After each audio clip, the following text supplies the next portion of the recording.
time in the second round. They're looking to do so again, which if they can do that, will be the first time in this series, in this best of one, in this 5-round matchup, that a team wins 2 in a row. Can you believe it? Shield here from Gio, protecting him from this push. It's a heavy push from Rhythm, trying to burn that utility to clear the shield as Gio narrowly avoids the flash, pushing back now deeper in towards Theatre. This is a decent start for Rhythm in trying to clear some of this utility, but there's a lot of it to clear. In fact, as Emo is also holding the 90 position. The question is, will Rhythm actually continue to dedicate to this? Because time is running down. They need to be careful they don't dedicate it all to here, otherwise they'll have none left for the execute.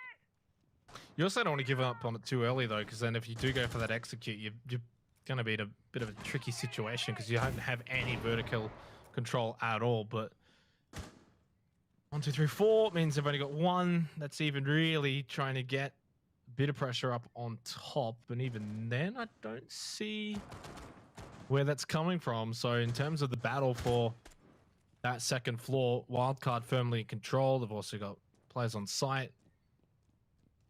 Definitely in the first minute or so, guys, it's a Wildcard right now. Rhythm haven't been able to get anything, and it'll probably just come down to that old sort of classic funnel. Never mind. Stick does get Vinny with the opening frag, and with 50 seconds left, that does just change the entire tide for this round. Gio with a critical pick to find front door, narrowly misses that player. Gunfight ensues, both players miss. Novakes now going for the play at Wildcard, seemingly distracted, but Pat's not. Manages to find that first pick. Courtyard hasn't been cleared here by Rhythm. The refrag does eventually hit the mark, though, from Boats. They can now collect that diffuser, try and go for the plant. That's a big pick as well from Stick. Surely Wildcard can't deny it now. Yeah, just couldn't get back behind the pillar in time. Drex is going to stick that diffuser now. 3 versus 1. Rhythm, as soon as they got that opening frag, they just flicked a switch and they went go. And they've taken their 3rd round here on Coastline. And they've looked impressive doing it as well. Leb getting that final pick as well. Been a solid map from him so far. Leb, of course, a player that's transitioned more into a frag-heavy role. Back end of 6 Masters 20 and heading, of course, now into OCN. Still getting some nice numbers on the board. And, I mean, critically as well, Rhythm now reaching that 3-round threshold. If they can get a 4-2, then, I mean, it's on now. It could be real close. Well, it's on already. I mean, provided Wildcard don't head into the attack after this round and just blow Rhythm out of the water, this is going to be a lot closer than I think most people imagined.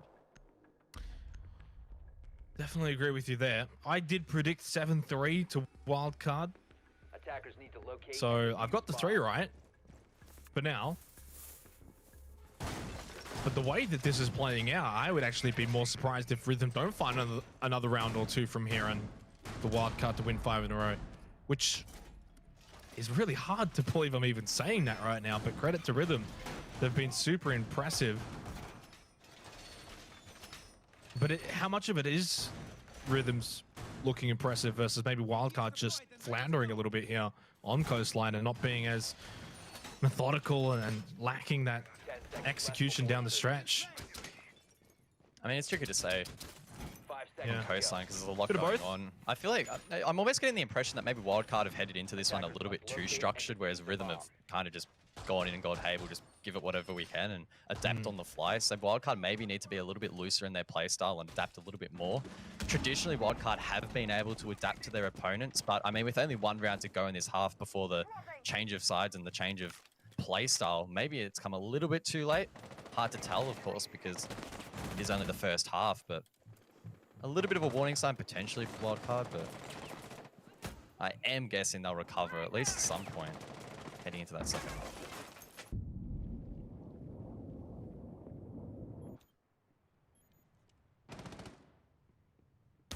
Bit more aggressive positioning there from Vinny for the meantime. Up close against Stick. Could be an early engagement between the 2 of them. Vinny's been well, though. He's been winning a lot of his fights. Light Nade not going to have much of an impact. Just shoot through the wall. Just doesn't quite stick it, though, onto Stick. Vinny, though, expecting the crossfire, expecting where that's going to come from and has a bit of information. Nevaix, so great angle onto Vinny. Felt like there was like 3 eyes, or 3 sets of eyes, guys, on Vinny there. He was up against it. And Rhythm are in the driver's seat to take a lead into the second half. Emo in above though.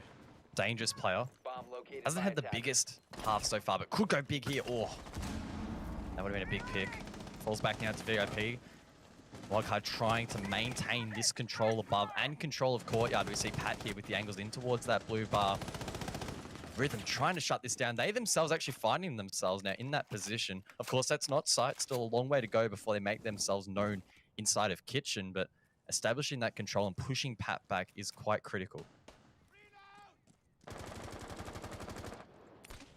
Just feel that serious tone has fallen upon us in this matchup. Rightfully so. Credit to Rhythm. They've really brought it. They're playing very fluid. As you said, Wildcard structured. Is that going to be what brings them back into this, though? Geo and Nevaix basically just went toe for toe there. Walk out with about the same health apiece. Geo, though, just caught by Leb, who's been so impressive. 7 frags now. 4 versus 3s. Pat gets one back on the Maestro onto Nevaix, who was, of course, quite low. Didn't take much. Boats, though, with the refrag. 4-2 in this particular round is about to be 4-2 in the particular match, though, as Drax gets Diesel. Emerin probably can't expect him to just get it all done by himself here to close out the half. It's destined from here that Rhythm are going to take a 4-2 lead against Wildcard here on Coastline. Best of 1. No time. And a shot to the head by Leb into Emerin. 4-2 at the half. What is going on here? Gee whiz, this has actually turned into quite the intriguing matchup. 4-2 heading into the half. Fantastic work there from Rhythm. Wildcard now need to bring that attacking prowess that we expect from them into this second half.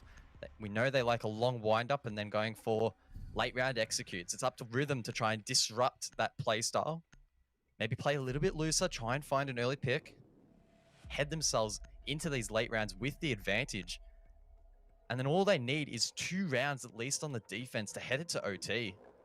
Attackers need to locate. It's a huge half from them, and I'm sure the confidence will be flowing. I don't know what their expectations would have been heading into this one, but a 4-2 half surely was on par, or at least exceeding those expectations. That's definitely... Maybe they were really confident. Maybe they, I don't know, maybe they were expecting a 6-0 half. Sure, probably not, but... Well, there's still that one person in chat who wanted the 7-0 to Rhythm, as you said. Not quite there, but it's a lot closer to it than against it, and that's a massive sign for Rhythm. Of course, now as we switch halves, this is where, and we've seen it time and time again, guys, where storylines can change pretty quickly at the switch of the half, where it can go from this Rhythm express train to then Wildcard sort of taking over the driver's seat, right? And especially on a map like Coastline, typically on a lot of the other maps, you would switch in the defender and you'd be thinking that Rhythm would be able to just run away with it from here. But on Coastline, Wildcard, if they just lose a bit of that structure, open themselves up, a bit more fluidity, you would think that they should just be as impressive on the attack here as well.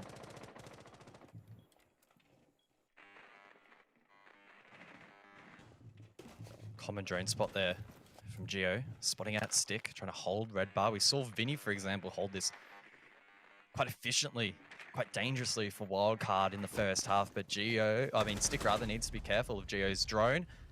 My word, Vinny quickly sweeping through, taking him down.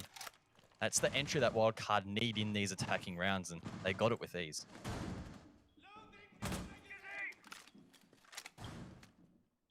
Great start for Wildcard.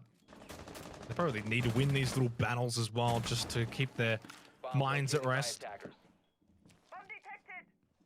Obviously, if Wildcard were to lose this matchup, it's not season defining for them.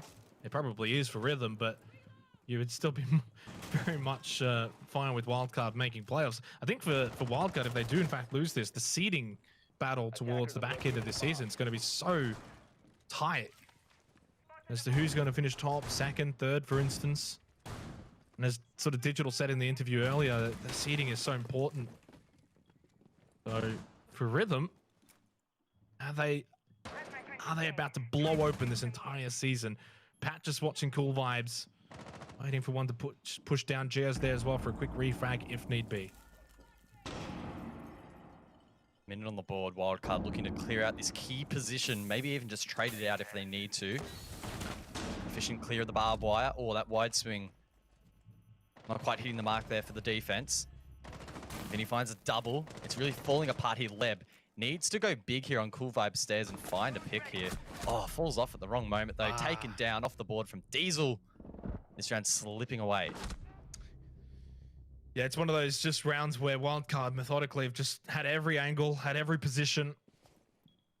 And there's still 35 seconds left on the clock. I'm not going to lie. I kind of felt like there was like less time. That round felt like it went forever, but technically it didn't. Flawless round, and that's a great response from Wildcard here to start the second half.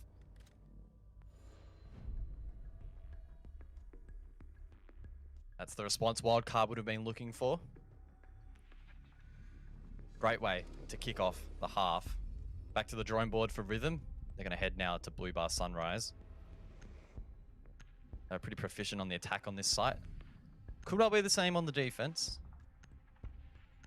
Time will tell.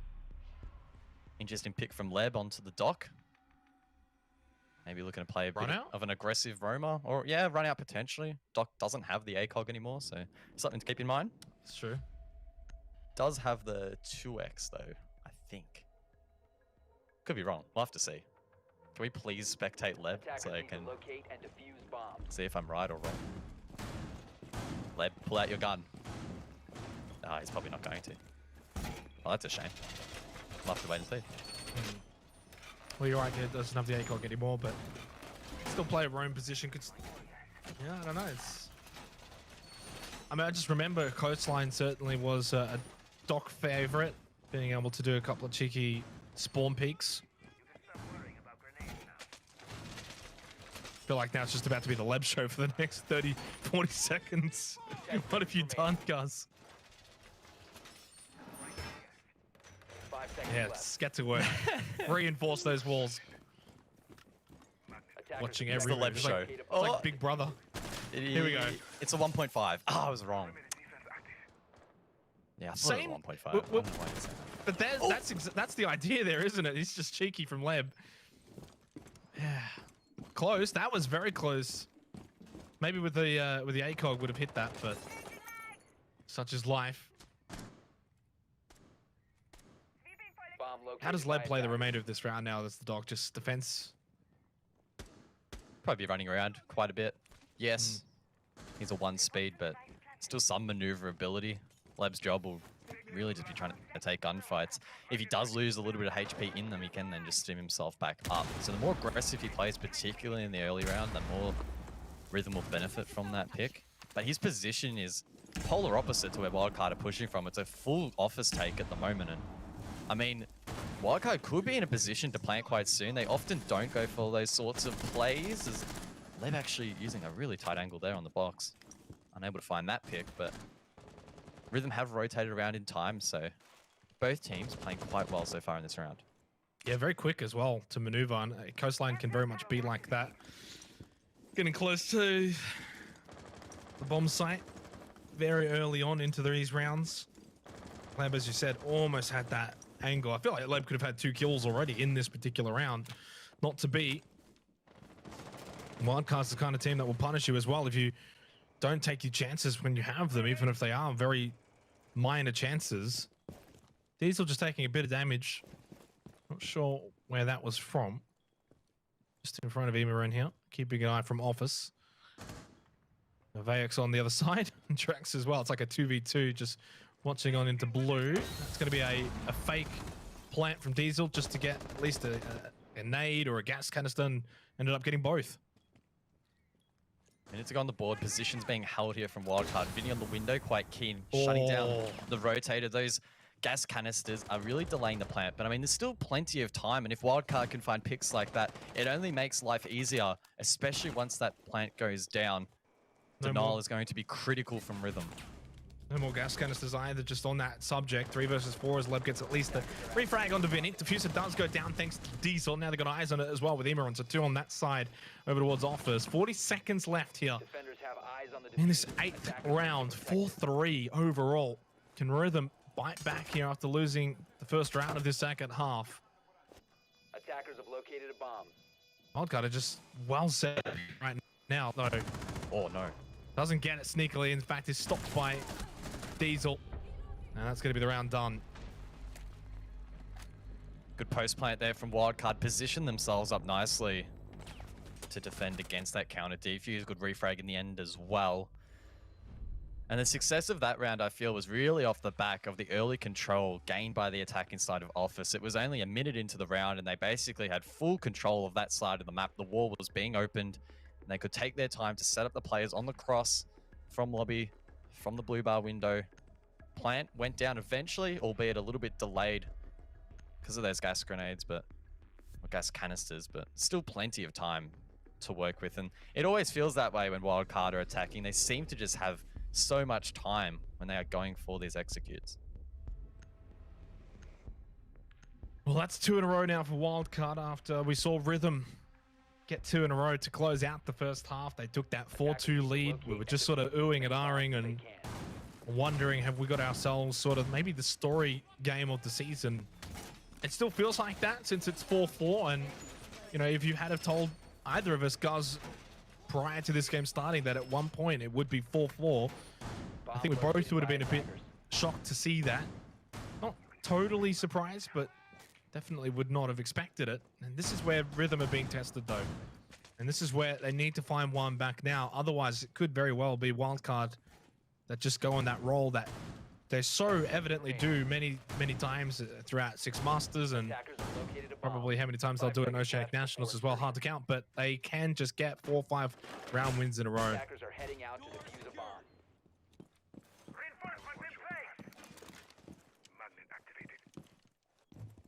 Leb hunting drones, critical here on Coastline. Those drones can be used to make rotating even more challenging on this map.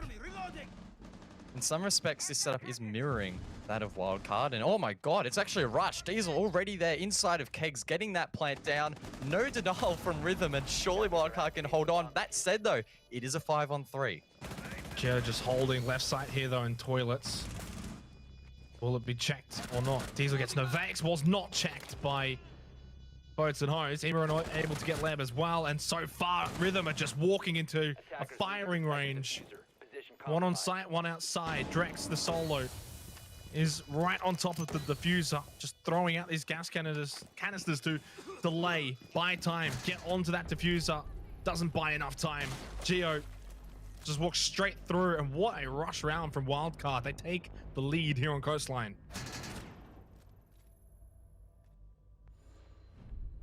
Round 10. Wildcard now with the lead, looking to just consolidate that, continue to roll on this momentum and close out the map. That said, I still think there is a window of opportunity for Rhythm to win a round, maybe 2. Get us closer to overtime. Big round from Geo. It was looking very, very dicey there for Wildcard, but they're able to hold on.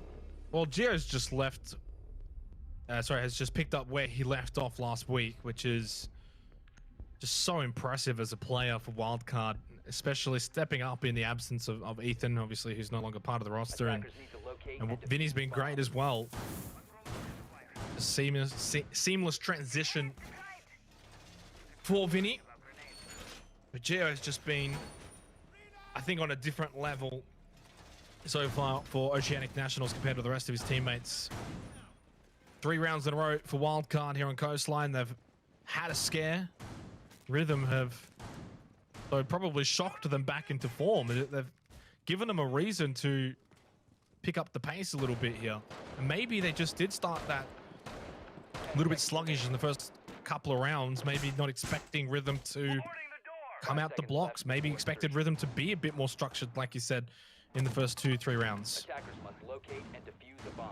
Vegas setting up for a spawn kill. That would be a great way to open up the round, but also has its inherent risks. Fortunately for Wildcard, Maybe unfortunately, if they could have found the pick, no one has spawned that eastern side outside of the map. Everyone actually attacking from the west. It's a split from above and below. And Leb is really the only player from Rhythm to try and hold off this initial push. And it seems like he has already been scared away quite early. If Wildcard can get early control of red and even blue bar, then that mounts the rest of their attack quite nicely. The same side as well, chosen by Rhythm. Kitchen service, so obviously they wouldn't have been expecting the rush again, but you've got to just, you're never sure, right? So you put 2 on site just to make sure, but then you're giving up that verticality to Wildcard.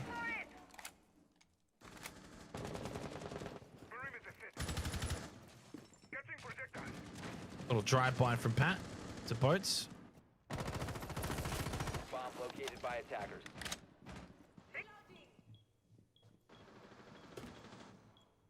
Very scared from Rhythm in this round. I feel like Wildcard could collapse on them quite easily from the positions that they have established.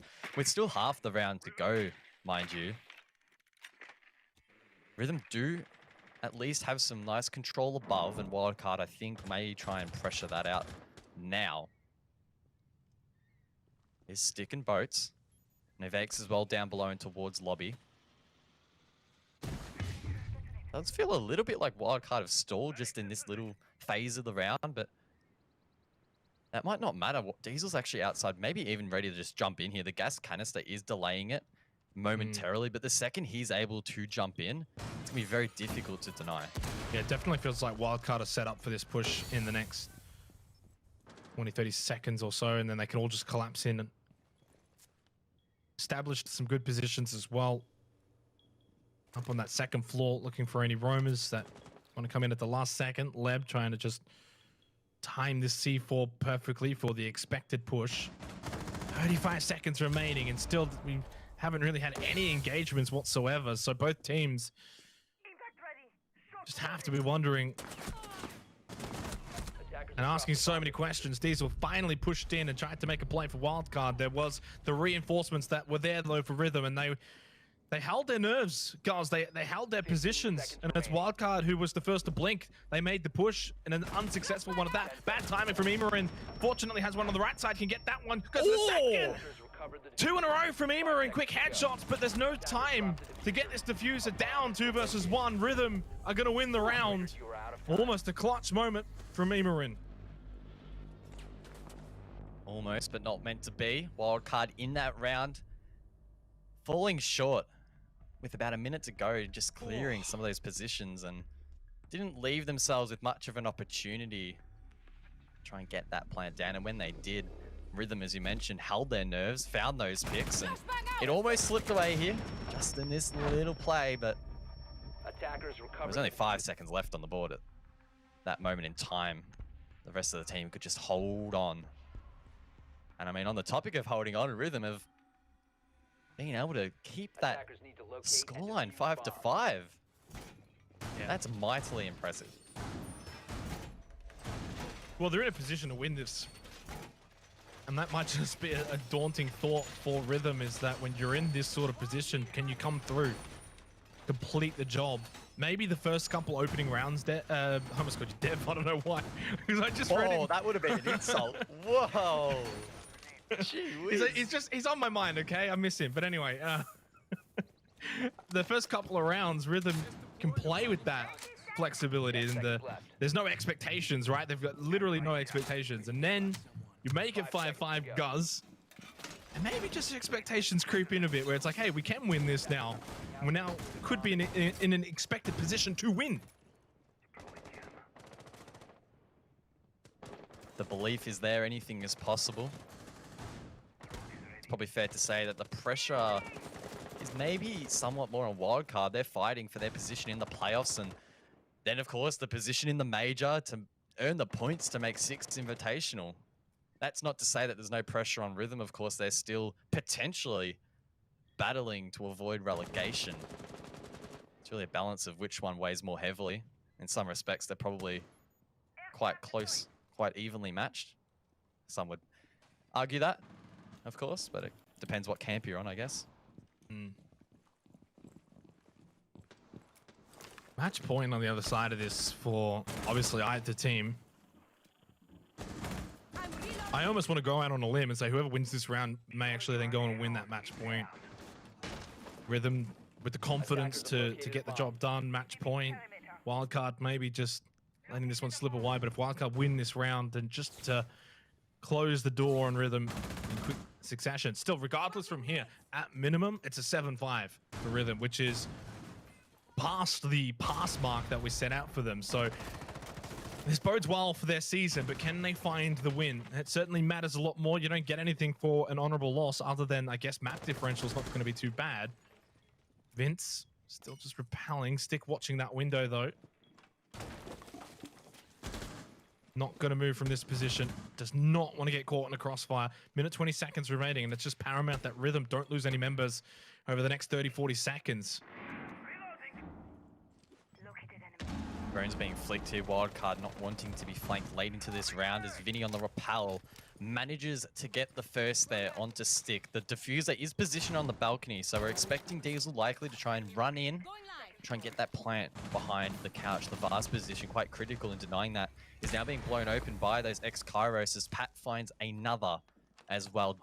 Wildcard aren't too far away from committing to this execute. Just need to probably get main window control. They have. Now they should be able to convert this round. Yeah, 2-5 as well now. Drex and Boats are in a very, very tough situation from here. Nice little run out, though, from Boats onto Geo. Still down 2 players, though, in comparison, although Pat is injured at the moment. Vince still repelling from the window. Drex will at least confirm Pat before being eliminated by Immorin. Boats is in the, what I would say, 1 and 2.5 position, because Immorin, you could breathe on him and he'll fall over. Diesel's just going to get this plant down in billiards. All right, now Boats pushing up cool vibes. Although the position is known, Immorin very low health. Does not take much to take him down. Boats, though, has started taking a bit of damage, and in a 1 versus 3 situation, diffuser down as well. This is as tough as it can be for Boats. Oh, Boats timing. creeps forward. Surely taken down is. Wildcard take the round. Key round at that. Scoreline, of course. Now be 6-5. Wildcard on match point. We've only seen Rhythm win the 1 defense in this second half. We saw Wildcard in the first half win 2. If that trend continues, well, we'd head to overtime. Do Rhythm have what it takes here on Blue Bar and Sunrise? They haven't managed to win this site yet from 1 attempt. So the odds might be against them. Well, they did win it on the attack. This has actually been the site we've seen the least so far in this matchup. They won it on the attack. They lost it on the defense. It's the only 2 times we've seen it. When they won it on the attack, though, they opened it up with the initial frag from Nevaix. And so, again, it's just having that initial frag is so important, especially for a team like Rhythm. I think Wildcard is the kind of team that can come back from 4 versus 5. It's not impossible for them. But from this position, this is the 3rd time we're going to see Blue Bar Sunrise. What does Rhythm have to win this? Do they look for another spawn pick? I think we've seen it twice now from them, both times unsuccessful. They change it up. Do they look for more verticality? Maybe they're just allowing Wildcard too much of that. Or do they go for a heavy turtle? Play for that 30-second execution madness and just hope that you win your 50-50s. Send it to OT. 5 seconds left before insertion.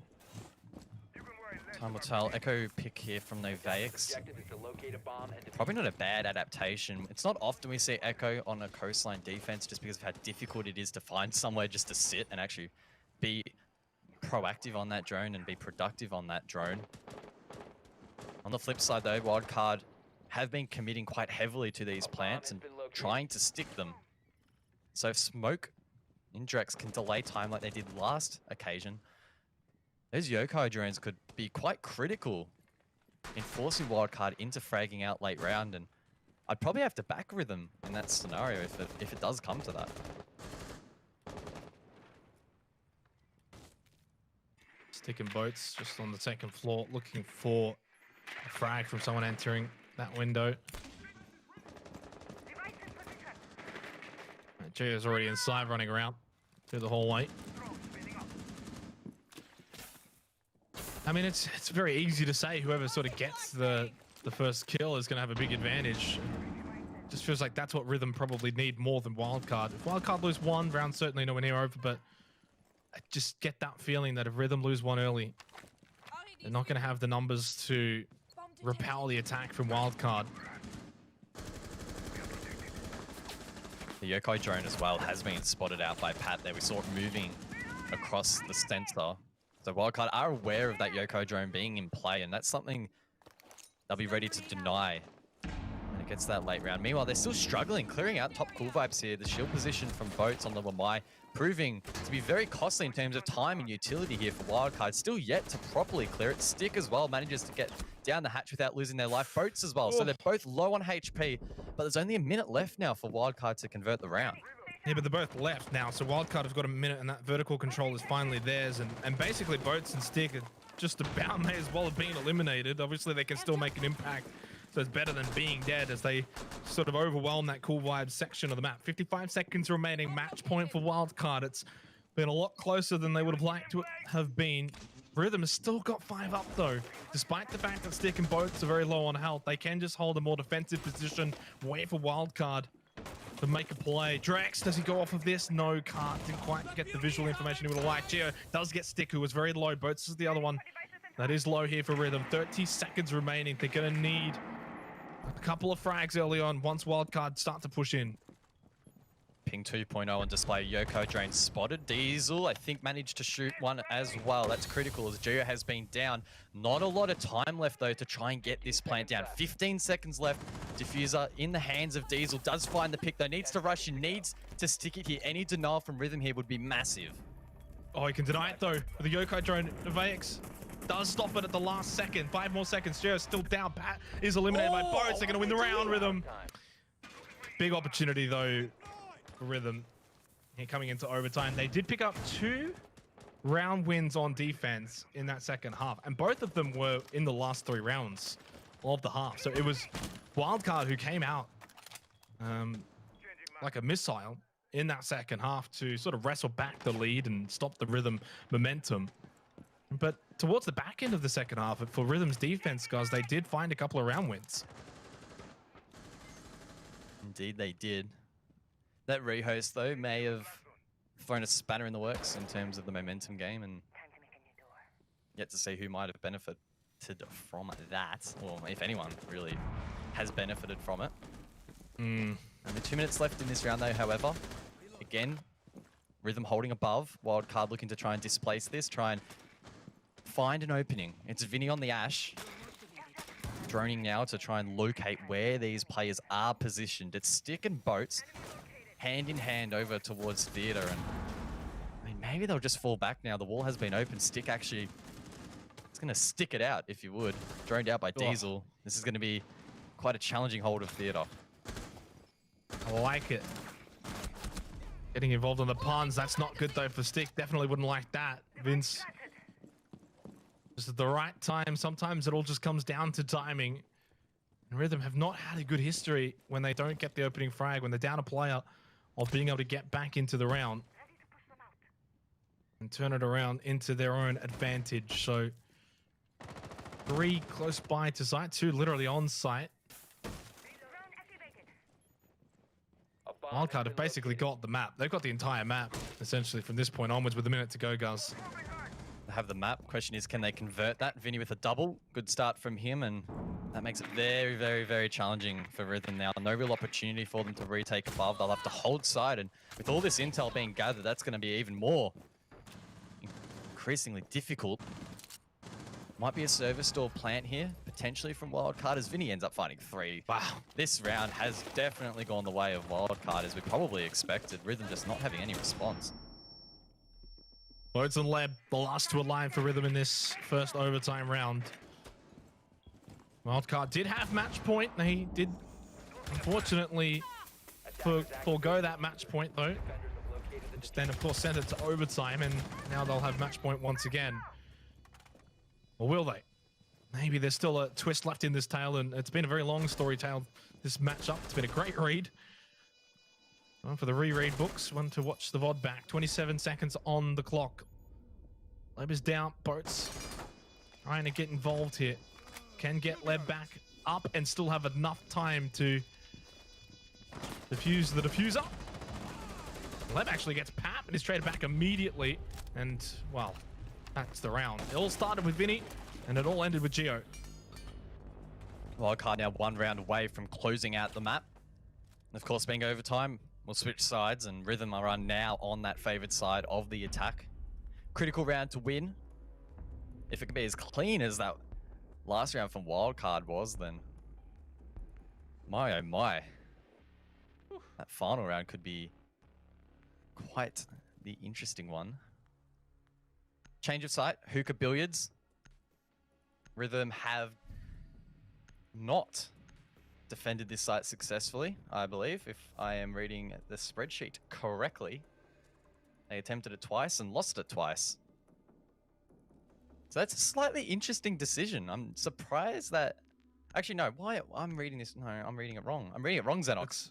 You are. I am reading it wrong. It's 1-1 on the attack for Rhythm. Yes, it is. I was looking at Rhythm's defenses. Attackers need to locate and I defuse bombs. am very confused. This has been a long map. And every time it's a long map, I just say really... That's okay. We love you silly guys.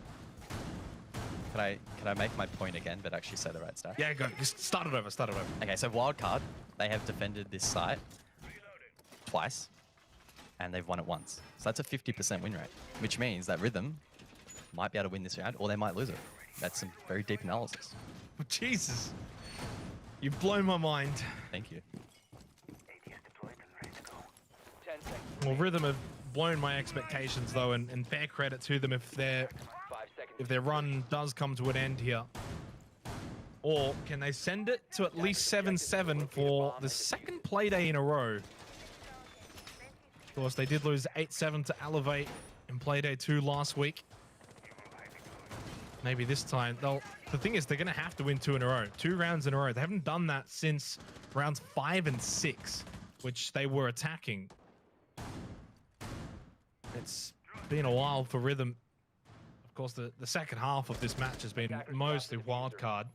Rhythm just doing enough to at least send it to OT after their 4-2 first half, which has sort of been the story between these two teams right now, as Rhythm came out attacking literally in that first half, on fire, 4-2, and then Wildcard turned it back around, and here we are, OT.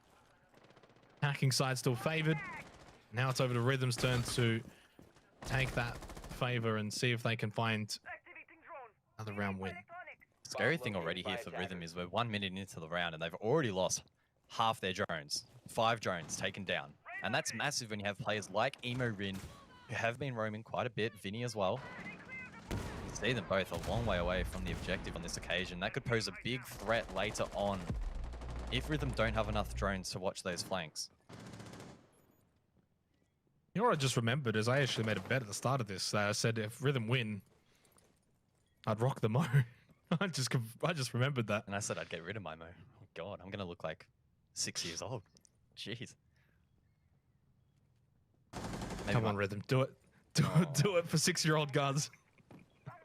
At least my analysis would then fit my look. Am I right? Minute 15 seconds remaining in this overtime match point. Vinny's just been impeccable. So has Geo. Really just feels like everyone in this match has deserved a big pat on the back. Oh, whoa! Vinny, calm down. These people have got families. Big pick. Diffuser down, collected by Boats, and it looks like now Rhythm need to seriously consider how they're going to head in towards side. It's looking like it will be an Aqua take, and they are aware of that wild card, but as they find a pick, the hope of Rhythm is dwindling. Smoke's out as well. I think Rhythm will be forced to try and refrag this out, and in a 3-on-5, surely they'll lose out. Oh, Boat's just taking a big chunk of damage as well. Stick just trying to find a bit of a roam. Imran sitting at Vaz, just going to catch Stick off guard. 2-5. E1D going to go out as well, but Drex is, 1v5 to try and clutch it out. Fortunately, no one's going to have to see Babyface Guz or Moman myself. It's Wildcard with a win, a close one, 8-6 in the end in overtime against Rhythm. Welcome to Rainbow Six Esports for Oceania in 2021. We're proud to share with you the timeline for our 2021 season and the format of our Oceanic Leagues throughout the year.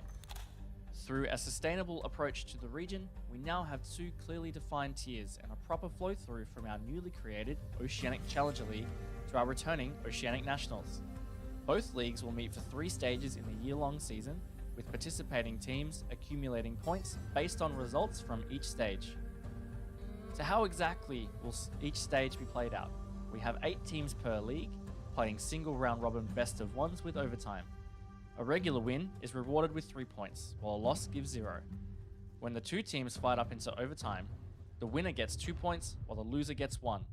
At the end of each stage, the top 5 teams will qualify into our new Gauntlet format playoffs, while the remainder of the teams will have their placements and points locked in. Playoffs for both OCN and OCL will be best of 3s with best of 5 grand finals. At the conclusion of each stage, teams will be allocated points based on their final standings. For OCN teams, the conclusion of Stage 3 will show us which teams have earned enough points to enter a promotion relegation tournament and fight for a chance to enter the Asia Pacific Regional League, whereas OCL teams that accumulated enough points will have their promotion opportunity into the Nationals, OCN. For both OCN and OCL, the top teams from each league will compete in seasonal finals to be held on LAN, where we will crown a champion in each league. This will be a great opportunity to celebrate Rainbow Six Esports in Oceania and come together as a community. We will have more information on these events later this year. Ubisoft's commitment to the growth and sustainability of esports in the Oceanic region is higher than ever, with 2 exciting leagues of 8 teams, broadcasting over 9 months of the year, and direct pathways through to the coveted APAC League and ultimately the 6th Invitational. Opportunities are abundant for players in Oceania. You won't want to miss this exhilarating year of R6 Esports, so follow us at R6 Esports OCE to stay up to date with our season, support your favorite teams, and catch exciting content from the best players in Oceania.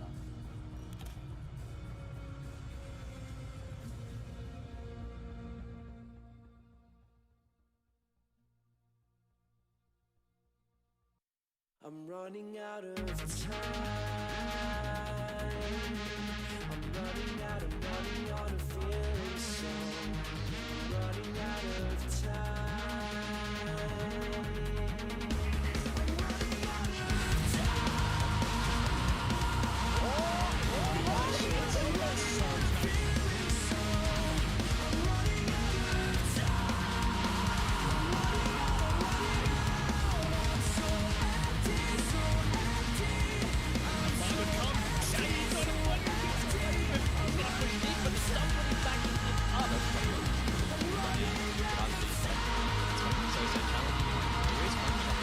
This could be huge. Manages to find them.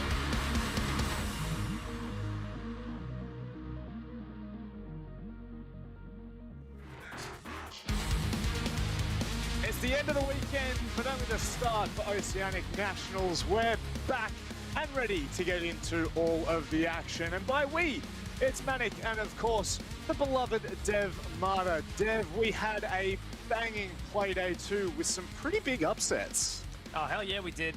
Oceanic Nationals has certainly kicked off to be really competitive. We're seeing massive shakeups in the top end, with even our best teams getting mightily challenged and our newest team potentially even taking that #1 spot. So it's certainly been exciting, Rob.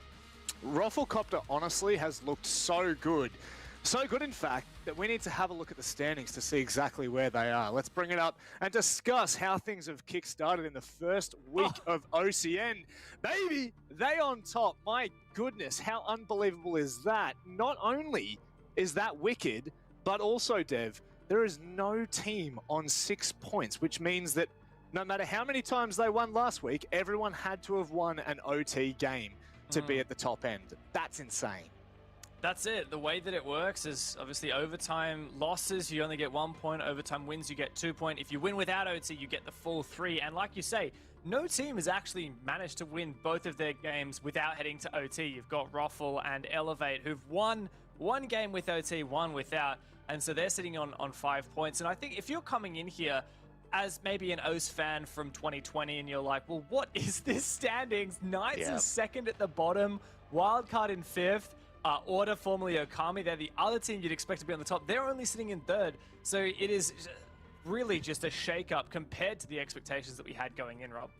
They've all been shattered, and that's the best thing about this, is everything that we expected coming into this new season of OCN, we've thrown that out the window. The first 2 play days have just been absolutely insane, and I think you made a really good point with ROFLCOPTERGG, just, you know, like the newest team to come in have absolutely blitzed their way through. I mean, you look at a team like Rhythm, who granted had their issues last season, even they're not doing too bad, so it's a complete shake-up from top to bottom.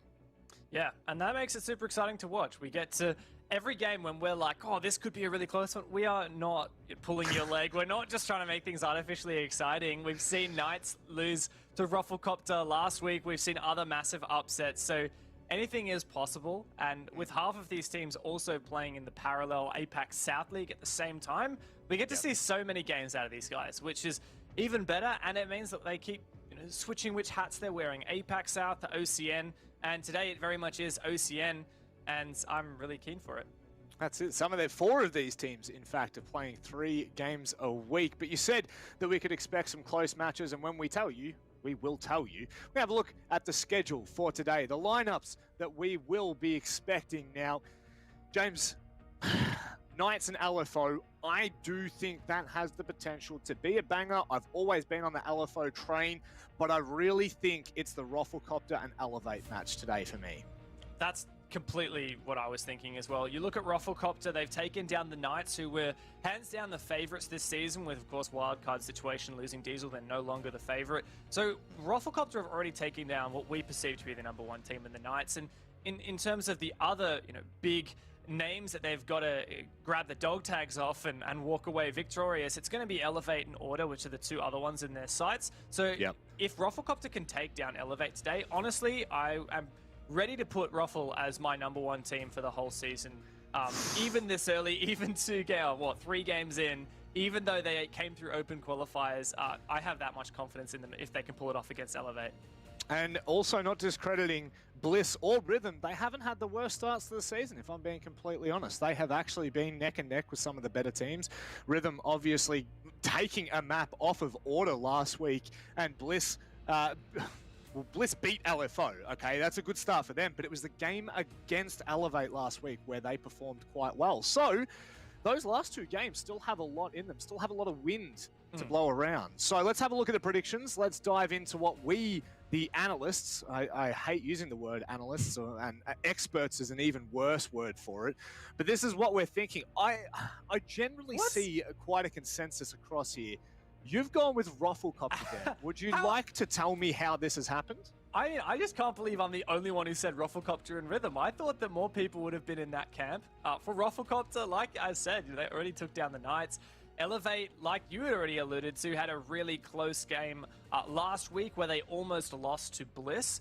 And honestly, I don't rate Bliss in the top 4. So if Elevate struggles to beat them, I think they're going to be really challenged by Ruffle. So I'm pretty confident in that pick. And then later on in the day, that Wildcard Rhythm game, people still have quite a lot of confidence in Wildcard. And honestly, if they play like they have been playing in OCN and APAC South so far, I have absolutely no doubts that Rhythm will take that game. Look, at second glances, maybe I probably would put LFO over Knight, ROFLCOPTERGG over Elevate, and of course Rhythm over Wildcard, just to throw spanners in the works. The one that we're all agreed upon is that Order matchup as well. Yeah. The one thing I actually want to mention on that is I think that has the potential to go to overtime. I think Bliss are going to come into this kind of under the radar a little bit. Obviously, they were in relegations at the end of last year, and they managed to fight their way back into the league. I think they've got something in there that might just turn them upside down. But I don't know, man. That's just my thoughts. Yeah. I can see that happening. Look, Blitz, like you said, they came through relegations. They're actually the top team through relegations as well, so they had a strong performance through that. And yes, they beat LFO already, and they had a close game against Elevate, and they're going against Order, who did lose to Rhythm last week as well. So there's definitely a lot of possibility here for Blitz, but we'll just have to wait and see, I guess. We certainly will. Let's start to hone in on the first matchup of the day. It's Knights and LFO. A game that I think, well, I don't want to say has legs to it, because if Knights come in with their APAC South form, it could be all said and done in 7 rounds. That's completely true. Like, if you look at the grander scheme of things for Knights, these guys have been in absolute hot form in APAC South. They 7-2'd Q-Confirm, and Dino said he wasn't even happy with that. You know, he reckons they could have taken him 7-1. And they also beat Elevate already in that. Now, they did lose to Elevate following that in the OCN and lose to ROFL. So these guys haven't even won a game yet. They've only got the 1 point in OCN so far. They did have a nice pickup over the weekend. They've picked up a new analyst, Sketchy, who was previously of Meloncat, that old Noble roster, which is really exciting. I've heard so many people say great things about him, and while he isn't on this roster graphic, because of course Picnic is the coach, Sketchy, the analyst, doesn't get as much screen time, we'll definitely see the influence of him coming into this game, whether it's counter-stratting, counter-banning for LFO, or just other kinds of analytical facets that Knights will have going for them. You mentioned their name, LFO. That's who they're coming up against. A roster that last year had some pretty good performances, specifically in the playoffs. They managed to, not only did they manage to knock out Elevate, but they also had 2 incredibly close series with both Knights and, well, the former Okami, which are now Order. The 2 changes that have really started to shake this roster up, Sushi and Jigsaw now in for Angmo and Mims. Of course, we've already seen them on 2 play days prior. How are you feeling their form is coming into this? Look, I'm pretty split on LFO. Like you say, they had a really great OCN playoffs at the late last year. They almost beat Order. In fact, they were 1 round away from beating Order at the time, Okami, which would have put them 3rd place in the whole season, which is just absolutely insane to think. And yeah, they did take down the old Elevate. But yeah, this roster I think still needs to prove themselves with the revamp changes. Sushi and Jigsaw haven't had amazing impact. I'm still looking at players like Hills and seeing them as kind of the big hitters. But hey, I'm totally open to LFO really steaming it up here. They haven't done so crash hot as so far yet. They didn't beat Wildcard last week, and I think LFO definitely could have beaten Wildcard. It was a 5-7. But Wildcard in their current state is definitely a vulnerable target, a wounded beast. So LFO were probably quite disappointed they didn't manage that, but they can still take a fight here to Knights. We'll see whether the real Knights turns up. As you say, can they hold a candle to them? I think that's your new favorite quote, and I'm going to start using it a lot more. I do quite enjoy that. So let's have a look at the map. Let's have a look at the veto process. We're going to Cafe. Honest to God, I have not seen a lot of Cafe. I'm pretty sure it was played on Monday night, but I'm very keen to get into this one. What are your thoughts heading into this? Where is it lying in terms of favors here? Well, firstly, I will say that this is going to be a great exercise effort for Sketchy, the new analyst for Knights, because LFO played this last week against Wildcard. They did lose it, so there's a great shot here for Knights to look at that very recent VOD. And in contrast, it's been a little while since Knights has played Cafe. They did play it in the Wrecked Omen Gauntlet a while back, but aside from that, you have to stretch cast your mind all the way back to OCN 2020, back in September, and these 2 teams played each other on Cafe, and Knights took it 7-1. For LFO's sake, I hope that they are ready for this. That's the issue, isn't it? I feel like this more lies on the back of LFO. They continue to have these incredibly close matchups, 7-4, 7-5 kind of scorelines, and they have realistically ever since they came into the league back in Six Masters last year. I feel like a lot of this lies on LFO. A lot of teams are always saying about how they're not so prepared for LFO and their play style. I don't know if that still holds true. It's one question I'd love to ask Dino when we come into the interviews, if Dino is to win, of course. This is all just kind of skipping ahead well after the match. But I'd love to get to know a little bit more about LFO this season, because 2 5-7 defeats, it's not the start they would have been hoping for whatsoever, and I think that Cafe may bow favorably to them here. I don't know, man. I'm kind of just, I'm throwing out into the wind here and hoping for the best. For LFO's sake, I will say they've played it more frequently. It has been a favorite of theirs in the past, but mixed results, right? They beat Elevate on it in last season of Oceanic Nationals, which is a pretty big deal, right? Elevate, overall during the regular season, did pretty well. So that's good on LFO. You look further back, that 1-7 to Knights, that big loss in last stage, is the main thing I'm concerned about for LFO. But just to bring it back, I just remembered Hills actually used to play for Knights, and he's on the LFO roster now. He's been on it for just over a year.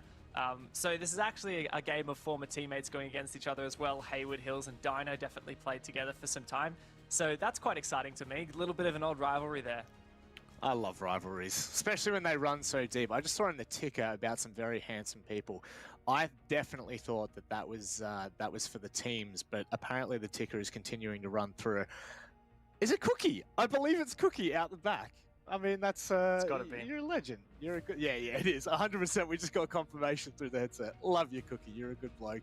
But I am interested to see LFO at this match, in this matchup, I should say. They realistically, for me, have always been the team similar to Order, I would say, but a little bit further down the spectrum of, you know, the bridesmaid of the region. It always has felt like they've been kind of biting away at the heels of some of these better teams. Tonight is a great opportunity to kickstart their OCN campaign, but also on the flip side, Knights still haven't won a game. We are in Playday 3. I mean, look, we all knew they were coming into this kind of more focused and more prepared for APAC South, but is that an excuse?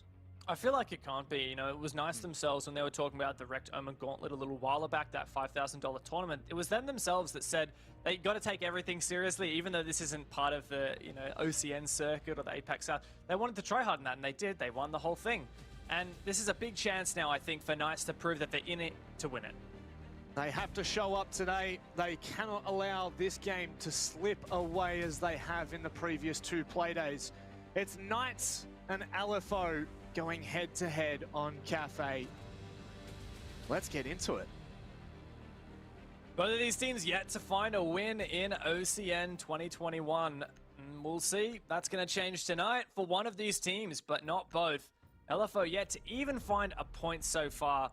Diving into it, I like that Capital ban from LFO. It's something that we've seen Knights play quite often. I think it's often Juicy who jumps on. No, sorry. I can't remember. I think it switches around. I think Juicy plays it a bit of the time when he's not on the Maverick.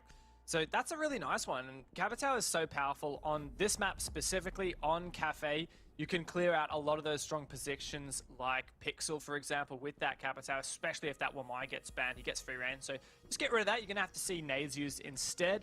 And the Thatcher ban also very stable, enables that wall denial, Ucade, mute, etc. And also those Jaeger devices, the ADSs and the Wamais, a bit more safe as well. And with the mirror gone down, it means that you're definitely going to see those kind of power positions contested because you can't just hide behind a mirror window. You've got to defend it using the shields. So yep. We'll see if it pans out. I think it's good overall. It's going to be pretty easy to clear those positions, but overall pretty mixed. Alrighty. Now that we've got the stage set, bans are done, we're heading into round number 1. And I do look to Knights in their attacking prowess. They've been looking so hot in APAC South. I know I've said it probably twice already, but I just want to bat this home. This roster is the best in Oceania right now, and they just are not turning up in OCN. And this is where the question marks start to begin. They have to take down LFO here. They cannot allow their reign to continue to be contested like this. No place better than Cafe. I would take that even one step further. I would take it even one step further for Knights and say they can't drop this game to LFO, but they can't even drop a single point here to LFO. Yes. Knights were saying that 7-2 was only acceptable against Q Confirm, one of the best teams from Thailand and from Southeast Asia as a whole. Knights really should be 7-1-ing, 7-2-ing LFO here, if not even better. Yeah. No, I definitely agree with that. I think that it's a valid point to be making.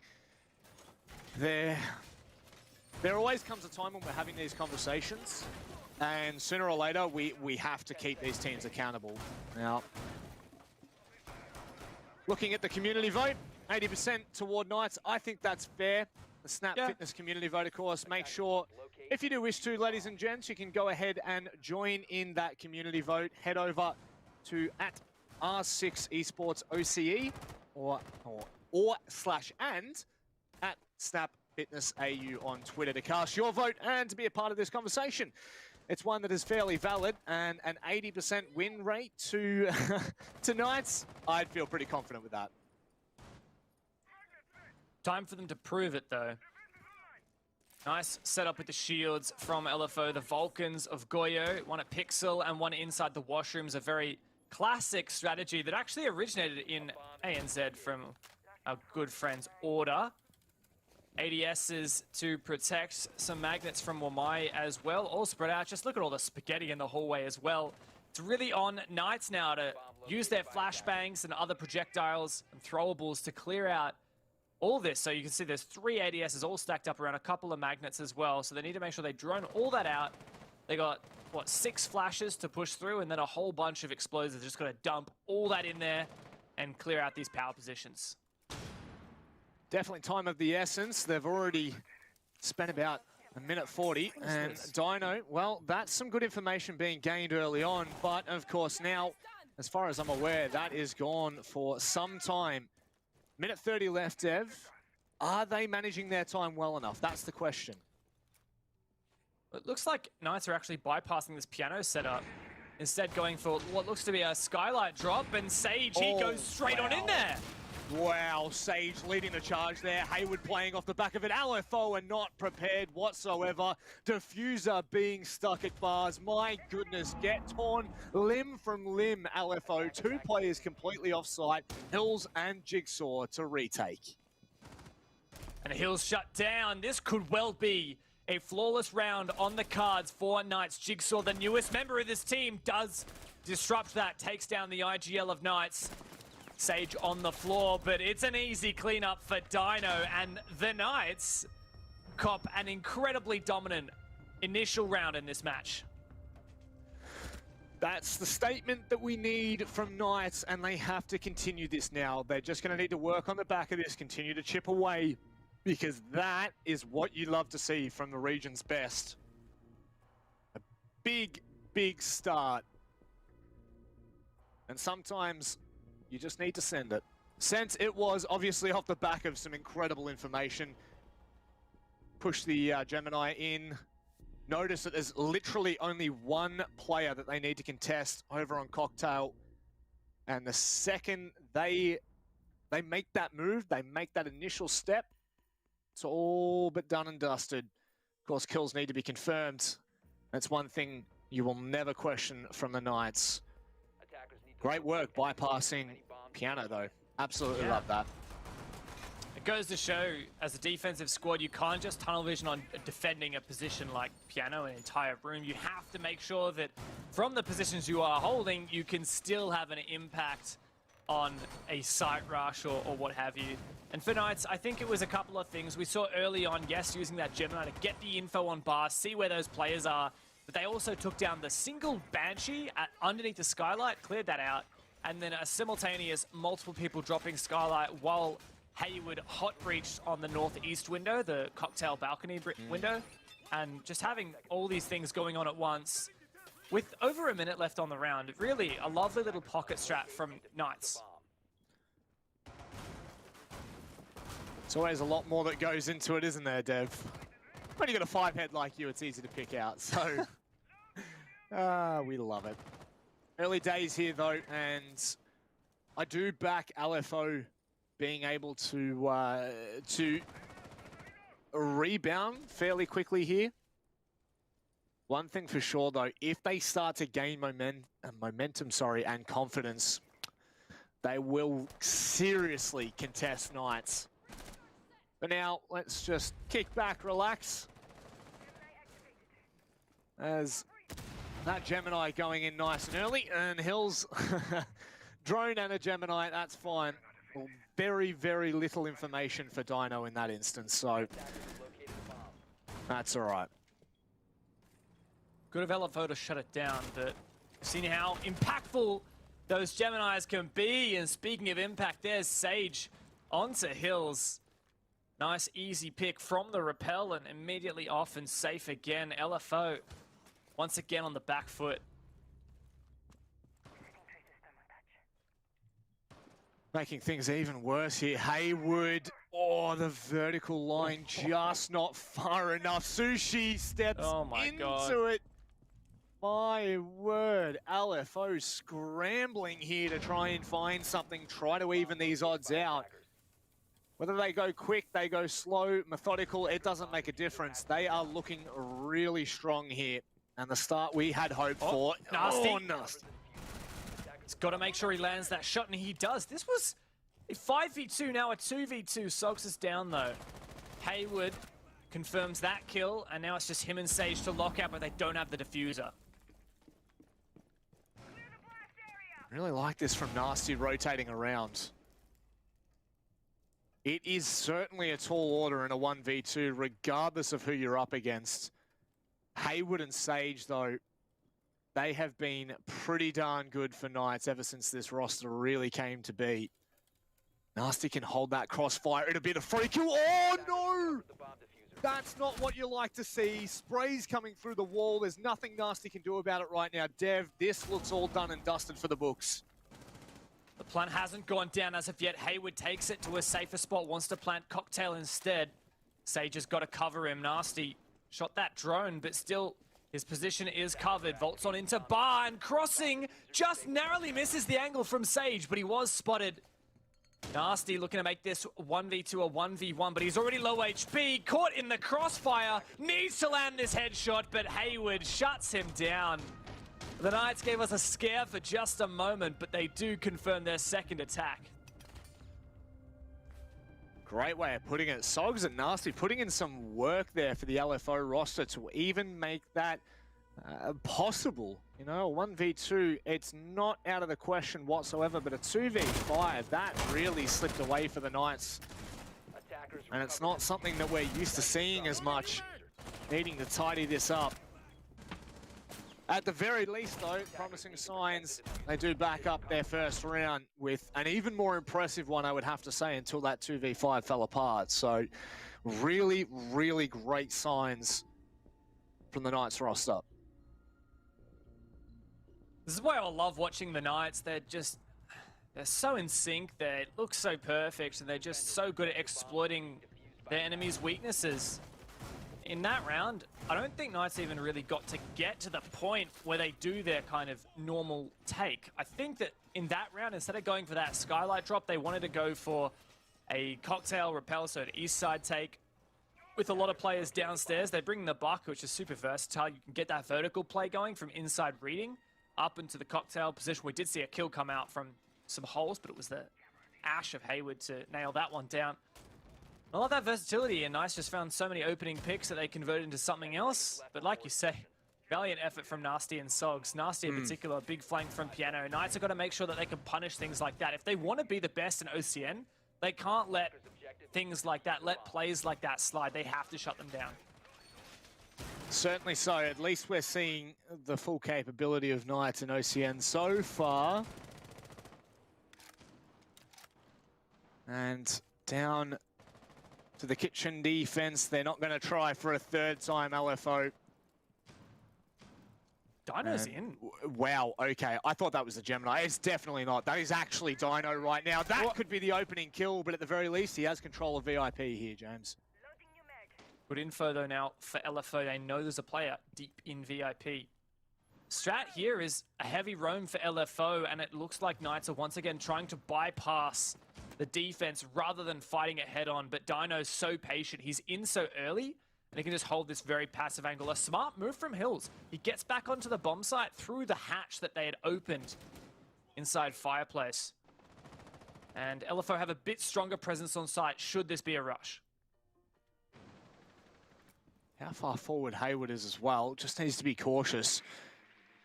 If Dino had the info, Hills have the info there. That could be a very easy kill. What's going on there? That's not what you'd like to see from Hayward. Just around the corner. Is he going to be able to save him in time? Okay, fair enough. If in doubt, just safe it out. The C4 will find the kill, but a 5v4 nevertheless. Bit of a messy attack now from Knights. They're trying to just prod a lot of different directions at once to see what kind of a weakness they can expose from LFO. But the problem is once you lose these opening picks, it all falls to pieces. Now Josh is down as well. Dino needs to make this 1v1 work out, but there's multiple players nearby. He could well catch LFO off, but all the defenders need to do is wait. Love this line from Jigsaw. Can't connect the shots onto Dino. They both walk away scot-free. Sage obviously trying to go to work on that verticality, and when he does, it'll allow Dino to push in a little bit further. You can see there, now control Laundry. It will allow Dino to progress a little bit further up. He has to hit 2 gnarly shots. Instead, he hits 1 and makes it more possible for Juicy and Sage. This vertical line, so dangerous for Sage to contest here. He's got to step up, though.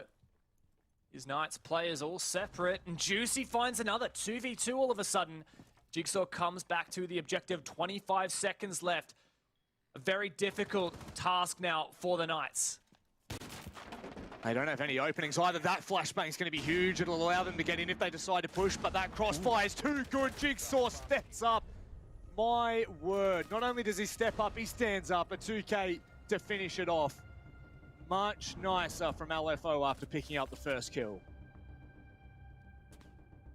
Nice for them to finally get around on the board. It took 3 times, but they did finally start to counter the way Knights was playing. Knights always sneaking around looking for some kind of opening, and LFO just being a lot more cautious, a lot more patient, making sure they're not being punished by that early and kind of strange aggression from Knights. It's not like Knights were really kind of planning a push as of yet. They had a couple of people in different positions to see if they could find that initial pick. When that didn't go their way, once LFO found 2, it was really almost impossible for Knights. They did bring it back, but like you said, a great job from Jigsaw in particular for that final spray down and locking it out for LFO. A lot of work to be done now for the defense as they move on to reading. Not tempted to go back to bar as of yet. I don't blame them, honestly. If I was clapped that hard in the first 2 rounds, I'd be very hesitant to head back there.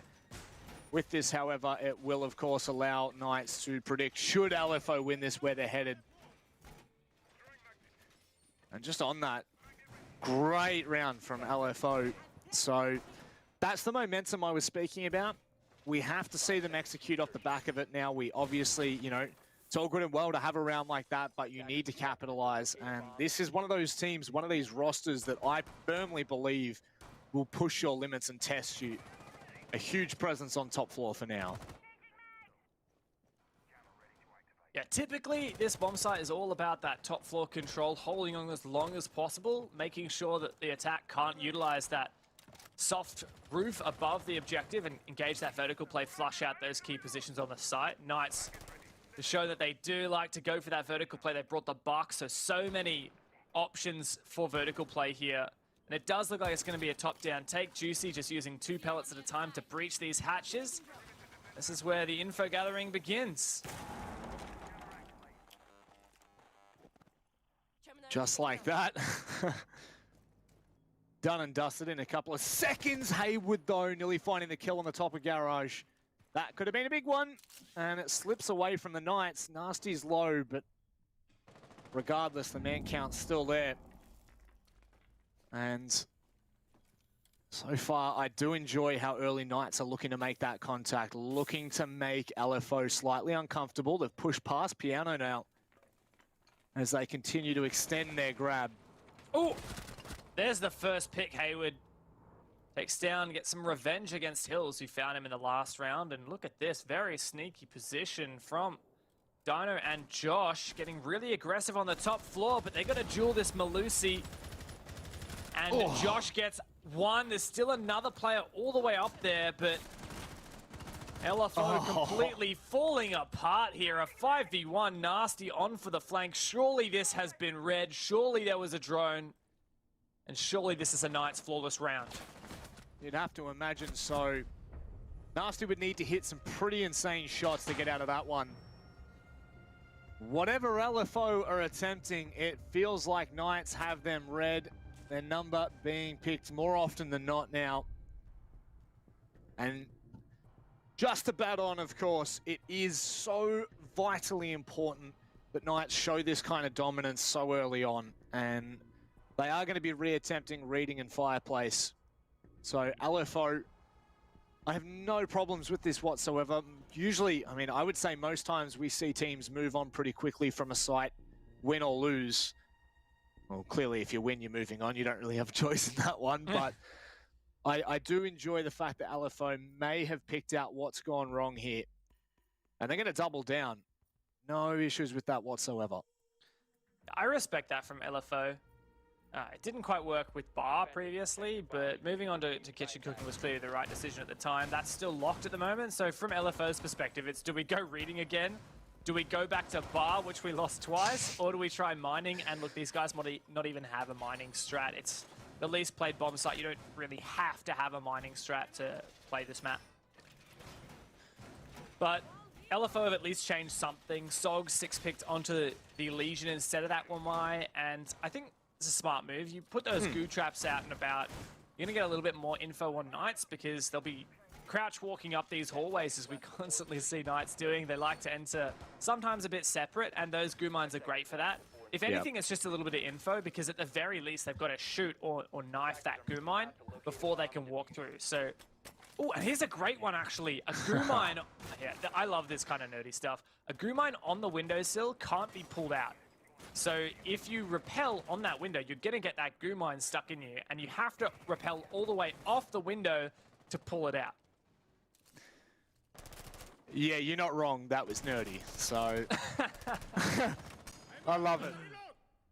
So with that now, Knights have realistically, I think, found pretty much every opening bar one here, which was on that defensive win round in Kitchen, where things fell apart pretty quickly, I will say, for Knights. Somehow they managed to claw that back. And to talk about opening kills for a minute, every single round, the opening kill has been converted into a round win as well. So definitely going to be looking at these opening engagements. Hills may well be on the front line of them. And it could well set the pace for the whole round. That has been the pattern so far. Whoever finds that first pick wins the round. A lot of info there for Josh. And that should have made use of the Banshee that was on the window. Not sure if it was still there or not, but barbed wire has been taken out. And I love this from LFO. They are well and truly back. Oh, the Banshee's still there. It hasn't. Yeah, but they did destroy that mute jammer, which is great. And the Banshee shortly follows. This Knights team composition that we're seeing with the Yana, Ash, and Zafir, you just got so many explosives, especially the Yana will have the Gon 6 as a secondary, so a lot of options here for util. Seeing them use it quite well. It looks like LFO have completely given up that top floor. It's been 2 minutes, which means they're in a lot better stead than what they were in the previous round. However, now Knights can start to play construction team and go to town on the floor. Now it's going to come down to Knights. LFO have completely conceded the top floor, roaming on the middle floor. This is all on Knights. They need to get this vertical play going. They need to start to shape up for an execute, because the longer they wait, the more that this will favor LFO, especially as that opening pick still has not been found. LFO has some great positions. Nasty here can rotate into pillars. And look at that, time still ticking away. Nasty droned out, but still not punished as of yet. 18 seconds. Knights, what are you doing? You've got to make a move. They certainly do, and now the timer, it's ticking away. Nicely done from Knights to find 4 quick kills. It's all on the Nasty. He's off site, but the plan's not going down just yet. If he can find the timing, it might have worked. Knights with an absolute snowball of a round in the last 20 seconds. And that is just rubbing salt in the wounds. Very impressive final execute there. A bit messy. We didn't get to see all of it on our screens. A lot of it was different Knights players just dropping down and going for those fights all at once. We'd only spectate one guy at a time. But man, I think that was, we saw, I believe it was Josh dropping down from the cocktail balcony. We saw other players dropping down into the laundry hatch, and man, they won a lot of their ones. And sometimes that is mechanical skill that is the driving factor behind that. Some of it is info. Knights had some good info even late into the round. They were still droning out. Always very risky to go for a late push like that, but really, really good execute at the end of it for Knights. So they have just really stepped up massively this game, Rob. I think a 7-1, 7-2 definitely on the cards here. And it was something that we alluded to in the pre-game, and obviously, probably I would say more of the storyline for Knights, particularly in Playday 3, has been around what are they doing? You know, they haven't been able to convert a point yet, or rather a win yet, I should say, because if we come into the third and fourth Playday without the win on the board for them, we are starting to ask big questions. Standing up like this is exactly what we needed to see. And there was always the potential for them to flick and turn it on in OCN. And this is what we had hoped for. This is what we'd wished for. They must have heard us because they are answering well and truly. However, this is good for LFO. This is that kitchen defense that we saw work so well. Whether Knights feed into it or not this time is another question. That's exactly it. This is LFO's best chance, but oh, that's a great angle being held by Hayward. He just misses it once again. I think LFO have made rotates either side of the fireplace itself, which is really pivotal here because it means they don't have to actually walk through the fireplace. Indeed, so you look at the corner spot. That spot is safe from the window, so nice part of the setup for LFO. I'm keenly awaiting this opening engagement because every single round so far, all 5, the opening pick has been converted into a round win. And that's the way that LFO started their kitchen defense so strong, was by finding those initial picks and whittling down the number count for Knights. A little bit of a difference this time from Knights, going top down rather in the round number 3 where LFO converted it. We saw Dino go VIP very early on. Hills! Oh. Nice haircut. Sage gets the buzz cut, and that's a huge opening pick for LFO here. They can continue to use that. But look how close Dino is. Does he know? Does he know how close Jigsaw is? The noise would definitely have given that away. A minute 15, it does not look like Knights have really made enough work on any kind of control. So LFO can do as they please. Juicy also took a lot of damage to a C4. Hills in a decent position to flank. Who's that? Sogs and Sushi still upstairs as well. Nice, they're trying to clear them, and Juicy takes down Sushi, but they don't realize Sogs is still up here. They need to check for this. Hayward's about to give him a breach charge right in the face. And Sogs better run away. He's actually doubling down, flanking upstairs, but he was spotted on that drone. Surely there's a punish coming here. Hayward, it's all on him to make sure that this can be converted, but Jigsaw's found a pick elsewhere. Knights are definitely not achieving what they set out to do. Now the big question for me, the hatch is open. Yes, that's what we needed to see. We love this from Knights. They've made the decision. They've gone for the call. Hayward doubles down on the Jigsaw. Sogs and Hills now left in a 2 versus 3. The diffuser's going down. This is starting to make it a little bit more doable. Oh, so close, but Hills with only a pixel off. Sogs comes in to clean up. Oh but my Dino God.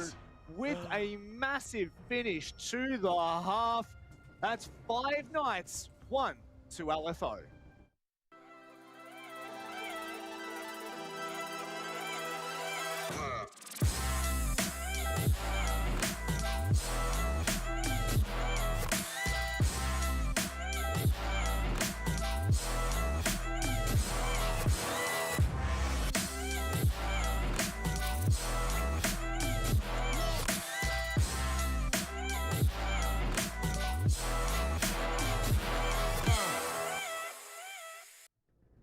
Our prayers have been answered.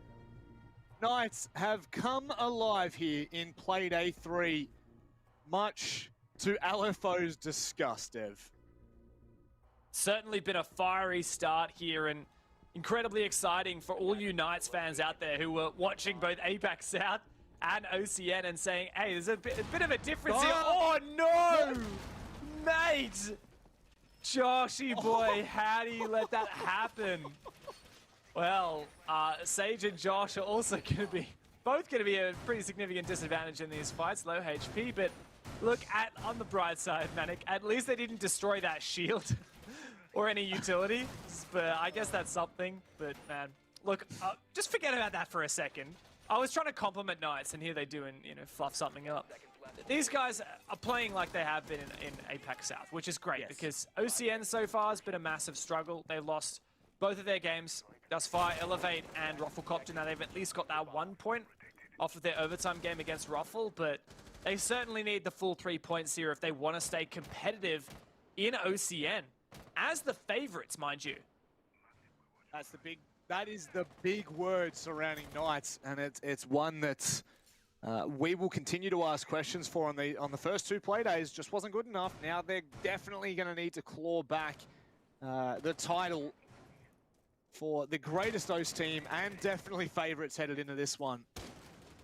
I figured it out though, Dev. I figured it out. Knights were just looking for a handicap to start with. Oh, make that a double handicap. Why not? Hills doing work here for LFO on this entry. That is Hills' third opening kill, and there's another one racking it up on the scoreboard. Hills is definitely that determinant player you look to find early advantages for LFO. Mind you, in the last round of that defense half, it didn't make the difference for them. He found that opening pick. They still lost the round. But a 3v5 here is pretty tough position for Knights to be in. If LFO just play their cards right, they should be able to do a relatively normal take. Just go through piano, take control, have a player above Skylight, and then go for a kind of a boring but tried and tested and true push. And I think that is the best way to play this man advantage. And look, especially against a team like Knights, you don't want to be giving them any chances to get back into this. So the sooner the better, and the safer the better, I would have to say, in agreement with the 5-head that I cast with. Now with Cigar control, LFO can look to lean into that a little bit more.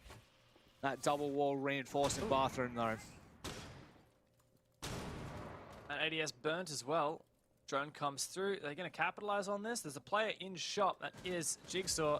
And he finds Hayward, furthering that man advantage even more so for LFO. 5v2, you really can't lose these, honestly. If LFO lose this, I'd be incredibly concerned. Everything is in their quarter right now. Nasty does get down, not out as of yet. Here comes another player. Fortunately, the refrag is successful, all on Josh. Against 3 players, not impossible, but certainly not easy. That flashbang certainly nails it in, and Hills has a massive round. LFO start strong and get their second round in the game. Definitely a change of mindset, and Hills, like you said, big first round on the attacking side. That's 3 opening kills. I think we can throw that one away, in all honesty, for Knights, and I'm really intrigued. Do we head back to top floor? They don't even know what they want to do yet. It looked like it was going to be kitchen for a second, but they have decided to go to reading. And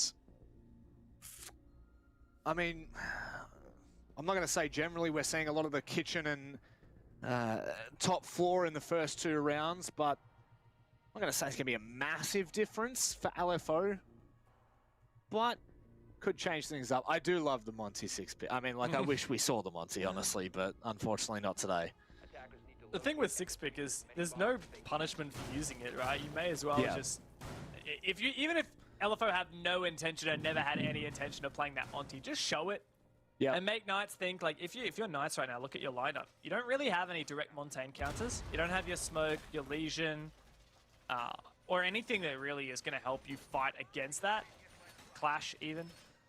And so maybe for a split second, LFO teasing that Monty just made Knights think, do we 6-pick off here? Hayward actually 6-picked off of Vigil, but then repicked it again anyway. So maybe that was the conversation. Maybe they were like, hey, Hayward, can you go Legion instead? And he thought about it and he's like, nah, I want Vigil. No, thank you. No, thank you. I wish. I do really wish.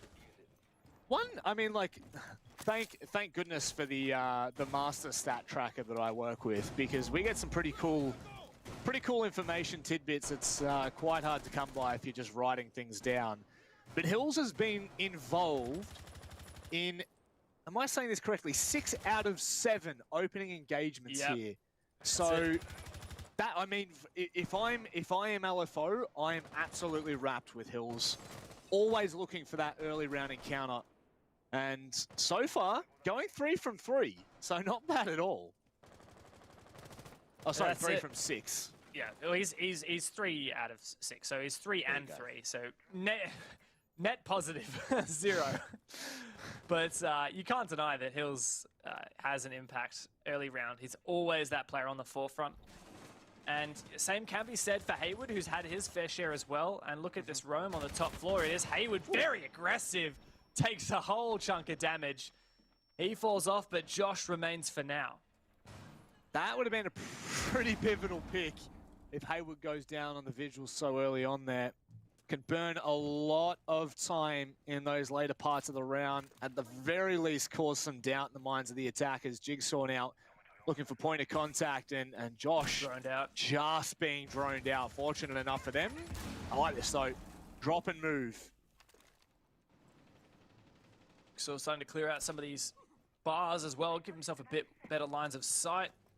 For LFO, they've taken control of that top floor, but not the whole thing as of yet. As you can see, Jigsaw very wary of Cocktail. Some X-Kairos pellets to flush out more of those Cocktail positions. Still 2 Knights players up here, Sage and Hayward. Hayward's super low HP, so he's got to be careful, and Josh finds the opener. So without Jigsaw, look to other players for LFO to lead the charge. And Hayward is just going to cause so much doubt here. Sushi has not checked it. They've got absolutely no clue. It's got to be a 2K here from Hayward. He closely makes it at least a 1 apiece. But goodness me, that is a huge oversight from LFO. That's the kind of thing that punishes you. Knights have regained control of this game, and this round is looking in their corner. Nasty and Hills make that just nasty as Hills falls down. The player upstairs, he's found one. It's going to have to be an ace in the next 20 seconds. But Rob, I just don't see any universe in which this happens. Nope, it's not even possible. That C4 could have finished it off. It's not to be. But 3 players looking at 1 choke point with literally nothing else to do. That seems like LFO's game in a nutshell. And Knights, goodness me. That's the big one there, ladies and gents. Match point. I think this actually happened to LFO last season as well, now that my mind's being cast back. I'm pretty sure they were having decent results all season long. And then when it came to, when push came to shove in their one best of 1 against Knights, they were beaten 7-1. Yep. That is absolutely correct. And if you look all the way back, it was also on Cafe as well. So, learn your lesson. Yeah, this is what I was saying in the ban phase, right, for LFO. Yeah, a bit scary. And hey, Knights have certainly turned it up. They are certainly having a great game so far. And, well, you know, I'm actually just out of curiosity, I'm going to bring up the CGG stats from that game last season between these 2 teams, and you have a look at it. Hills had a good game, but it still wasn't enough. And from Knights, you know, Hayward 1.7 rating, 100% KOST, 3-0 opening kills on the Ash Jaeger. Sage and Dino and Juicy all had incredibly strong performances as well. So it looks like time hasn't changed much. Nope. 5 seconds to go. Not even slightly. But that's what we wanted from Knights. This is what we've been asking for a week now, and thankfully they have shown. It's just getting worse. It's getting worse. I love that he's, you know, Legion's lost the 1.5 times scope on his T5. So if you want that 1.5 scope on the T5 SMG, you've got to play Oryx. And I mean, you know, Oryx does have some validity on this map. a couple hatches he can jump up, but I have a feeling Juicy's half playing over that SMG, half because he wanted a spawn peek. Not even mad. Not even mad slightly. So the man down and 4 rounds down. This is an impossible task for LFO. Oh, Nice shot. Holy, see you later, Juicy. At least that's even now for LFO and Knights. Still very aggressive positions held by the defense.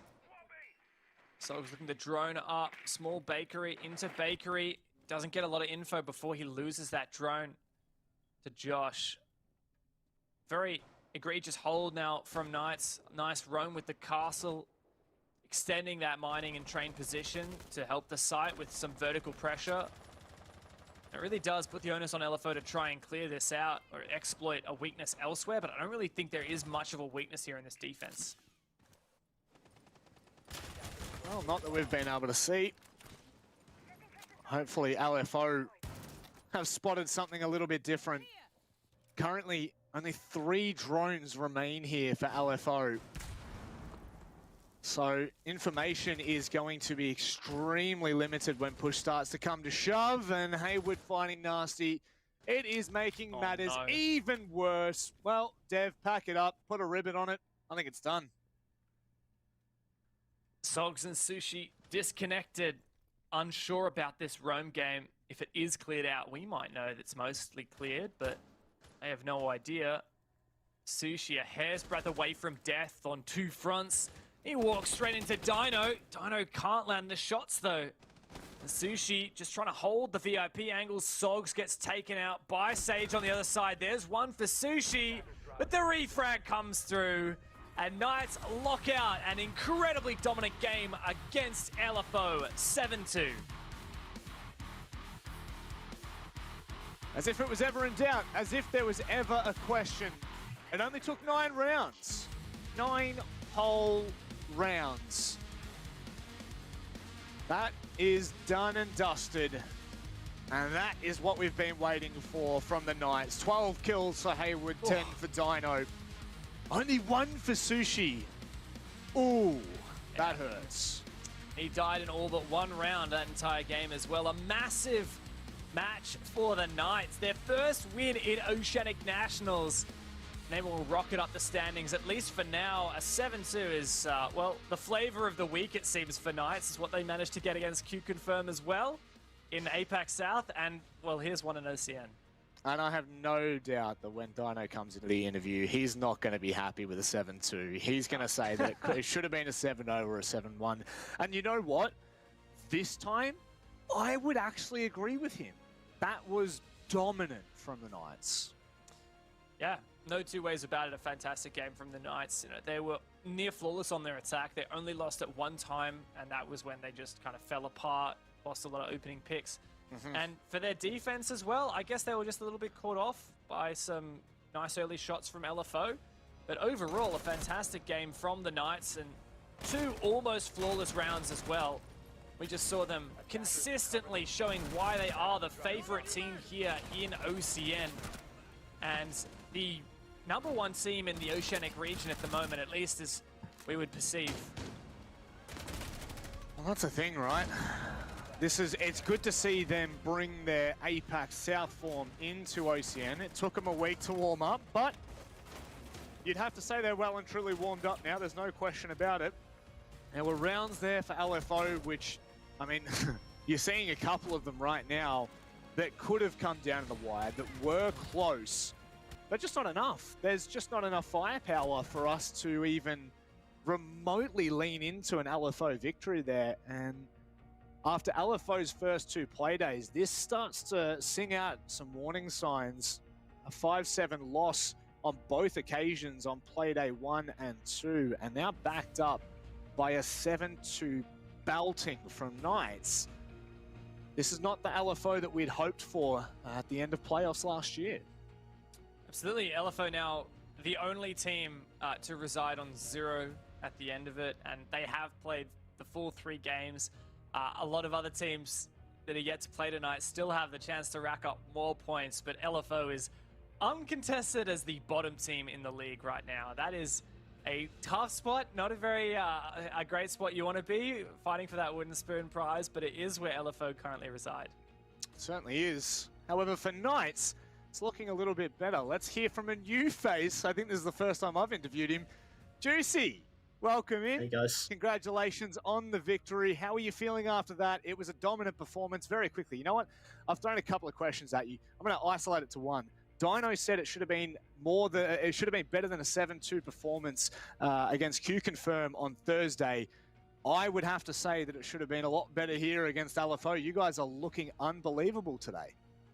Yeah, feeling good after, a bit shaky start in the first couple of games of OCN, but I don't know. South's going well for us, and I don't know, things are just clicking the more and more play days we get. So yeah, pretty happy. Just to dive off that, you guys have done so well in APAC South, but OCN hasn't quite been what you guys were hoping for. You lost to Elevate in the rematch, and then to ROFLCOPTERGG even. That was a surprise to us because we are favoring Knights as the #1 team in OS right now. So I'm keen to get your insight. Do you guys think you're the #1 in OS at the moment? And if so, what happened in those first 2 play days of OCN? I think we are #1 in OS at the moment, just because previous matches and stuff. ROFLCOPTERGG was, the first couple of games in OCN was just a bit rough for us. We were trying to figure out the balance between South and OCN and how we deal with that week by week, but I think we're slowly starting to figure out how we deal with so many play days, and whether it might be lack of prep for a team, or we just have to fall on our skill as a team, and if we don't have the right prep. But yeah, I think it's just dealing with it week by week is what I'd say, put it down to. So this is, you're currently, sorry Dev, I'm just going to quickly ask before you get to ask your next question. That is, you're playing 3 games a week currently in officials. So is that how you're feeling? It just feels a bit overwhelming for you? I think just getting used to it. It's the first time it's been this packed, I suppose, for us, just with everything going on, and it's not necessarily overwhelming. It's just getting used to it, and I think we're starting to get used to that now. And with obviously another play day tomorrow, and that's all it is for us. Just getting our heads around it and going from there. But yeah. Yeah, I think it's safe to say you guys. Sorry, I think it's safe to say you guys have gotten into the swing of things now. You look so hot tonight. But I wanted to ask. You mentioned the preparation that goes into games. You've recently brought on Sketchy as your analyst. How's he contributing to the team, and how do you guys work with your support staff? It's been really good having Sketchy come on board with us. We've been, I suppose, Picky does so much for us at the moment, and I think just getting someone else in helps him out and lightens his load a little bit. But just work with the support staff. They come in, give us what they have for the next couple of games, and we go off that, reread it, and what to expect, what their tendencies are, and I don't know, have a good relationship with Sketchy in the short amount of time he's been with us. So it's only going to get better from here, and the more play days that go by, we're just going to get more and more information, and the way that he puts it on paper for us is fantastic. So couldn't ask any more of him, really.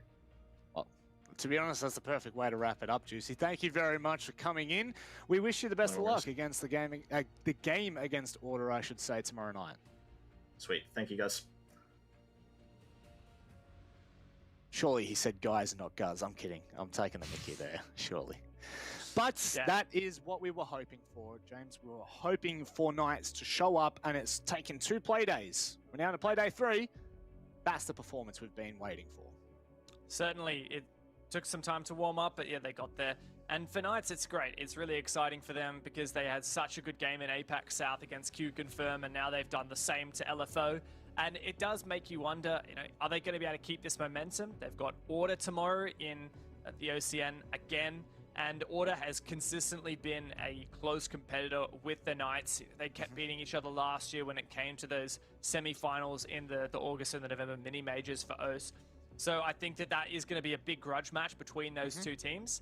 And look, I reckon Knights can take it with what they've shown today and what they showed in APAC South. I think they're ready for it. They certainly are. Let's have a look at the match summary. And I don't think that there's any questions here. It looks like, Hills and Jigsaw were attempting to pull their own weight, but I honestly think But this is just nice getting into the groove of things. And it is a great point that Juicy's brought up in his interview there about, you know, how it's all come together and potentially why we weren't seeing the best results from them on Playday 1 and 2. And it's something that I don't think you and I have really spoken about a lot. But it is the fact that the 4 of these teams in OCN are playing 3 officials every week. Now, that's not going to be the way moving forward, but currently that is how it stands. And it definitely would change the way that you approach the game and you approach the preparation because it's so limited. You've only got so many hours in the day, but clearly they came in prepared for LFO, and this is much, much better and a good sign. I hate to look at LFO and ask questions here though, but I think we have to. That's 3 defeats in a row. Yeah, LFO at the moment have just got to prove that they're not the worst in OCN. I think that's step 1, because I think most of the evidence is pointing towards that at the moment. But for Knights, hey, good stuff. It looks like they're finally warmed up to playing 3 days a week. Busy boys they are, but they get the job done at the end of the day, so that's what we like to see. They certainly do. So that is our first match of the day done and dusted, ladies and gents. Don't go anywhere. On the other side of this break, we've got ROFLCOPTERGG and Elevate. See you in a bit.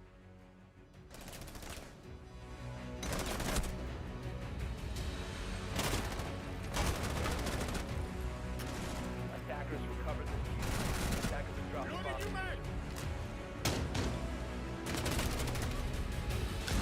Seconds left. Attackers have dropped the bomb.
My name is Rain Wright, and I'm the Flex Vert player for Team Elevate. But what you don't know about me is that I love Ultimate Frisbee. Ultimate Frisbee it's a weird sport. You gotta get to the other side of the field and score basically like a touchdown. Yeah, it's heaps of fun. The reason why I chose Ultimate Frisbee is because I didn't play for my high school football team. So then Ultimate Frisbee was just like that sort of abnormal sport that I just got into. It can definitely get physical when you're just like leaping and taking marks with the Frisbee. I mean, some people's elbows may have been bent backwards by myself, but that's just all part of the fun, I guess. I don't want to float my own boat, but no one in the Rainbow Six Siege scene would have me covered in Ultimate Frisbee. I've definitely got that trophy covered. No one's playing Ultimate Frisbee. I've got that covered, I reckon, easily. Greatest moment in Ultimate Frisbee would definitely have to be my last 2 periods of sport during year 12. We were smashing the other opponent, which we'd been competing against all year. It was pretty close, but I threw the last, Hail Mary, and my mate caught it in amongst the pack, and yeah, I think that was just the cherry on top to a great year. If I had to pick one operator to play Ultimate Frisbee as, it'd probably be Wamai, just because it makes sense. He's throwing a disc. Key thing in Ultimate Frisbee is accuracy, and I feel like Wamai definitely has that covered. So yeah, we share that trait of accuracy. My name is Lachlan Boyd, and I'm entry fagger for ROFLCOPTERGG. But what you don't know about me is that I grew up on a farm. I grew up on a cattle farm, 1,600 acres. Just lived there for most of my life. We had roughly 800 to 1,000 cattle, depending on the time of the year. So I used to muster cattle, fence work, help feed out hay, anything that needed to be done. It was good in some aspects and challenging in others. A lot of empty space, riding motorbikes around, just chill. I was pretty reckless on the motorbike. I lost count of how many times I crashed my motorbike. The worst part was definitely the internet. I had to play Siege on 3G mobile hotspot for a year and a half, 2 years, I think. I was back on console in those days. I had roughly 400 abandons because of the internet by the time I moved to PC. I could handle the 1,600 acres easy enough and the mobs of cattle, but the internet, just no way. I think the best operator to be a farmer would be Fuse, because he's chunky. I would never go back to farming. I couldn't deal with the internet issues. And I'm too reliant on YouTube.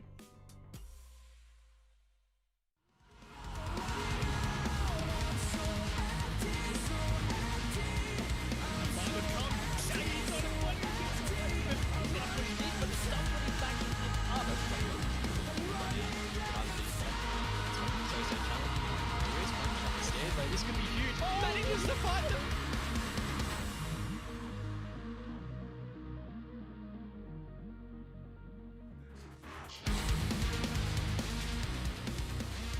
And we're back into it.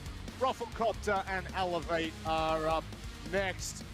And Knights have shown good form for the first time in 3 play days. So the question is, Elevate or ROFLCOPTERGG? Because if we're going on today's theme, I'm going to go with Elevate.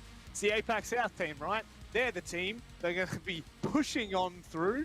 However, ROFLCOPTERGG have been really making a bit of a mess in OCN in the past 2 play days. That's it. Now, we just watched a game where 2 teams hadn't found a win in OCN yet, and now we're watching a game where 2 teams haven't found a loss in OCN yet. That's going to change right here. ROFLCOPTERGG has been flawless so far, 7-4 against Rhythm, and then that 8-6 against Knights. That was a massive upset, the biggest we've seen in OCN for a long time.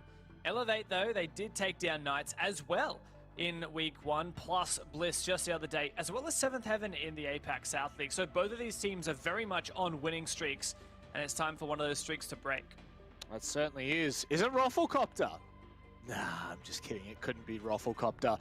This roster here, it baffles me how they've been able to play so well. From what I'm aware, the only player here to be playing their first season in Tier 1 is Boydie. I'm pretty sure Campo, OJ, we've seen them as OGs, and Hotshot, Bounce, and you guys would remember them from last year. Literally at the end of last year, both of these players had, I would say, decent performances. Bounce, and very well known in Twitch chat, apparently. But in all honesty, it is a roster that is looking so damn strong. That's it. So OJ, Campo, and Bouncer have all found their home on Rhythm at various points in the past. And Hotshot is from Elevate, so he's going against his former team. Now, he was pretty green when he got picked up by Elevate, and he was kind of thrust into a support role. I don't think he necessarily found as much comfort as he was hoping for, and then he was just recently replaced with Fisho. So Hotshot is, in theory, the most experienced player here, but the thing that's amazing about this roster is the way that they play the game differently to everyone else. I love it. And also, Boydie and Bouncer are just some of the best mechanical players I've seen in a long, long time. And when they are refragging each other on entry, there is just no... You can't count them out. It's just, there's no stopping them. There is literally no stopping them, and that's what terrifies them. What terrifies me for them anyway. However, Elevate, I think that they've got a decent roster. I think they're really looking quite good with this pickup of Fisho Guy and also Milo, who's off in the back rafters there. But God Legion has really been putting in a lot of work recently, and we were talking at the start of this season, I don't know if you remember, James, about what it would take for Elevate to really step up and push through, I would say, a bit of stigma that was lying around them after their Pro League performance last year. They looked so good, then they came to Six Masters and OCN, they bottomed out. Part of what we were talking about is could God Legion perform up to what we expected, the standard that he had set in Pro League? And I think he's definitely started this season doing so. He absolutely has. He had a fantastic ace last week as well. God Legion is way back onto it. So is Worthy, who, no, I wouldn't say new pickup, but he's been on the team for, 9 months now, I think, 6 months, and he was relatively inexperienced before that. So Worthy's been a great pickup, and him and God Legion are very much both on form at the moment.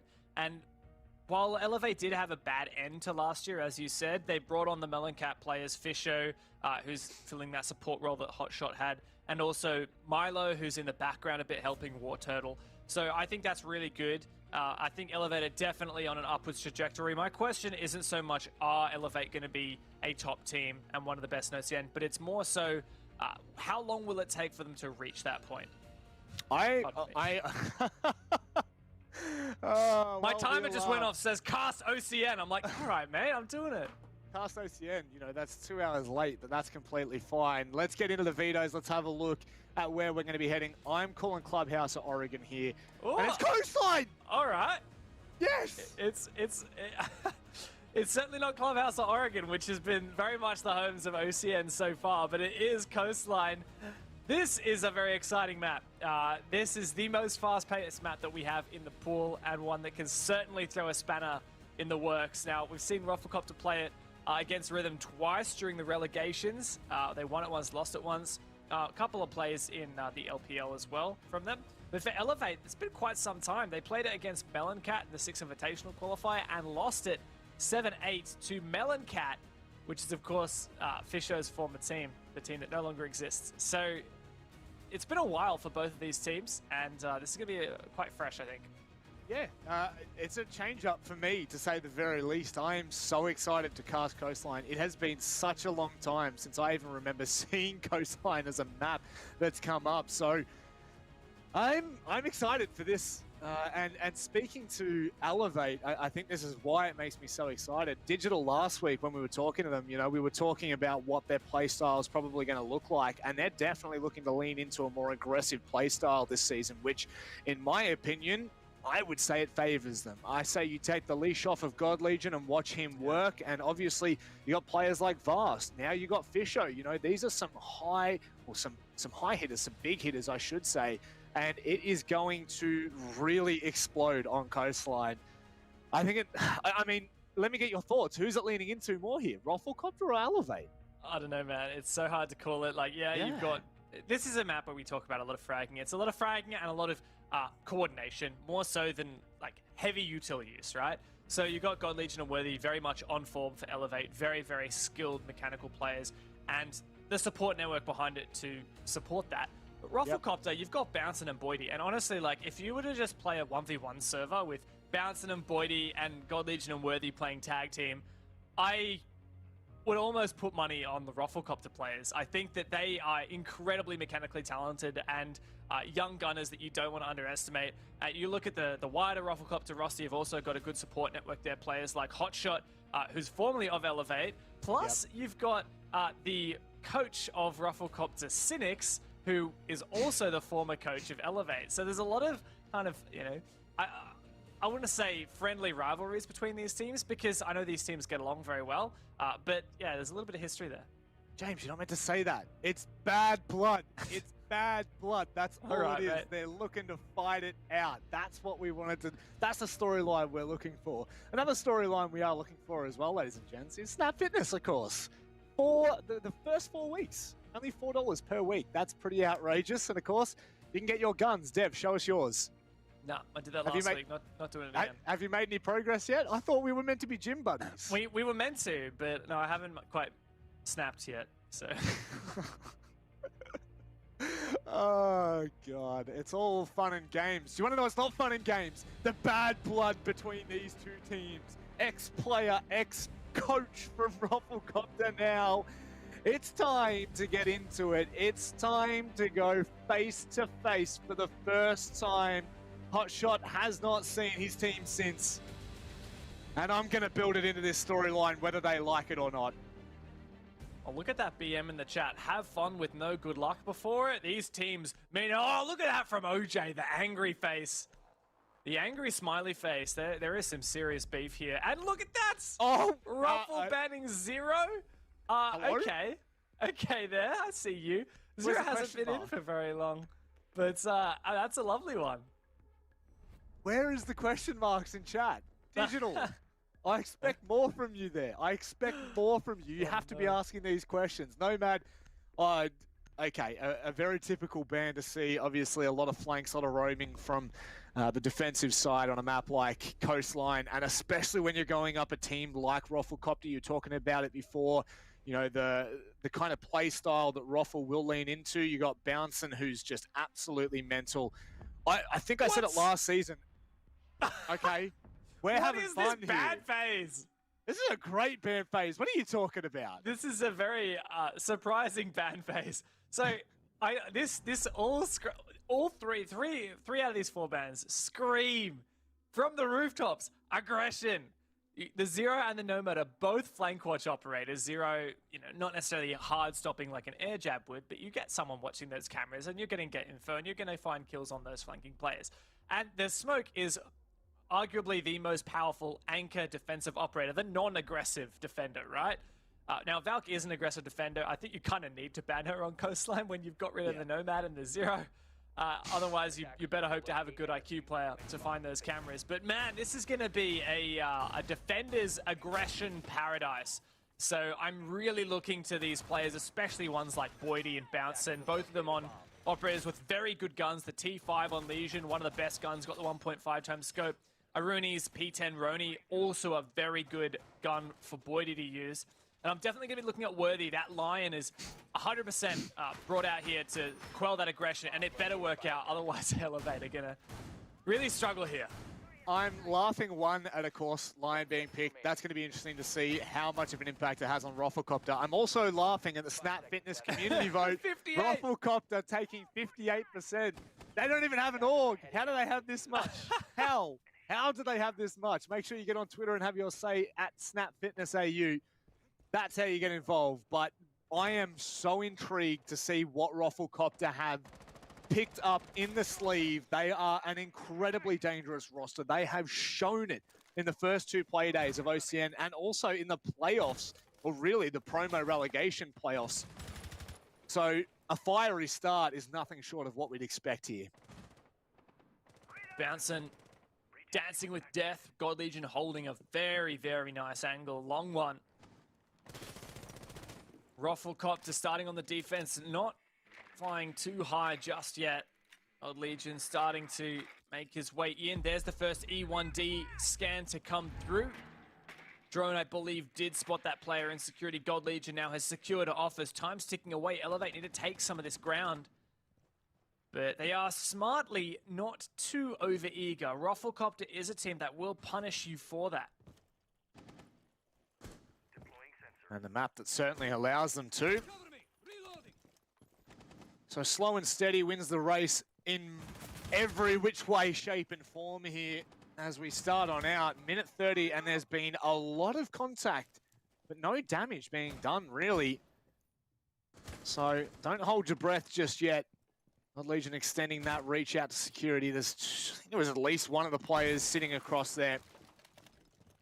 And I'm really curious to see how Elevate attack this with ROFLCOPTERGG just being so flexible on their playstyle. Taking a little bit of ground, but not a lot as of yet. Elevate made a nice rotate between red bar and blue bar. Slow and steady wins the race. Good info gathering from Elevate. They're really just looking to find a pick. That's, I think, step number 1. A smoke goes out. Is Fisho looking to make a play here? Fisho may be looking to, but he may not be given the access. Fisho's going to have to be cautious as he makes his way in. There is one player down. Oh, he's going to stick this. Is that meant to kind of give a bit of a sound cue there for Fisho? C4 comes into the face. Lovely work from ROFLCOPTERGG. It is technically a 4 versus 3 with a player down. That's going to be the first confirmed kill. Vars continues to push in here. Good trades. It's a 2 versus 3 dev and a lot of time left to make this work. 2v2 now.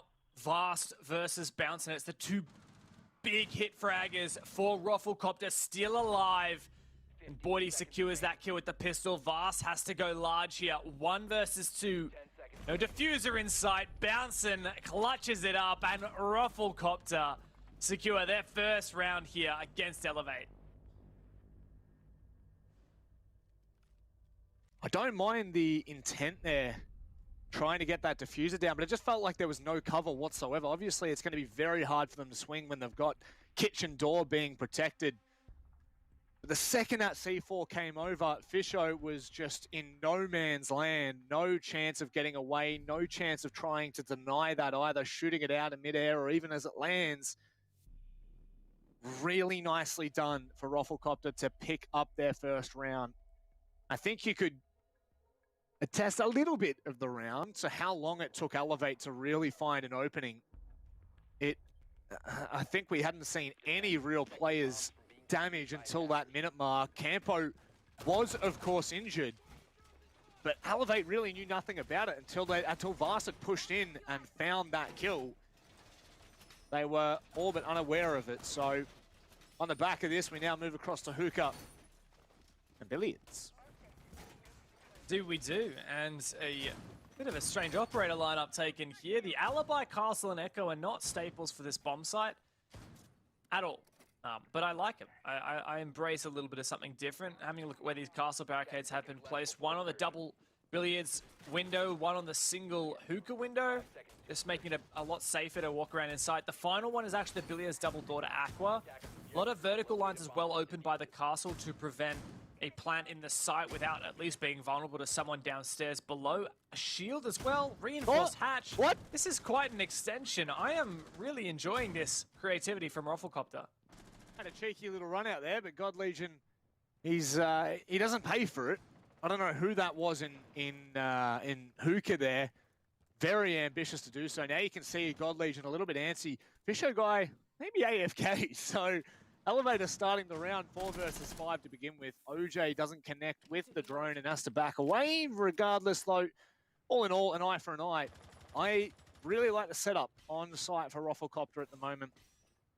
They have plenty of rotates, a little bit of an awkward mess about it with those castle barricades, but Boydie, how impactful can he be on the Echo? That's the real question for me. Boydie, definitely one of those key fraggers for Roffle, but playing the 1 speed is kind of uncommon for some of your better fraggers, but he's got a good gun, and those Yokais can be very useful. E1D rings out from Worthy. An info gathered on the side. Digital's already taken down those 2 castle barricades on the windows. We also have Digital doing some sledgehammering work from below. Get some elevation, you can open that up. But speaking of opening things up, that's Fisher guy onto OJ. Digital needs to be really careful here. There is a player just behind, well, above the barricaded hatch. Bomb located by attacker. Maybe there's a world in which they decide to contest that, but not right now. That opening kill on the OJ, it's a big one. They need to continue, though. What were you saying there, Dev? Is that a nade from Digi? Tried to toss it up, didn't manage to hit Boydie. Second one might do the trick. Up through the holes in the floor, and that does get him. And Roffle have fallen to pieces. Great early game, and Vast straight up Cool Vibe stairs. It's a 1v5 for the former teammate here, Hotshot. Is he gonna land any hot shots? No, a flawless round for Elevate. Why you calling him Hot Shot? His name's Hot and Sexy. Well, he's definitely wasn't hot nor sexy at the end of that round. Well, that is for damn sure. ROFLCOPTERGG, bit of pie on their face after that attempt, and this is the Elevate we've come to know and love in 2021. There's no question about that round. They 100% had that under lock and key. Do like this from ROFLCOPTERGG, though. Don't stick around where you're not needed or wanted. They go to Blue Bar and Sunrise. And we'll see how wild they decide to go with their operator picks. This time, not so much. Yeah, not super unusual, but That mirror was 6 picked onto instead of that Wamai. Wamai would have been nice to maybe hold on to the Vulcan shields from Goyo a little bit longer, but that mirror can create her own very difficult to remove power positions. One likely to go on this single reinforced panel you're looking at right now in red bar. One likely upstairs, I think. A couple of different places. Actually, maybe in kitchen. Looks like that's where Hotshot's going at the moment. Yeah, it looks like it's going to be in kitchen facing down service. A lot of different ways you can play this. A lot of different good viable mirror positions for ROFL on this site. And you can see that Banshee protecting from the window jump in. The shields both actually here in office. ROFLCOPTERGG really extending. They've got kitchen held, they've got office held, and here's a spawn pick as well for Boydie. I mean, would we expect anything less at this point? Honestly, no. No, never. That'll definitely allow Boydie, though, to play around office and continue to find cheeky little peaks if God Legion decides to make any kind of nuisance there. Elevate not wasting much time in approaching. Now they just need to, realistically, in my opinion, find that opening pick. They've got a lot of information on that top floor thanks to the drone, so Fisho will feel very comfortable consuming the better part of VIP and theater. Moving in nice on an early, good info gathering, but that drone of his was spotted out by that default camera. Fisho's had a good round last time around, but as something was pointed out to me by Raven and Guz in our caster chat, Fisho played a really mean 0 on the 6 Invitational qualifiers. So I think that ban that we saw from ROFL, not only just to quell enable that aggression from their defense and prevent the flank watch from Elevate, but also a direct counter onto Fisho. I'll be honest, the player that I would definitely want to be trying to eliminate as early as possible. Fisho, though, may not have the kind of prowess that we would expect from someone like God Legion, is so nutty and is, I've said this time and time again, always good for one of those hero plays in the game. And I love that from OJ. Just give them a little bit of attention there. Just take a slight advantage away. It may be a couple of seconds, but you never know how impactful that will be. Doesn't look like Elevator even slightly fazed by it. No, not yet, but they can't dedicate any flank watch utility to it because, of course, Zero, Nomad both banned, so they've got to have someone actively watching for that flank. Not sure whose job it is right now. No one. Oh, actually, there's a player in Drinks who I think was doing it. Is that Worthy or, I don't know, could be on the drone at the moment, so... Funnily enough, there's no one hard watching these stairs. There is a shot here for OJ, but I think he's too timid about it. Not getting aggressive, tosses up a C4 instead. But it doesn't go through that open mirror window and instead is a bit of an airball there. No one in hookah either, just for now. And this is what we were liking to see from Elevate. A nice little execute. Werther going down, and as you're saying, the diffuser's being stuck by Fisho. So just like that, it is going to be a post plan, but ROFLCOPTERGG have no intentions of letting this one slip. Digital has a lot of work to do and nothing left. Oh my god. Goodness me, ROFLCOPTERGG have minced this round apart. Vast will find one. That's it though. Campo from behind. Just go get him, a 5v1 against Vast. Really well played from ROFLCOPTERGG. As soon as I saw that plant going down, I was thinking, oh, look, Elevate. Look, they might have lost 1 or 2 players, but they're getting that diffuser planted. No worries whatsoever for that retake. A 5 versus 1. Up from a 5 versus 3. ROFLCOPTERGG just dealt so well with that position that they were put into. I love the intention as well. The second, I believe it was Worthy. There were 3 players left. Someone watching the diffuser being stuck, and then Digital was upstairs. But the second they found that pick onto, I'm just going to say it was Worthy, they completely flushed out Digital. There were 2 or 3 players pushing up cool vibes, ensuring that that vertical control would mean nothing. And of course, it's so important. I don't think you can really try to retake without flushing Digital out there. And it's just cool, calm, and collected. Campo's more than happy to run out after 3 of his other teammates are out. causing absolute mayhem. So really, I think the one thing for me with ROFLCOPTERGG is just their positive signs that they are continuing to show in OCN.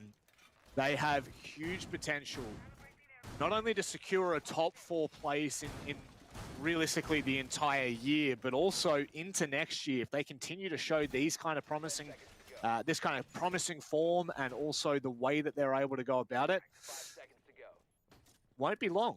That's all I'm saying. It won't be long. Attackers are moving out to locate a bomb. That's for damn sure. The thing I love about ROFLCOPTERGG is, you know, we often see young and up-and-coming teams and players who have really good aim, or that they're really gnarly at one specific thing, but you know, when you look at them going against more experienced teams, you say, oh, they lack that maturity in their gameplay. They lack that experience. They maybe they play not as smart. They have, you know, take big risks or make big plays. They have good aim, but not much else. That is not the case at all with ROFLCOPTERGG. These guys bring beautiful, original strategies, and their team chemistry is something to behold. I just love watching it. Really early here from Elevate, and that is going to be a bit of information from Boydie given. So nice pickup. Oh, okay, it's just a trade. An instant trade at that. So 1 for 1, an eye for an eye. Neither team blind, but certainly impaired. This is a hookah bomb site. For now, pushing through service and kitchen. That's the second E1D gone out. Enables Elevate to get control downstairs. Keeping in mind that the last time this bomb site was defended by ROFLCOPTERGG, it was an Elevate win. Almost flawless. Very, very convincing. So even for Hotshot to just find that 1 kill, that's already something. Certainly isn't, and it does work both ways here though, because not only is that the soft breach from Digital gone, which we saw have such great impact in putting a lot of pressure on that hookah player, but also it is of course the pulse gone. So much information gathering for ROFLCOPTERGG that now they just don't have. They don't have the luxury of finding the early intel and being able to stack that. So it really, in my eyes, it is an eye for an eye. It is an equal trade, although you'd definitely say that a 4v4 may make them... Oh, Fisho. That sucks. Just missed the Selma there. Got caught on that little beam. Fisho trying to flush out this player at Vars, trying to flush out these key positions. But bit vulnerable to a pre-fire or a C4, but he fortunately just lands those shots onto Bounce, and OJ looking to push up. Oh no, he loses his head. And Vars can deal with that C4 with ease. Boydie in a 1v4 has a C4. That might stop the plant, but it just misses. Or at least Fisho falls off. Now replanting. Boydie has to hold out. It's not going to happen. Worthy on a long, cheeky angle from below. Gets Elevate their second attack win. 2 times strong onto Hookah. 2 players falling with the C4 in hand. It's unlucky. Plenty of opportunities there for that to have been swung back the other way. Elevate, though, putting the pressure on. It's more than you can ask for right now. Labai and Mirror, surely that clash is 6-picked, but wouldn't surprise me, honestly. It would not surprise me. No! There it shots. is.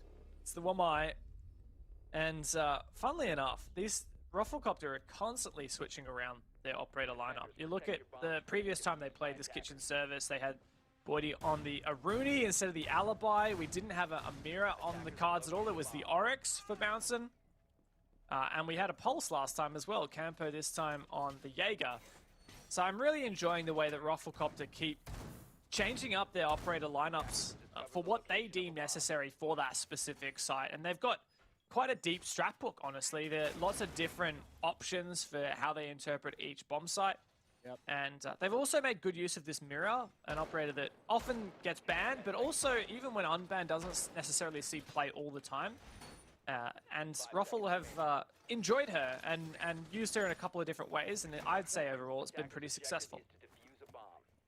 Really intrigued to see what happens when they go on their attacking half, because as far as I'm aware, I really haven't seen a team swap their lineup like this so freely and so fluidly So when they go to their attack, I wonder if it's going to be something similar or whether it's going to be the stock standard approach that we generally see. You know, sometimes you can have a player swapped in or out, but more often than not, you are sticking at least four of the 5 operators. So 2 more rounds, and I guess I'll find out. Some I would just say some nice plays from Campo, denying that early drone into bar. Kind of makes Elevate second guess themselves, and now they have to recommit another drone. Sorry, is there no one on either objective right now from ROFLCOPTERGG? I think, here we go, no one in kitchen, 1 player in kegs, and that is it. Where is everyone? There's a guy upstairs. 2 guys upstairs, Bouncing's over in security. They are very much playing the map. ROFLCOPTERGG have presence everywhere. Now, of course, if Elevate had the info, they might see an opportunity for a rush here, but there's still a chance that ROFLCOPTERGG would be able to retake. We've seen it before. They really are everywhere right now. So this is really scary for Elevate. And I think it was a reason why things kind of crumbled apart there. You can see vertical lines from Fisho Guy. Sorry, not from Fisho Guy. Who is that above? I believe that's Boydie up in VIP that will deny that exact plant that we saw them try to go for in the prior round. And I really am enjoying this spread from ROFLCOPTERGG. You have the player in lobby being able to watch that long line to bars, and more information being denied now. E1D coming out, bit of contact from Vast. Nothing to stress about just yet. Swings back into it, Dev, and loses his life. Or at least gets injured, but Digital's found OJ. That's the pivotal player on site, the one with the C4 who denied the plant last time around. Bouncing, but he got 1 injury. He has to land this shot, but Worthy punishes. And suddenly this is flipped on its head. Elevate have regained the momentum in this match. And Hot is completely caught off guard. All on Boydie. He has a decent position, but he doesn't know where that plant's going down. His spot's been revealed, and he has to retake a 1v5. No way in hell this is happening. Okay, that's valid. What I liked about it is also the biggest flaw about it. Keep the enemies guessing, but you're also isolating a lot of 1v1s, and just like that, Elevate, they crunch a 3rd round on their attacking half. Still 1 more round to go. So let's not jump the gun just yet. Coastline is the most aggressive and attacker-started map in Rainbow Six Esports at the moment of our 7-map pool. Now, Chalet may well get there as well, but for now, Coastline certainly holds the title. And with that in mind, ROFLCOPTERGG, they've kind of won enough defensive rounds to be moderately satisfied here. For Elevate, I think the pressure is definitely on them to get 4 attack wins in their half here. If they only get 3, if ROFLCOPTERGG evens up at the end of this half, it's completely plausible that then we'll see a 4-2 split in favor of Ruffle on their attack, and hence win the game 7-5. So I'm definitely looking at Elevate right now, and 3, look, they might be in the lead, but 3 rounds is just not enough on attack. Well, stage has been set for them now. Once Dev Marta says something, he means it. Hell yeah, dude. So ROFLCOPTERGG, I'm just thoroughly impressed and very much enjoying everything that they've shown us so far. As much as I'm saying that, though, this is what we've seen from Elevate time and time again so far in 2021. They are able to adapt really well. And in doing so, I think they're putting a lot of pressure back onto the new up-and-coming OCN team. And now they've got to convert. They have to step up. They've got to be the more experienced roster. And to show it here would mean a lot. Both teams, just so we are completely confirmed here, are flawless so far in OCN. And today, one of them is going to cop their first L of the season. Elevate have done a great job bouncing back. Keep in mind that, you know, they were 2-1 down at one point since they'd have won 2 rounds in a row. They have the momentum squarely in their corner. And, well, Blue Bar Sunrise is the defense choice bomb site for Ruffle at the moment. Now, Elevate managed to get the plant down in a 3v5. Then ROFLCOPTERGG managed a 5v1 retake. So I think Elevate, for them, they're not so worried about getting that plant down, and they know that Roffle will kind of let them. Elevate need to make sure they can maintain that man advantage every single round so far, Rob. Oh my God, bouncing. Every single round so far, Rob. The team that got the opening frag won the round, and I think it'll be no different this time. Hell of a stat. That's Campo down. Oh, no. Got out. What? There we There he go. is. Confirmed. So, if Trends do predicts, it's Elevate that should be able to walk away with this round. They've got a minute 20 to do so, and they haven't made a lot of progress toward the site. I love this from Boydie. Surely you look no, for it. it's not gonna he's work. sitting. Oh my God, Fast was on his drone. That could have been it, Dev. Boydie doesn't get punished either. FO12 shotgun position is so powerful, but util could mean the death of him. And Digital's found bouncing. Boydie knows he needs to make a play here, otherwise his team is losing this half. Coming up the stairs, he takes down God Legion, looking for another one, but he's cut out, and Digital takes him down. The Lion E1D roars to follow, and 2 versus 4 now for Hot and OJ. It's such a tall order, and Elevate may well have done what they need to. Don't hold your breath, though. Both of these players are capable of making this doable. They now have control of Sunrise. Hot now readjusting. Worthy watching the crossfire, but that should be all said and done. Diffuser is now well and truly planted. And in a 1 versus 3, near impossible. There we go. Just like that, Elevate. They've taken a 4-2 with a dominant fashion toward the end. We'll be right back after this, ladies and gents.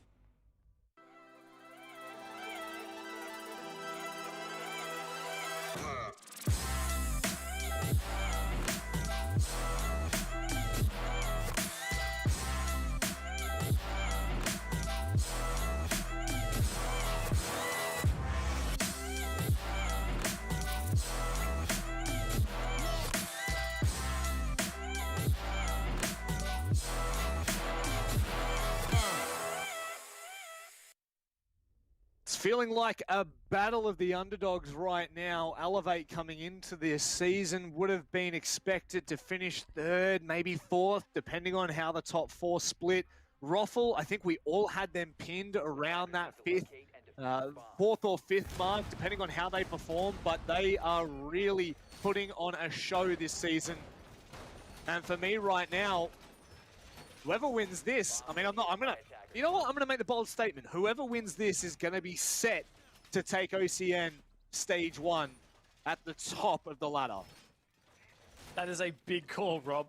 That is a massive call. But hey, currently both tied on 5 points at the top of the standings. The closest teams nipping at their heels are Order and Bliss on 4. And, mate, I'm with you. And Knights as well on 4, I guess, after today's match. But I'm totally with you. I think whoever wins this, both of these teams have already been Knights, right? Like, whoever wins this has got to take that #1 spot. Yep.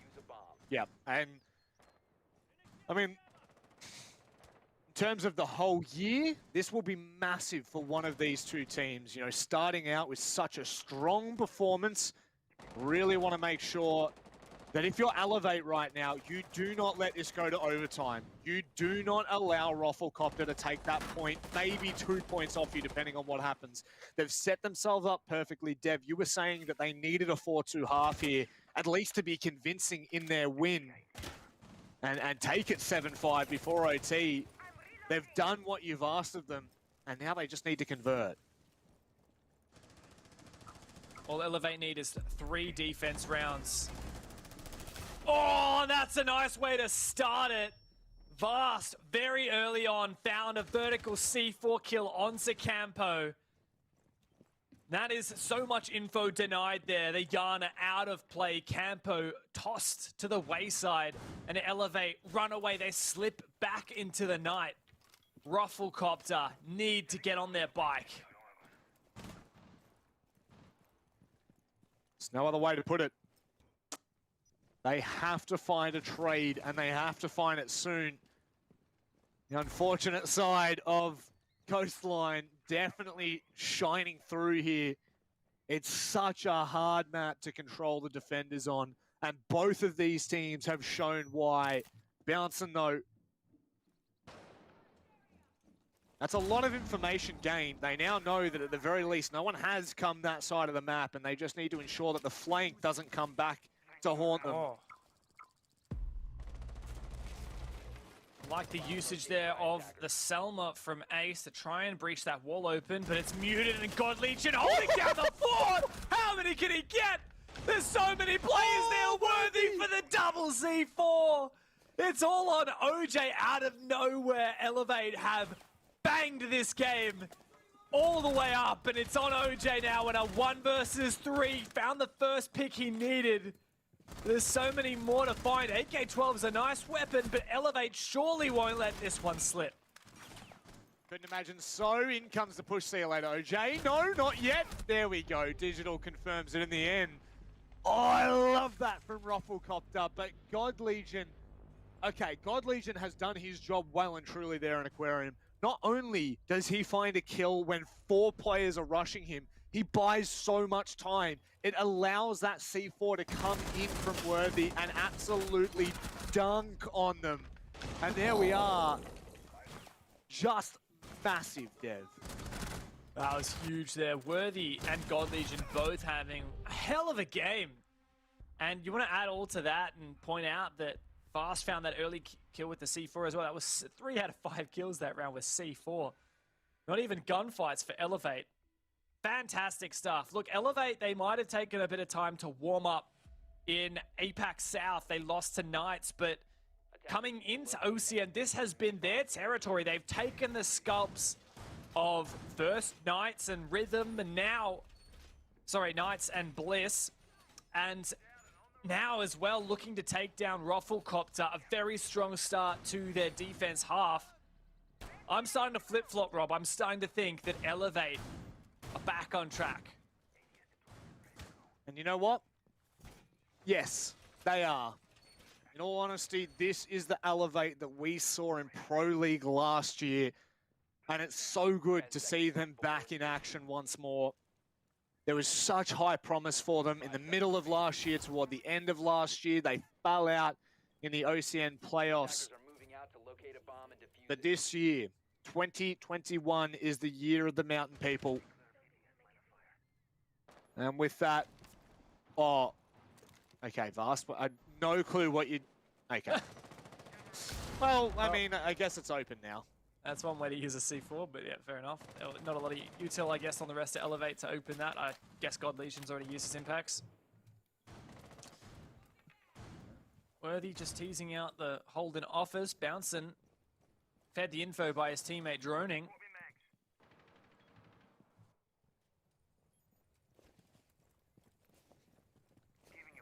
Not being given anything just yet.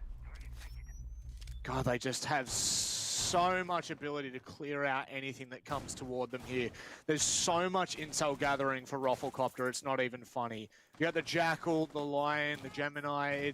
Oh, sorry, not the Gemini there. The Yana, the Gemini, I will say. Oh, Worthy, though. Getting aggressive and antsy there. And unfortunately doesn't connect on that shot. Here comes the hard breach, though. Selma breaching that wall onto Blue Bar. Now, this Blue Bar executes very difficult to push off. You're really exposed to lobby and courtyard, thanks to the soft wall being completely opened up, as many teams do. You'll see it. Ooh, actually, part of it hasn't been destroyed. The part where you would usually plant isn't opened up for some reason for Elevate. But there are 2 players in lobby, and they could not only flank security, they actually are going for the security flank right now. I can see it's the Malusi. Worthy's already in a gunfight, but forced off by the Lion. Hot shot, very much keen there, and OJ's found the opening pick. Digital now coming back the way of Hotshot. Needs to be cautious here. Hotshot is low, swings wide, not going to find it, but Worthy doing the damage. God Legion doubles the wounds. What is going on? Oh my God! This is unreal. Campo left in a 1 versus 2. It looked so good for ROFLCOPTERGG there. It felt like they read it perfectly. And now it's Campo to claw this back and make it 5-3. No info. Attackers have recovered their Gets that diffuser back. Nade uncooked, tossed out. A second one primed. This is a little bit safe thanks to that wall not being breached open. Oh, there's a straight bullet from Worthy with the pistol, no less. Bit of BM, I guess. These teams having a bit of fun. Very possible, very winnable for Campo here. Should this be 2 1v1s or the nade doesn't get caught? God Legion flushed out of position. The spray down is so close, but Campo's got to reload. 2 players low on HP. They don't need a peek. And they know it. God Legion so close here, but Campo takes him out. 2 seconds left. No time. He's got a plan. And Worthy can easily clean it up. Elevate. Take us all the way to match point. Really well played. Such patience from Elevate there just to continue to back away. Felt like there was an opportunity to at least fake plant, maybe try to claw out some of the positioning from Elevate at the end of that round in the 1v2, but it's just so much to do for a Campo. And a flurry of frags is what initiates that dev. That was, what, 5 seconds, and we saw 6 players just fall off the face of the earth. That's coastline for you, mate. Trade Fest. You blink and you miss it. Honestly, like, I look down to my spreadsheet to take some notes for a second. I look up and half the server is dead. It's quite the adventure to experience. And Elevate, they have done amazingly on their defense. I think that trading has been a large part of it because guess what? That round just then, that was the first round where the opening kill did not lead to the team winning the round. ROFLCOPTERGG found that first kill onto Fisho Guy, wherever he was, from OJ. But Elevate just kept up that pressure. Massive play from God Legion. I don't know where he came from, whether he dropped down one of the hatches, but he was all up in ROFLCOPTERGG's jam in office and stole it back for Elevate. That is where it's an issue for me, for ROFLCOPTERGG. That is where, you know, from my eyes, we couldn't see the top floor. We couldn't see exactly where the flanks were coming in from. But they had the read on the players from behind. They knew that there were 2 there. You could see that very clearly. Hotshot was so cautious of the security hatch right after he'd been able to find the kill on the player pushing lobby, who I believe was Digital. So it did feel like they had what they needed, but Elevate are just causing an absolute ruckus here. We'll continue over with only 1 round between an Elevate victory and a ROFLCOPTERGG comeback. The big thing for me is just how blown out of proportion these rounds have been, Dev. It does not feel like it's done ROFLCOPTERGG justice. No, not at all. It's a 6-2 right now, but I definitely felt for a while like ROFLCOPTERGG was in it, but Elevate have just won 5 rounds in a row, Manic. That is insane. 3 attacks and 2 defenses. ROFLCOPTERGG still yet to find their first attack on this presumably attacker-sided map that has certainly not been an attacker-sided game thus far. And, well, from Elevate's side, we've talked about God Legion. He had a big round just then, but aside from that, he's been pretty asleep. Worthy's had a massive match so far, and Fast actually been really consistent, really helping out the Elevate squad. Despite not necessarily being known for that as that player, like he used to play support for this roster. He's been the captain for a long time, and he's been turning it up here, even on these fragging rolls. I think the big thing that we need to talk about, which is exactly what you mentioned, is, you know, the fact that Elevate did go up 4-2 in the first half. It really has given them the freedom to start this second half so dominantly, and the reason why it's 6-2 and it looks, oh my God, God Legion, don't you dare. Don't you, what is this, God Legion? Oh, see you later, alligator. See ya, ciao for now, God Legion. That's what happens when you're sweaty. But a near trade comes back Campo's way. It's not smooth sailings just yet for ROFLCOPTERGG. Elevate still have this roam though. Fast, so keen on the long angle with the 1.5. He saw a player for it just a second there. What a tight angle that is. On the other side, it is OJ with the AK-12 and no doubt a 2-time scope.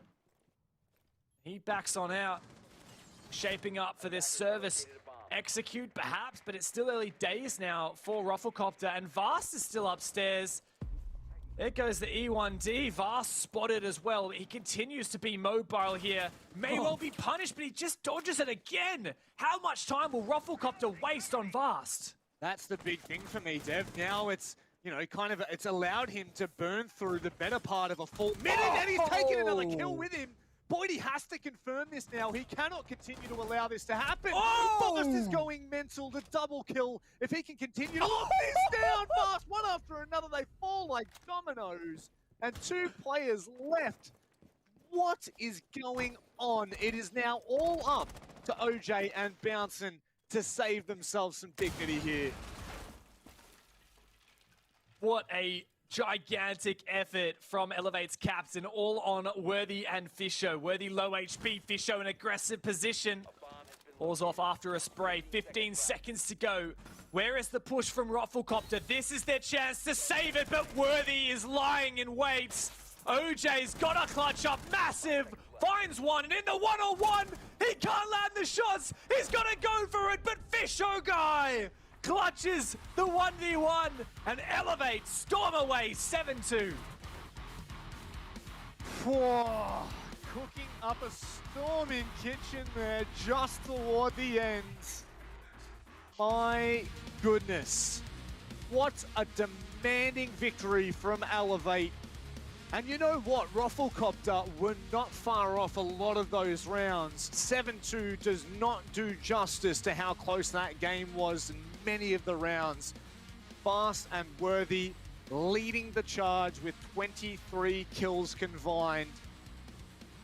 And that is our second 7-2 victory of the night. We're only into the second match. Wow. I'm pretty speechless right now. That was a fantastic game. What was really cut out to be a close game. I predicted the upset. I said ROFLCOPTERGG was going to take it. And at the start, I thought I was pretty happy with my prediction. They went up 2-1. And Elevate won every other round. 6 in a row. A massive effort from Vast. Really, really outdid himself this game, as did Worthy. Both players to have a huge impact for Elevate, but of course this is a team effort, and at the end of the day you win as a team and you lose as a team. That's the case for both Elevate and ROFLCOPTERGG. And, you know, just to kind of put salt in the wounds at the end there, had Vast not have been able to do what he was able to do, you know, the 3-piece, as ROFLCOPTERGG felt like there was absolutely no chance for them to really make progress to that site. Oh, man. That is an unfortunate moment, because I'm not going to say if it goes 6-3 there, ROFLCOPTERGG actually in with a good look, but that is when it turned for Elevate. That is when the whole game shifted, was realistically in the second or third round of their attack. They were able to gain that momentum, and should ROFLCOPTERGG have been able to do the same?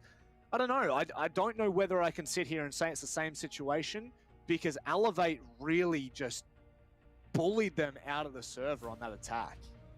Yeah, absolutely. No question about it. The ROFLCOPTERGG couldn't quite get it across the line at the end, and yeah, Elevate had a great game. I just reminiscing the ROFLCOPTERGG branding, their Twitter page, which is hilarious. It's ROFLCOPTERGG. They've got some hashtags going. Fly high, hashtag fly high, and then my favorite one, hashtag not too high. Well, I think today they decided they had been a little bit too high, so they're just settling it down for now. Like Icarus. Got too close to the sun. Too close to the #1 spot. Which, by the way, is now held by Digital and Elevate. Let's hear from Digital himself. Congratulations on the victory, 7-2. Digital, did you expect to run away with such a demanding game? Oh, absolutely. Absolutely. Get out of here. I don't know. We had to sort of put them in their place a little bit. They're getting a bit cocky, 2 wins. Yeah, right, boys. So just go back down where you came from. Yeah. No, just needed to. I feel like that was necessary, what happened there. We needed to sort of chuck on the big boy boots and, yeah, stomp them a little bit. Man, I love to see it. So what's your victory plan? Like, how do you celebrate that? Go out, play some ultimate frisbee, or what's the go? I mean, I would not be opposed to it. Unfortunately, I don't think they've got any games at 8:50 p.m. right now. But it's not a bad idea. I think I'll just stick to maybe the beers. Stick to Respect. the bevs.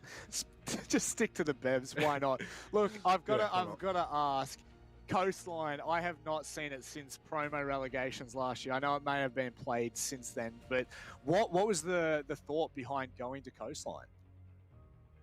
Well, Coast is like super aggro map, and it's a lot of rounds will come down to like 2v2, 3v3s because of those aggro plays. And we know we feel like our team is a lot stronger in mid-round adaptation, and I feel like that's where their team lacks. So we knew that we could beat them in that area of game. So retaking map control where it's clear and just abusing that, whereas they lack that sort of mid-round adaptation. So I feel like that's where on the Ds especially, where apart from Vast going off in luggage, but I feel like that's where we were stronger. And yeah, I don't know. I'm just happy. I'm just happy, man. I'd bet, man. I'd bet it was a fantastic game to watch. Yeah. So I wanted to get your thoughts now. You are currently sitting at the #1 spot in the Oceanic Nationals. And hey, do you think you can keep it? Do you think you can go into playoffs with that #1 seed? And who are going to be your closest rivals, I think, to challenge you from that in your upcoming games? Of course, I'm going to say we can keep it, of course. I'm confident in our team. I feel like with only time, our team keeps getting better. As I always say, our strongest rivals are pretty much, I feel like, for me at least, have stayed the same. Knight, Wildcard, and of course Akami. I feel like they're really strong opponents. And of course, the other teams, I've still got respect for them because they can definitely pull up an upset. So, but I feel like in terms of strong rivals who I know we have to, watch out for, is definitely, I feel like for us has stayed the same. But yeah, no, for sure, I think we can hold that #1 spot. Well, we look forward to watching you do so. You got LFO tomorrow, mate. Congratulations on the win and good luck in that matchup. Thanks, guys. Cheers. Guz or guys? It's guys. It's definitely Guz. It's 100% Guz. But what a performance. What a way to kickstart Playday 3, Dev. That is 2 unbelievable matches in the pocket.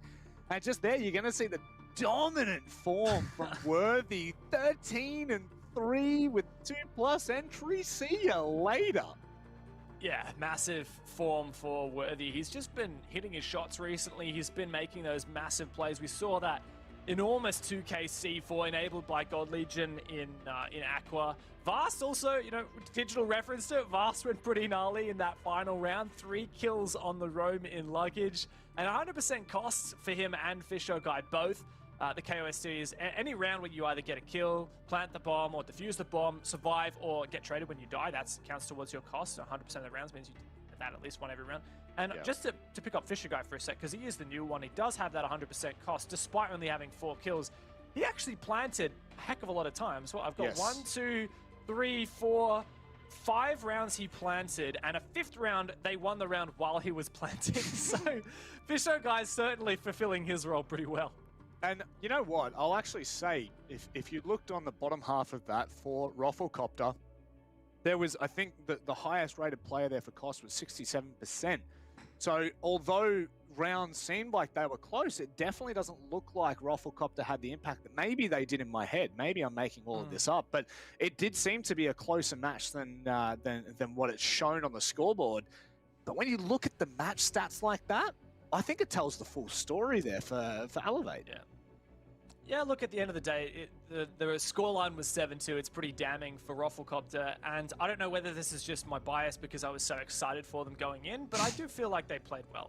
I feel like they played better than 7-2, right? Yeah. But at the end of the day, the scoreline is the final score, and Elevate had a insane game. Yes. They just played out of their brains, and like Digital was saying, they had ROFLCOPTERGG's number at almost every turn. There was one great round with the ROFLCOPTERGG 5v3 retake. That was amazing. But aside from that, Elevate definitely had their number. And they certainly did. They continued to put the boot on the throat, I think Digital was trying to allude to. But that is 2 games done and dusted for Playday 3. We've got another 2 coming up. We're going to go to a short break, and we will see you on the other side.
Living started in 2013 after we lost a very good man in the name of Dwayne Lally to a mental illness. They say death by suicide affects 115 people, but you can't even put a number on it. The ripple effect that the loss of one life had on thousands of people far outweighed what I've ever experienced in my entire life. I'd received a call saying he'd gone missing. I was driving around the whole of the Gold Coast looking for him. I had no idea where to find him. Dwayne was an avid boxing man, very talented. Life of the party, very charismatic, extremely passionate. Loving, loyal, he was very cheeky. Mental illness is costing many people their lives every single day. While I'm sitting here speaking, people are taking their life, and it's because there's people suffering in silence. 1 in 5 people suffer from some form of mental illness, and suicide's the leading cause of death between the ages of 15 and 44. You can look for things like not getting out of bed of a morning, being socially disconnected, loss of appetite, change in mood, change in behaviour, lack of self-esteem. Dwayne suffered from depression and bipolar for a number of years, and the stigma kept him quiet. So we wanted to turn that negative into a positive, and if the shoe was on the other foot, I'm sure Dwayne would have done the same. We're just doing what he would have done. Hi, my name's Dan Price. I don't know where I'd be if I didn't connect with Livin, but I certainly wouldn't be as well as I am today. I was suicidal and tried to take my life on the 4th of December 2014. I was very lucky to survive. I didn't want people to know that I was struggling because of the stigmas around mental illness. We noticed that there were plenty of great service providers in this country, but all too common people weren't seeking help because of this stigma. So we wanted to bridge that gap. As males, we're extremely tough. We want to be the tough people, the ones that have all the answers, the ones that don't want to admit our vulnerabilities and our weaknesses. You might not have the answers, but if you can offer support and just listen to them, that could be what they need in that moment of time. I was an alpha male and a popular guy, and I didn't want people to think I was weak, and that's why I love the message that Livin presents, which is it ain't weak to speak. We go all around the country, businesses, sporting clubs, teaching people that it ain't weak to speak. What we're really doing is educating them in how to speak, where to speak, and then we're educating people on how to listen and how to look for these warning signs, because without one, you can't really have the other.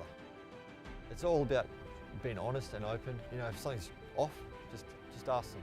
That's what living's all about, taking that stigma away and giving people hope, help, connection, and giving them the confidence to speak up and seek the help when they need it and when they deserve it. We believe with education comes understanding, with understanding comes acceptance, and with acceptance comes hope. I want to change the way the world understands, perceives and interprets mental health. Let's change the dynamics in which this is looked at. For far too long it's been a stigma. We're going to make this a dinner table conversation, the same way that we'd put our hand up and run for help if we had a broken leg. Don't be afraid to have those, you know, hard-hitting, confronting conversations, because it could save a life. I'm the happiest I've ever been in my life, and living has been instrumental in changing my life for the better. If in doubt, reach out, because there's a lot of people out there that want to help and support you making that change to get back on track to start living again.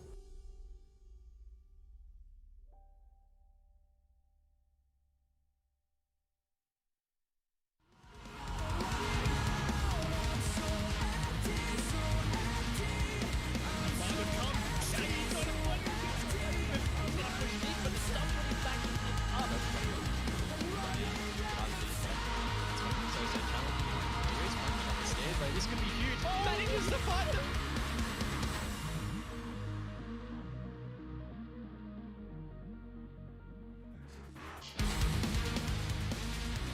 And we're back into it. The second half of tonight, ladies and gentlemen. 2 7-2 matches in the books.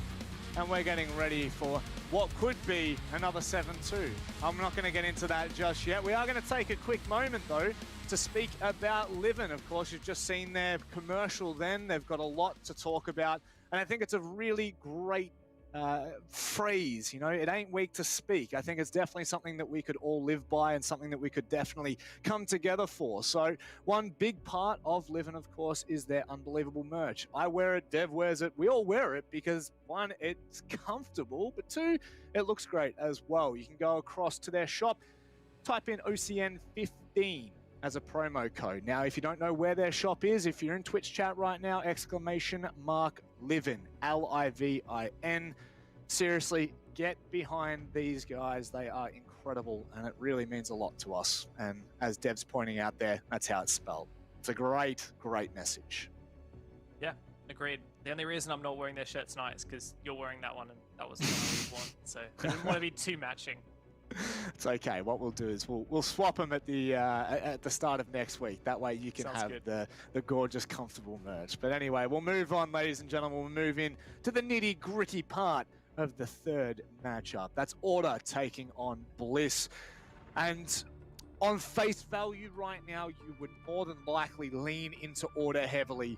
Bliss, though, there's something about them this season that excites me. There's something about them that screams a bit of a matchup, a bit of a banger coming our way. They currently are sitting okay in the standings, you'd have to say. They beat LFO first up. They then went 6-8 in a loss against Elevate. But this is the team. And honestly, Repix is probably the most handsome guy I've ever seen. I'm just going to say it. Yeah, and look, I know that we're going to get a penalty shootout one day, him shooting and you keeping, but I don't know if we're ready to see that just yet. Oda gets a lot of love. Oh, yeah, mate. Lay off him. Oda gets a lot of love in the chat, too. Nazgul's the new arrival. That's why he's got that mysterious profile picture. But these guys did come through relegations. Shade and Todd, obviously, staples of the Rainbow Six scene. They played in the very first season of Pro League way back in the day. Bliss, if you don't recognize the name, these guys used to be called Ferox last season, and they came through the relegations, and they absolutely blitzed it. They went through, came out first place. Nazgul, the MVP of that as well. And look, coming into OCN, it hasn't been everything they were after. They had a close game against LFO, but at least, like you say, they got the full 3 points out of that, and they still got 1 point off of Elevate as well, which is more than ROFLCOPTERGG can say. So good stuff for Bliss. Wow. And, well, they're not favored to be necessarily a top 4 team. There is very much an opening with the way that teams like Knights and Wildcard have had a bad start to OCN. Definitely an opening for Bliss to sneak into that top 4 and even better. You've just thrown ROFLCOPTERGG under the bus. That's completely fine. We'll move on to Order now. A team that's I would say been underwhelming in terms of how well we thought that the damage that they could really do. Nico obviously being picked up as the coach. We got a lot to expect from him coming into this season, but they've currently got 4 points on the board, similar to Bliss. They did take the win 7-3 against Wildcard.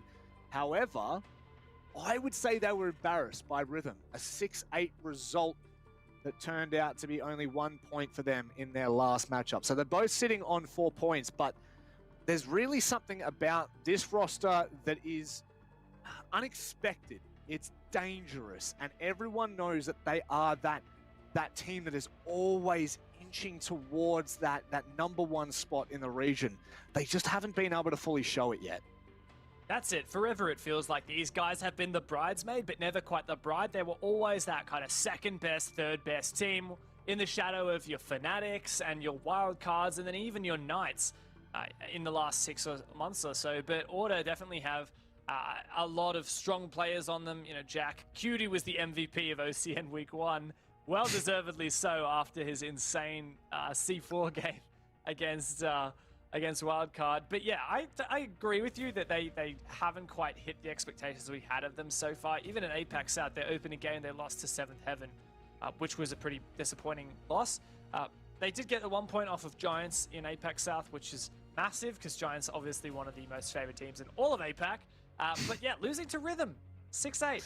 It's not great for Order. I want to say maybe a bit of new org jitters. You know, every time a new org, Order, obviously a great Australian organization, actually based in Melbourne.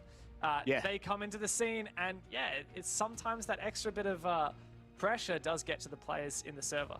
Certainly does, and it could happen again today. They're both on equal points. Maybe there's something to this that we're not seeing. Let's have a look at the vetoes. Let's have a look where we're going to be going. And what is with this ticker guy? I saw that. Don't you worry. I saw that, Mr. Ticker Man. I saw that. We are getting into Oregon, though. The self-proclaimed best OS team, Order, assumably are the best in Oregon. I don't know, man. I don't know. I think that's been well and truly trumped since. It's what they claim, but they lost it to Rhythm last week in OCN. And they lost it to Giants as well in Apex South. So I'm not super convinced that Order are the best team on Oregon, but it's pretty safe to say they're damn good on Oregon. So definitely onus on Bliss here. Now Bliss did play Oregon quite a few times during the relegations and during LPL last season. Really good percentage win rate on that in the past, but their most recent game at OCN was against Elevate and they lost on Oregon 8-6. So what I will say with certainty is both of these teams have stacks and stacks of VODs on this match. Let's see who's done their homework. Homework is what it's going to come down to. The school bus. A little bit ironic. I'm not going to lie. A little bit ironic that we see that right as we head into it. They're going to need to stand up tall here, Order, because it's not going to be an easy match. It is not going to be an easy 3 points. Bliss, they're looking, they're hunting for that win. And they're looking to continue their, I would say, good form into 2021. The ban phase, as we start off here, it's Team Bliss's first attacking ban, Habana. James, would you like to talk about why? Oh, well, funnily enough, it's not statistically their most banned. If you look across LPL, OCN last season, and OCN relegations, it's not their most banned, but they did ban it last week against Elevate. I don't know why you would ban Hibana, really. I feel like the Ace ban would make kind of more sense, but I digress. We'll see. We'll look into it. What's the ban from Order, though? The Thatcher, very typical. They love their Thatcher bans. They don't mind a good Nomad ban, but Thatcher ban means that you're going to see the Maverick played every round. In fact, in terms of hard breach, you're probably going to be seeing Maverick and Ace every round. Ace means that you can open up nice holes in walls to enter, and the Maverick, you can open the hatches if they're arcaded and what have you. So overall, pretty normal. That's not normal, though. Order banning out the smoke. It's a second smoke ban in one day, actually. After second. ROFLCOPTERGG. But yeah, very unusual ban. He's starting to creep in there. I feel bad. I feel bad. What's wrong with Smoke? He's a solid operator. I guess that's why, isn't it? Because he is a solid operator. I think it's usually Todd or Oda that plays the Smoke. Bliss banning out the Valkyrie. We remember what Cutie managed to accomplish on the Valkyrie and a Specker and Jack. Basically everyone on Order loves to play some Valkyrie. Lots of good info. We're seeing her be banned more and more frequently these days, and it's just one less thing to worry about, isn't it? When you ban out that Valk, you no longer have to bring in IQ and hunt for those cameras. You're no longer as vulnerable to those C4s, and you suppress a bit of that aggression from the attack.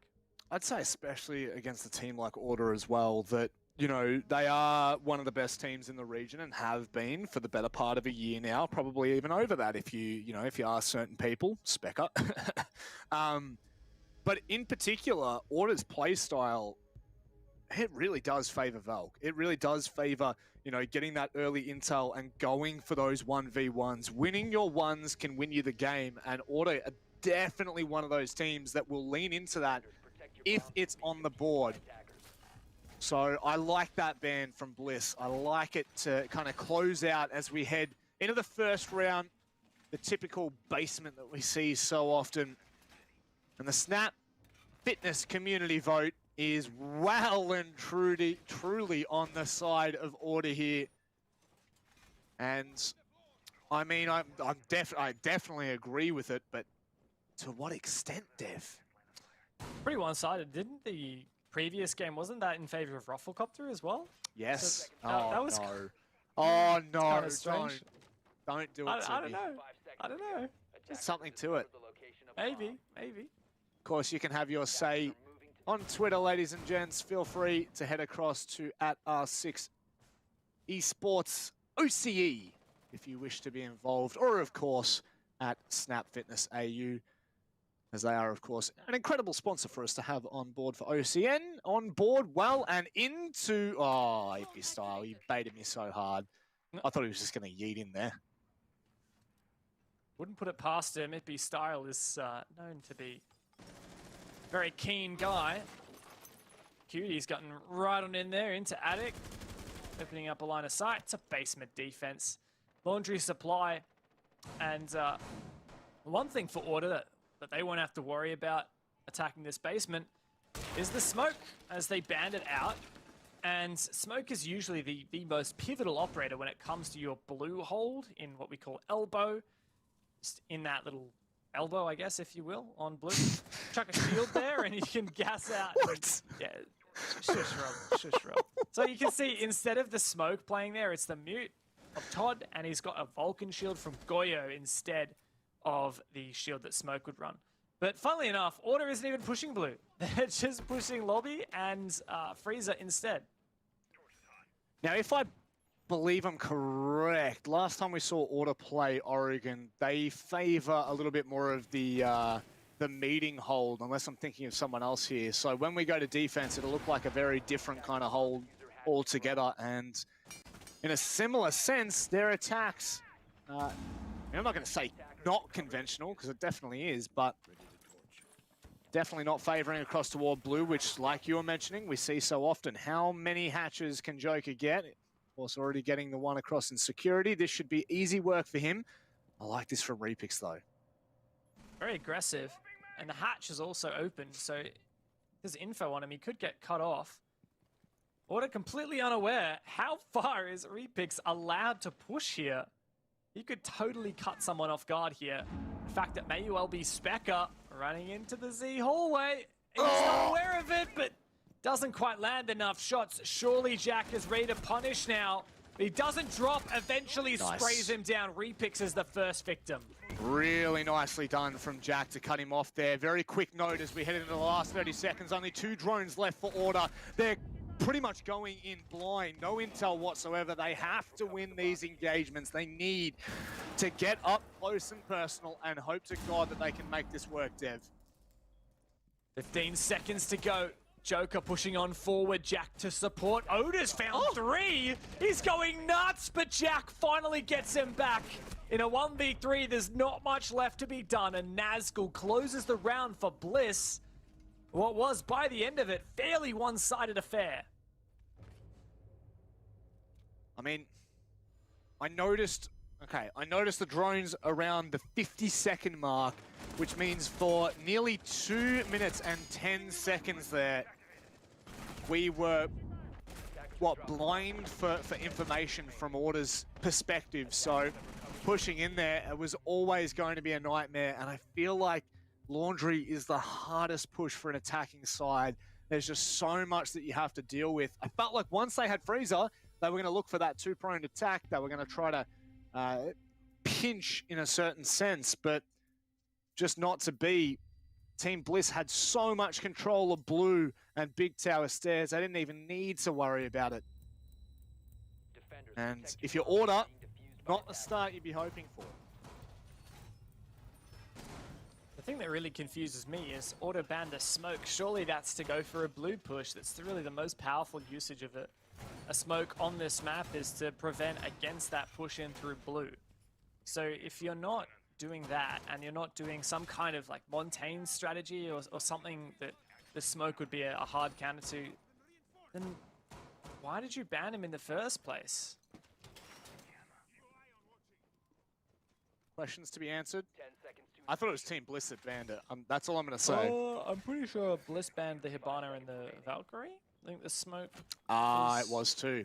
It was too. On the ball. Well, you know what? I'm left red-faced here, Dev.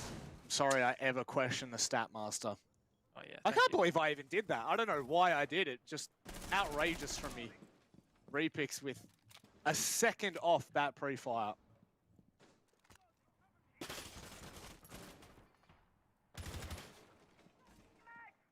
Repix once again tempting fate. Didn't pay off for him last round. Was red.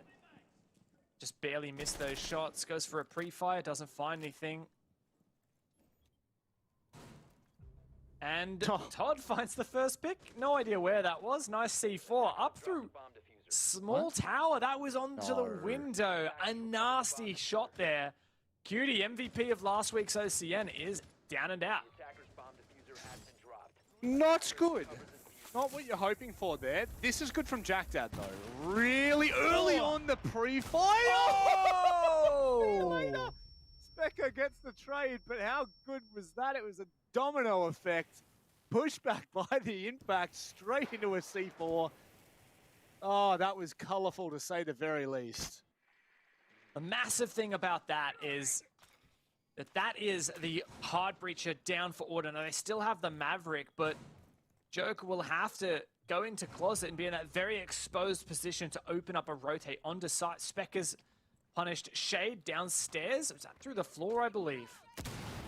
Order equalizing the man count, but still they don't have an entrance onto the bomb site, dismantling that Evil Eye, good util to clear.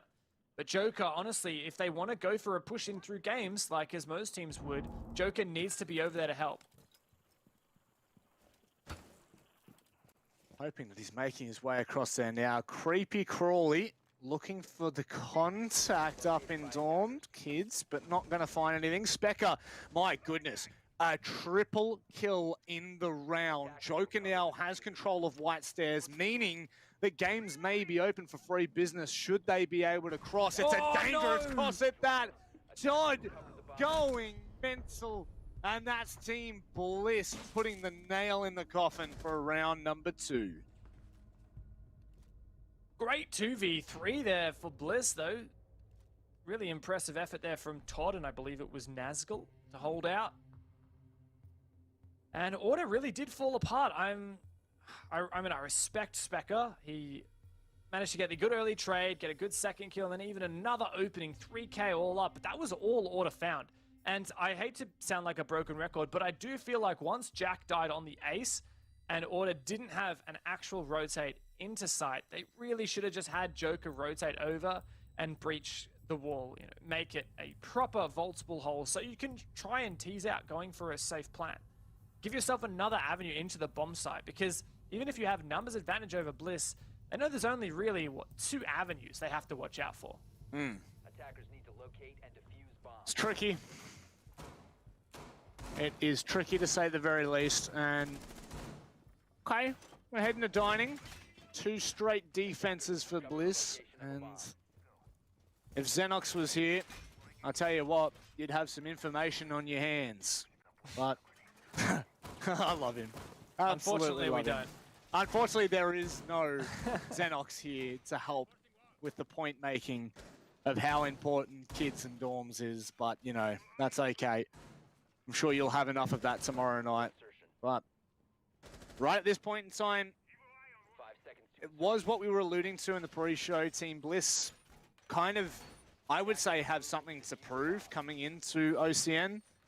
And likewise, Order definitely have to make their presence known, regardless of their APAC South performances or not.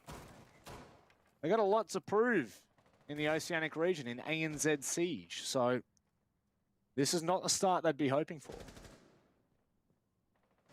Hey, look at Order so far. They've only won 1 out of their 4 games this season across OCN and APAC South, and that was against a weakened wildcard. And yeah, they played amazingly that game. Cutie and Joker went nuts, but they keep consistent. And Order, we definitely expected them to beat Bliss. We also expected them to beat Rhythm last week, and it didn't happen. But when these guys have such high potentials, like taking Giants to overtime, you would sure hope that they can bring some fire here against what really should be some of the bottom teams in OCN. Same storyline can be said for the 7th Heaven game as well. There's just so much there that they kind of left baffled by. That's okay, we can move on. We need to continue to do so. Look at this pressure being put on White Stairs. That could have been a big supporting push, should Zofia. Oh, wow. I have no clue how they're still alive there on White Stairs. Specca so close. Tempting fate, staying in that position. Nazgul falls off, Todd. Finally gets that C4 kill, and that engages Nazgul. He pushes back up and gets aggressive. Itby style doesn't have a clue.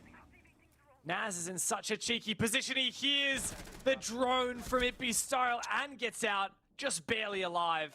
A 5v3 for Bliss, and while Repix and Naz are so low on HP, it might not matter at this point. I'd agree with you. They've spent so much time trying to establish that vertical dominance and the pressure on the second floor that they've burnt out of 2 minutes.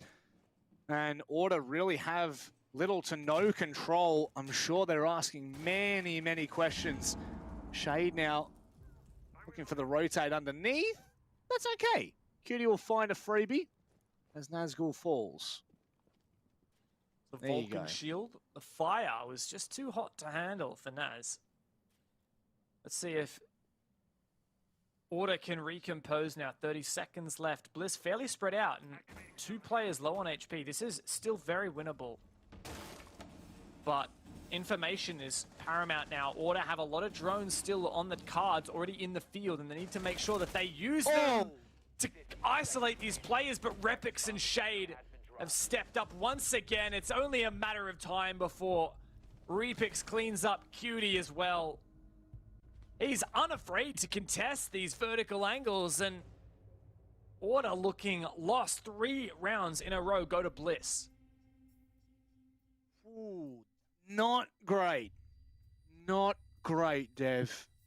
They spent so much time establishing what they hoped to be the winning ticket.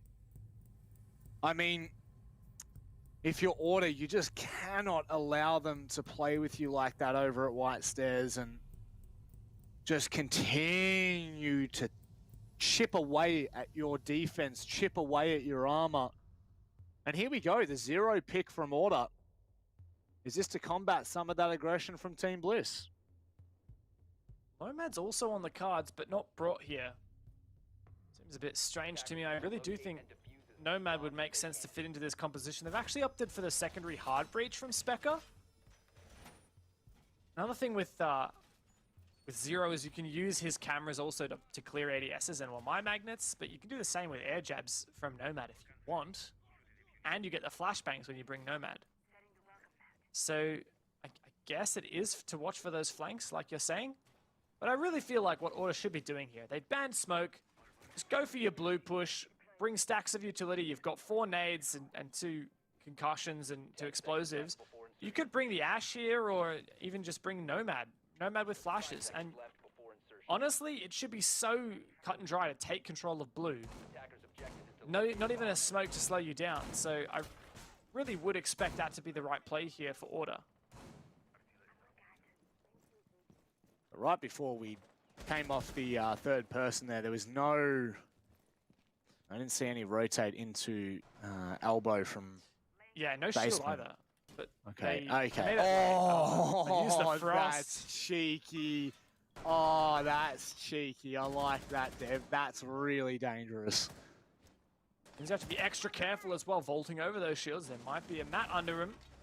Nazgul goes down first to Specker. This roam clear really paying dividends for Order. Cutie's taken repicks down as well, but what's the push going to be from here on out for Order? They've got a lot of options. Oh, wow. Is that a frost mat? No, I thought I heard a frost mat, but apparently not. No death yet. Nothing to signal that, but really liked how early Specker was pushing that player back from Freezer. And look at how different it's been. The roam clear on the ball from Order, and it has allowed them so much time to do what they need. So we'll see how this is played out. A little bit of information. Oda, never mind. Maybe through the hatch you might find something, but not to Freezer you won't. Burns that ADS, the second smoke denies this line of sight. Oda found a 3K last time defending this. That's a nasty shot there onto Itby style. 3v4 now for Bliss, just holding on. Order still have that man advantage and still have a lot of time as well in the bank. Oda has been so keen here with this Org. We need to see him shut down as soon as he falls. I think Order have this. The linchpin at the round at the moment. There's one nade off the board. If Oda swings here, he might be able to find one. Pushes aggressively, and that surely catches him. Unfortunately, it takes 3 nades to flush him out. But that's what they needed. Shade and Todd to remain. 35 seconds for Order to make this work. Oh, wow. Duck and weave with a cheeky little jab. As nice, as cool, as calm as you like. Order, they get the first round on the board for their attacking half. Man advantage established early with that roam clear, and it only became better for Order from that point forward. I was a bit scared there of Oda, but as soon as they naded him out, that was just perfect. Lovely shot there with the 1.5. Tried again, but that nade spam was just so good for Order. Also a lovely shot there from Specker, who found the opening pick as well. And Order, I think they've finally broken that curse, Rob. It took them a little bit to warm up in this game, but I'm starting to see flashes of the Order we know they can be. That's it. And now they need to use that momentum, use that confidence, and push forth with this. You know that this is a team. We know that this is a roster that when they get cracking, they will seriously put the pressure on. There's no stopping them. There's no breaks with Order. So giving them a whiff, giving them the slightest scent of weakness, and they'll pounce on it like a wolf, Dev. Like a wolf. Is that an Okami reference? Ah, you got me.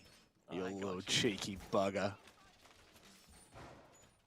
Let's see if Bliss ends up being a prey to this wolf, or whether it is actually a wolf in sheep's clothing.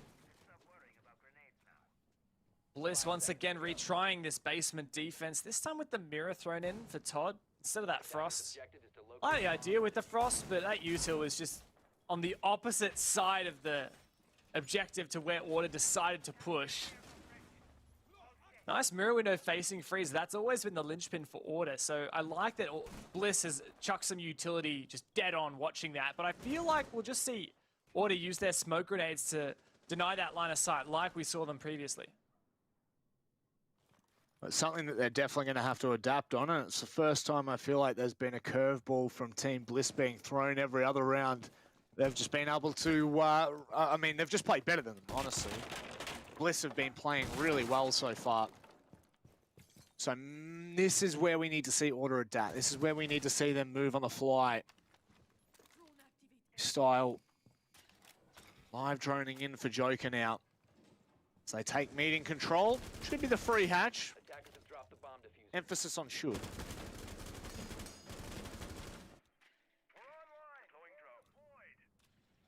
this early phase in the round is very roam clear heavy for Order, and that's what worked so well for them last round, got them that early 5v3. But as you can see, 1, 2, 3, 4, 5 players on the bomb site for Bliss.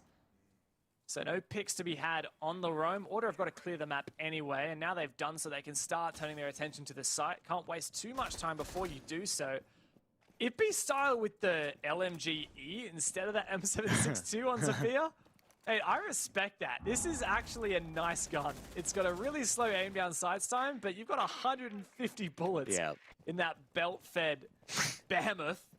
And well, I rate it. It's a good gun. That's the thing, Dev. You don't. This is a 5-head moment. You don't need to aim down sight if you're already aiming down sight. You know, so you just hold the old right click and well, pretty much just put the lead finger onto the left click, and it's easy as that. That's just seriously as simple as it can be. Now, Specker looking for the early util here. This is the first time we've seen Team Bliss kind of play away from Pillar in this instance, and now Order, they're looking for a different attack. This is so much better, but oh my God, what? Cutie! Okay, Cutie, that's what we love to see. Todd now with Oda on site.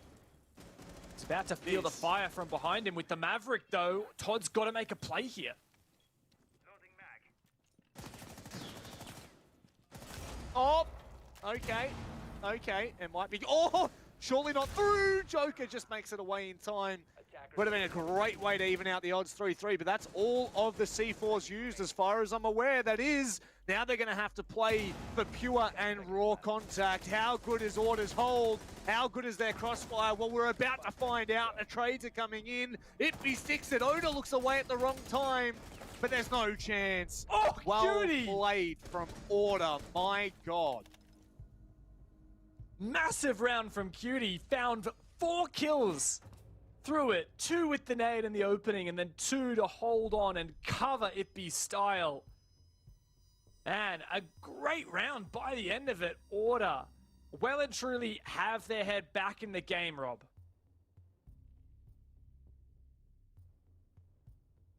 And your Team Bliss, is this going to come back to haunt you? My prediction, yes. 3-3 half is going to look incredibly good for Order considering the start that they had to this match. Kids and Dorm is a particularly interesting bomb site in terms of this matchup. We saw in previous was a 2 versus 3 even after Order had lost their hard breacher, even after they'd lost the ability to open up Closet into games. And now, surely they won't be caught making the same mistake. It was Jack Daddy who was looking for the peak on the back of the first Selma charge, was pushed back by an impact grenade right into the open arms of a C4 from underneath. So it really did come up clutch from Todd and Nazgul, who picked up the 2 versus 3 right at the end there. And Speck has been able to see Todd roaming around underneath toward the big tower stairs. So a little bit of information for Order to go off early here. Do they press or do they stay? Todd looks like he wants to press. Ready for this spawn peek, but Cutie is super aware as well. He runs out here. There are 2 players on the receiving end, and Cutie is taking such an advantageous angle. There's no way Todd would win this. And so he backs on out. If you recall last time, he did get a cheeky C4 kill onto a player on tier 2 of the tower. So Order very aware of that, and also somehow found Nazgul a long shot, punishing that aggression from Naz. Bit of a wallbang, I think. Just catches him off guard. Ippy style takes control. Now they've got a little bit of flank watch, but that's, I mean, all things considered, pretty decent kill for Repix to pick up. Not only is it Specker being Specker, but it's also the Zero who I would say has been getting a fair bit of intel in the last 2 rounds. Since they've brought Zero, Dev, they haven't lost a round, so that's a very big pickup early on.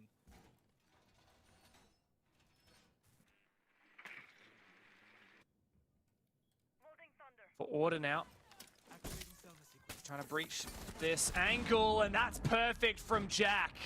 A great way to counter that impact trick from Oda. To throw down the Selma charge and then peek on the back of it. Oda loses his life, and Jack Daddy also makes that entrance work. So that is perfect. Everything that Order needed. Oh, Ippy Style getting lucky on the timing at Z there. Shade falls down, and just to re-emphasize it, my God, see you later. Todd, nowhere near him! Nowhere near it! Order, they get a free third round. It is 3-3 at the half, ladies and gents. We'll be right back after this.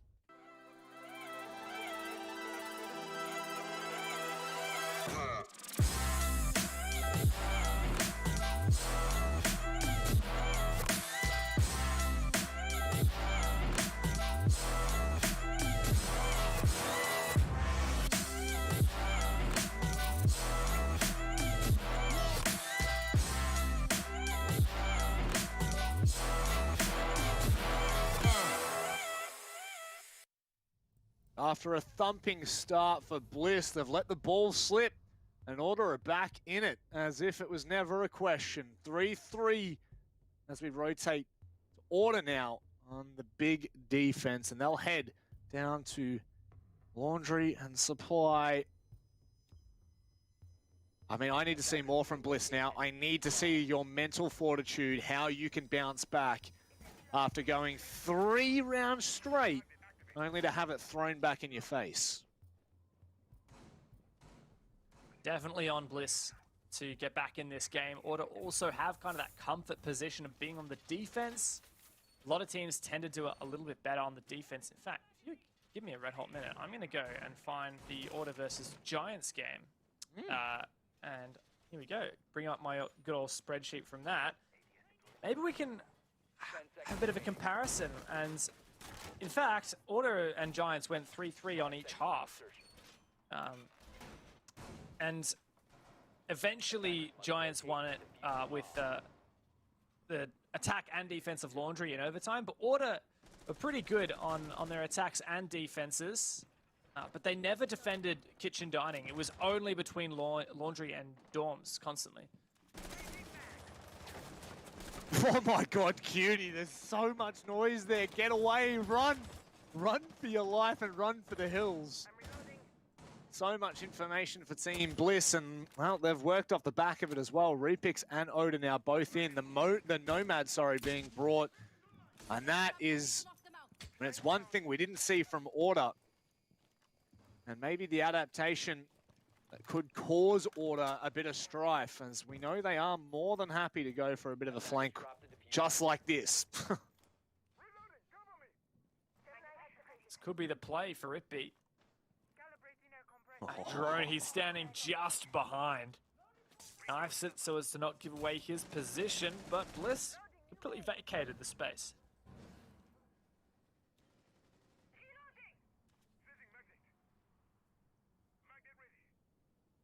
So with both hatches already open, I'm not sure about lobby hatch. I don't know. Couldn't imagine they have lobby hatch open. Not that it's very much as needed as something like freezer or meeting.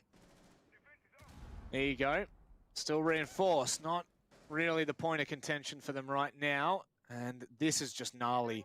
Ippy. Oh, that's so unfortunate. Oh, surely not, Ippy. Surely not. What is this cheeky business from Itby? He gets droned out, looking through a punch hole into meeting. So he moves 10 meters and makes another punch hole and holds the same angle. But I think Bliss have started to read into this and started to realize that they're aware Itby Style is going for something like this. Now Bliss turn their attention here to Blue. Todd running forward. Itby Style. Keen may find the pick here. How does he get away with that? And Bliss begin to fall apart. Jack Daddy's so eager here with the M590. He's taken down, but Repix can't hold against Joker and Cutie. Order lock it in and continue their winning streak 4 rounds in a row. Surely we are not going to see 7 rounds straight from Order. Surely Bliss can stand up and say no more. This onslaught is too much. But from that round alone, you can see the confidence that Order are playing with. You can see how willing they are to take these 1v1 Zippy style again. Just, I mean, one of the cheekiest players you'll ever see. And it's just proving that through and through.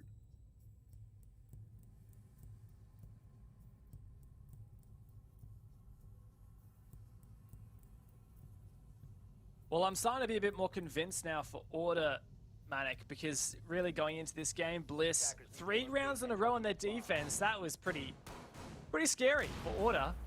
Looking at it in the context of Order really struggling through OCN and APAC South so far. They've lost to 7th Heaven in APAC South, who we definitely rated Order to take that. And they also lost just last week against Rhythm and OCN. We definitely rated Order to take that. At least they got the 1 point out of it, but come on, man. I mean, surely Order shouldn't even be dropping a point here against Bliss. This really should be, you know, a 7-4, 7-5, maybe 7-3, 7-2 on the cards for Order, especially if these guys are looking to be in contest for that #1 spot that we already talked about so much in that Elevate ROFLCOPTERGG game.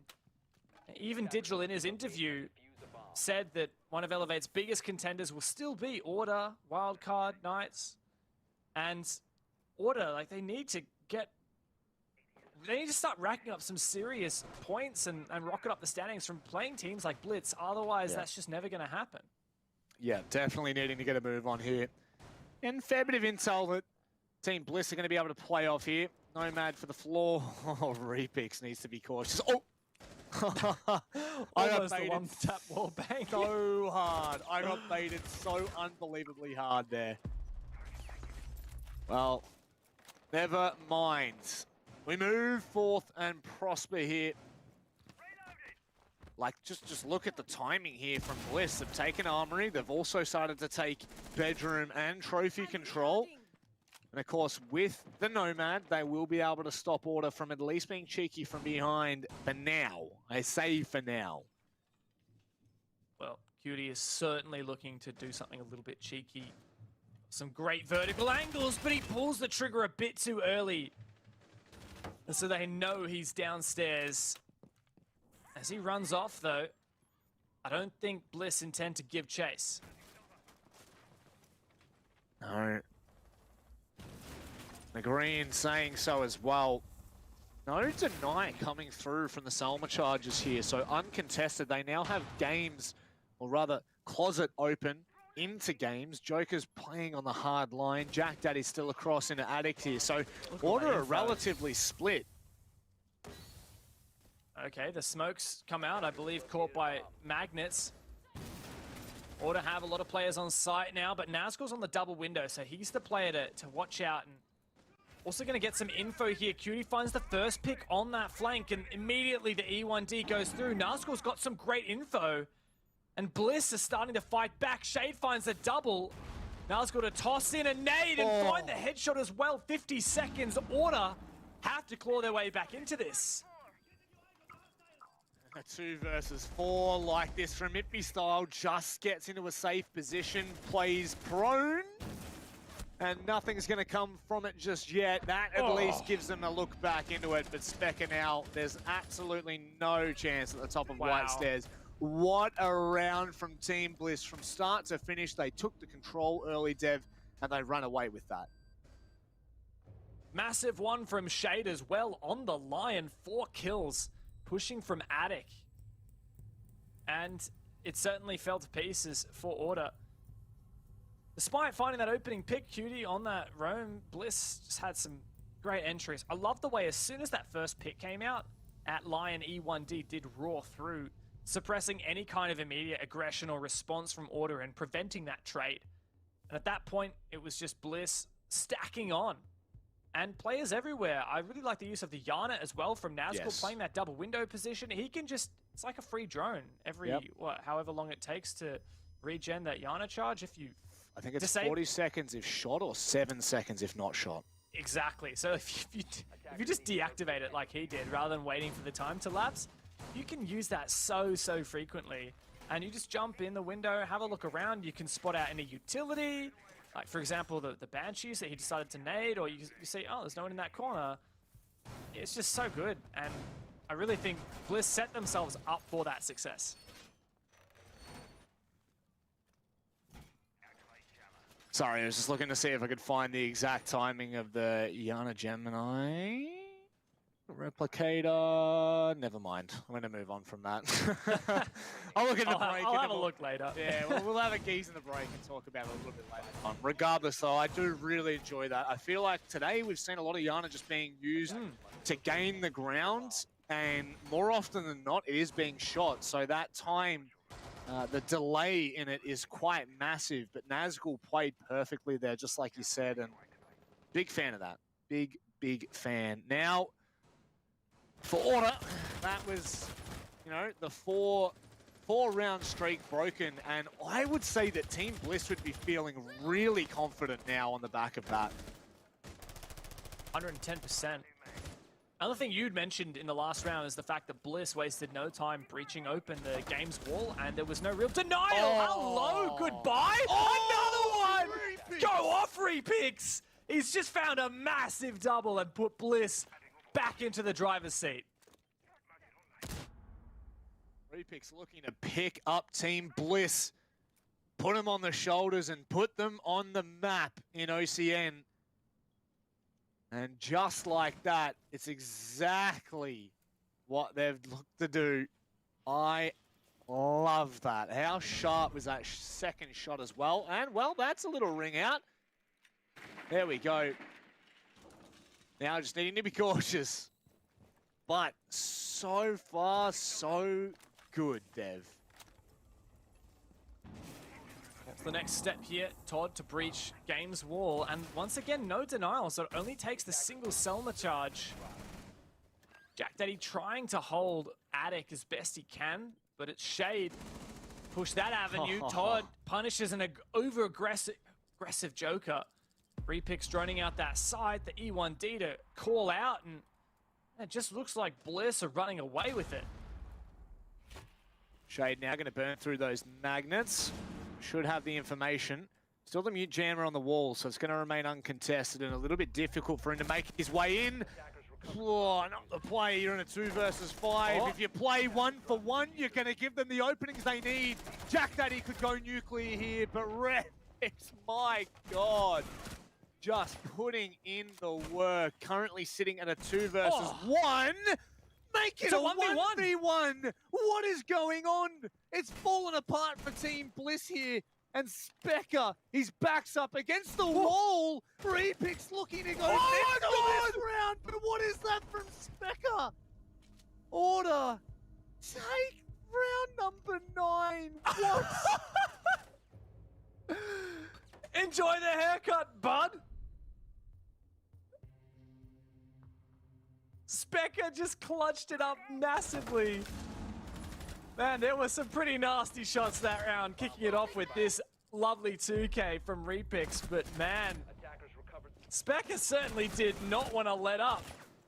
Even though he didn't land all those headshots, this one was crisp. And then that final one to close it out as well. He wouldn't have even known that they were all downed. He wouldn't have known it was a 1v1 necessarily. But that fortitude to stand stalwart in the face of extreme opponents, and Specker gets the job done every day of the week. And let's just take a moment there, step back and have a look at that round and what happened. Shade pushes through attic window on the back of the E1D charge. That's fine. However, there's no potential for a trade there. Jack Daddy also has the mute jammer on the wall, so there's no line of sight for for Team Bliss to be able to play off to at least try and put the pressure on Jack Daddy to move or do anything. And from there, it's just winning the ones. I mean, the swing from Jack Daddy across the closet to deny the player coming through the vault into games, just nutty. Regardless, that is 100% going to cost Team Bliss, I would almost say, the game at this rate, because Specker is the last person on this earth that you want to give any kind of momentum to like that. That's exactly right. You know that he's just going to take it and run with it. Starting to feel confident after that one. And confidence is king in this game, as Specker himself loves to point out. And Bliss as well. Look, they've got a lot of potential, this roster. I know, speaking to Oda going into the season, he was convinced that it's anyone's game. He was convinced that it was possible for Bliss to crack into that top 4, maybe even top 3. And certainly contesting Order here would be a massive strike in their column to achieve that.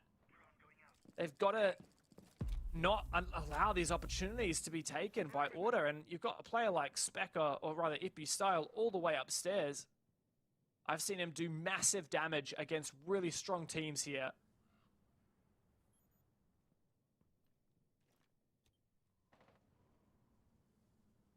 See that they have the inkling there. Shade was holding the line, now going to be pushing aggressively. Oh, droned out at Ippy Style, not expecting from behind. No bueno. On the back of a live drone. It's now Team Bliss's opportunity to get back into this and to squash any kind of confidence Order would be gaining. Still a good setup, though, for Order in this 4v5. A minute 30. There's a lot of time for Bliss to make this work. They've just got to dot all their I's and cross all their T's. I think with these mirrors are going to be the big challenge, though. Fortunately, there's a lot of smoke grenades on Bliss's roster. They've got the 2 on Ace. Oh, and that's massive. Oh, what? Who just shot that? Did someone just swing out and shoot that mirror? It's Shade! It's Shade! That is amazing. That is huge. That could completely pick apart Order's defense. Oh, and you can see it now. Oh, Specker standing strong, though, over a freezer. Oda has to think twice about his next move. Attackers have recovered their defeat. 3 drones left for Bliss here, Dev. 40 seconds. That open mirror, Specker sees as an opportunity to fight back. Such a difficult position, though. The flashbang will likely flash Specker indeed. Is Oda able to capitalize on this? There's the E1D. Lots of info for Bliss, but Specker, somehow, they managed to down Oda. Now Specker again in a strong position, still holding fast, 15 seconds to go. And it's just a scrappy execute for Bliss, but Shade and Todd together step up massively. What? Shade, again, it's all on Joker. In a 1v3, make it a 1v2. He's got to clutch this. He's got to get through Todd first, just barely dealing any damage. Shade on the other side as well has got that plant down, and now Joker has to retake. Oh, see you later. What a round from Bliss. How have they managed to make that work? It looked like Order had everything that they needed. Specker played incredibly well, denying any freezer access or control. All those kills came off cam. We have absolutely no idea what's happened there. But winning your ones will win your game. And just like that, Team Bliss are right back in it. We're at the linchpin moment in this game, Rob. Right now, one of these teams is going to take this next round and put themselves onto 6 rounds. And that means that they're walking away with 1 point minimum. And if I'm Order, I'm not satisfied with 1 point. Order need to lock out this in a 7-5. Otherwise, that's just not good enough. These guys have hyped themselves up. They've been so excited, so eager, and so keen to finally crack away from being the bridesmaids and take that #1 spot. Knights is weak into this season. This is their chance. They haven't played against Elevate yet, who you would think on paper would be Order's closest rivals, but they need to stop dropping rounds against these other teams that you wouldn't expect to be in the top 4. A loss against Rhythm last week, and now taken to the wire by Bliss. Order cannot let another round slide. 10 seconds left before insertion. 5 seconds left. Every point just counts for so much. Attackers must Backing it up for Team Bliss. This is the mentality that will make you champions. This is the mentality that will keep you in OCN and keep you at top flight R6 in OS. And I love it. I love to see it. confidence is absolutely peaking. You have to take your hat off to Repix right now. Look at the early contact. My God, Order with the warning shots to back away. And so they listen. B-Style was null and void in that round past. Caught off guard in Armory. He needs to have an impact here.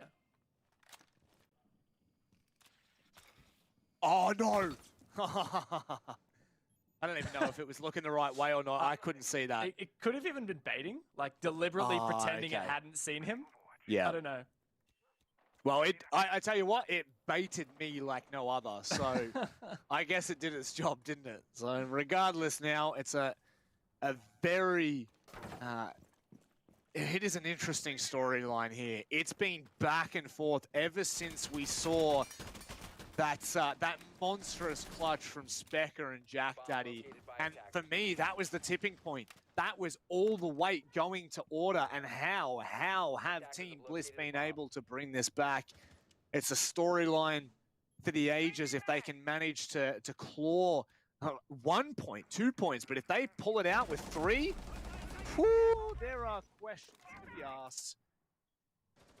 And Shade has been the difference maker for Bliss. He has been stepping it up with multi-kills, 4Ks, even that round just past, popping that mirror. What a massive play that was. Hello? See you later, Spec. I hope you enjoy that haircut. Repix just pushes straight on in there, but it B-Style fights back. Repix with a trade once again, but Shade is out of the game. We are at a 4 versus 3. Bliss decide to rotate. The thing is, with what Team Bliss have been able to do, the Lion, the E1Ds just cause so much havoc here. Joker just needs to be cautious of these people behind him. He knows full well. A little bit of a cheeky rotate coming out. 1 for 1. 30 seconds left, Dev. It's looking pretty good for Bliss. Anyone's game. It's about to get a lot hotter. Oda looking to push on through. That's massive. That's the diffuser down, Rob. 3v2 now, advantage Order. But Todd has made it a 2v2. Repix has already gone large this game, but peeking on through, it's Joker. Todd has to drop. He has to make it work. It's a 1v1, Rob. Rounding the corner. Jack Daddy, he clutches it. Order take match points. God damn. The tension can be cut with a knife. Constantly coming down to the wire. Fortunately enough, a shotgun in the face is extremely hard to miss. And just like that, we are on match point. We are coming to the conclusion of this matchup. And boy, has it been intense. Just look at that. Literally a shotgun.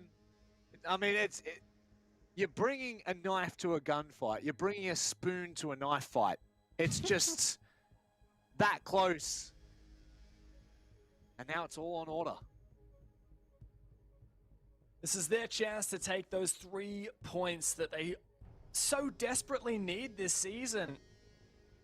It's been a very lackluster opening for Order in Oceanic Nationals. OCN 21 already lost out to Rhythm last week. They let that overtime slip away from them. Surely they won't even let it get to overtime this time around.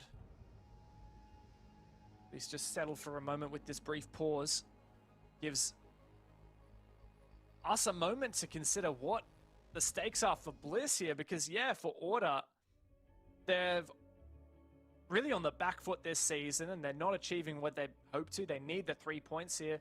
But I feel like Bliss, this is a great opportunity for them. They've already won the 1 game and got the 1 overtime loss, sitting them at 4 points, currently tied with Order. If Bliss could at least cop the 1 point here, that would still keep them in that top 4 position. I do believe it would be just above Knights. And yeah, believe that or not. and if Bliss can win this, they'll actually be in 3rd place. Potentially even, oh wait. Yeah, I think they would be in 3rd place. They would be tied for points with Ruffle.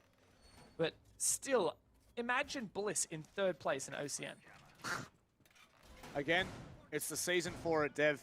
We said it as we came into the intro for the show. It really is anyone's season. Elevate right now, I am saying, are looking the best that we have seen them ever. And whether it's pickups from, you know, people like Fisho Guy, Milo, blah, blah, blah, blah, blah, you can put any amount of, not excuses, but reasons to why they've been able to kind of perform so well. They are making the most of this season. They are putting points on the board and they are beating some of the best teams. And definitely, this is where we need to be asking the questions. Who is up there with them for OCN? Who is up there with them for Stage 1? And right now, Order have a great opportunity at staying neck and neck, at keeping the pressure on and making sure that no one gets too far away from them. Really like this strat from Order, something a little bit different, something we haven't seen thus far for Dorms. An extension into Trophy, and Jack Daddy with his 1.5 times scope all the way over in Tier 3 of Tower, just begging to be flushed out, or for them to at least try, but he's the perfect operator for staying alive as long as possible. That proximity alarm goes off, so Jack Daddy can actually all the way from Tower peek down to this window where Repix is, and you can see he's just knife baiting at the moment. Jack Daddy can support his teammates all the way from over here in the tower by aiming down that hallway.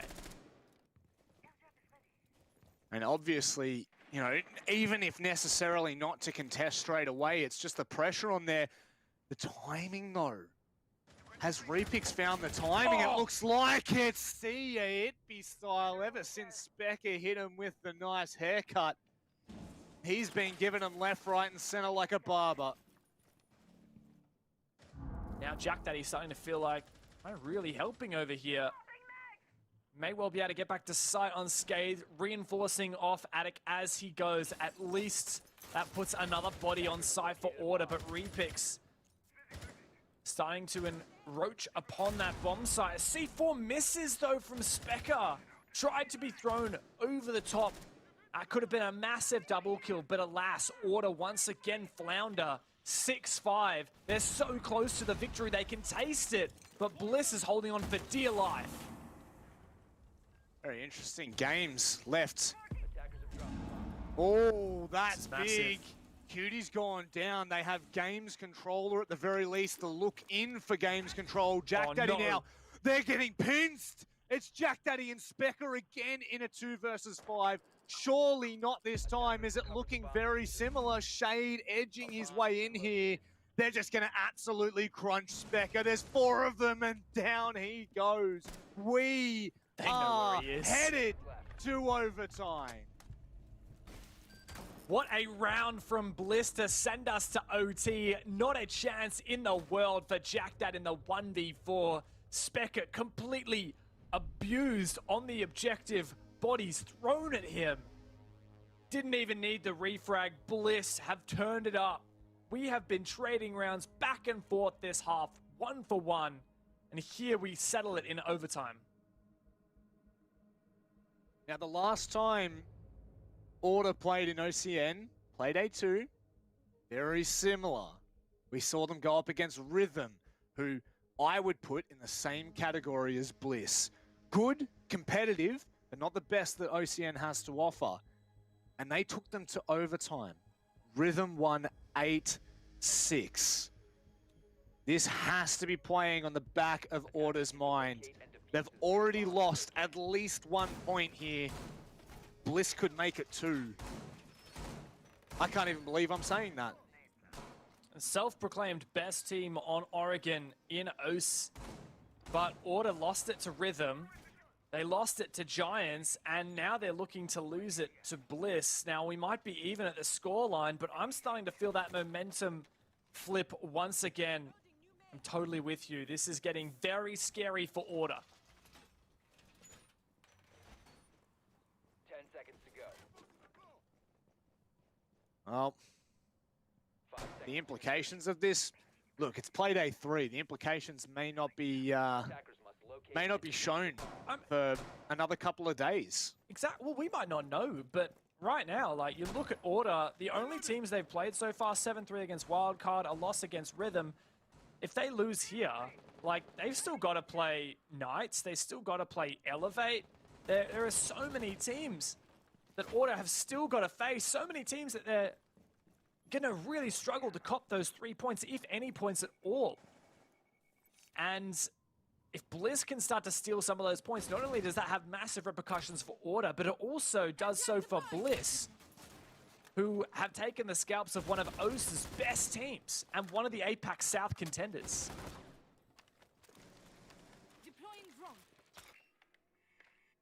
Certainly the year for it, that is one of the best drones I have ever seen thrown. That is pretty sick. Whether he meant that or not, that was gnarly. That is so cool.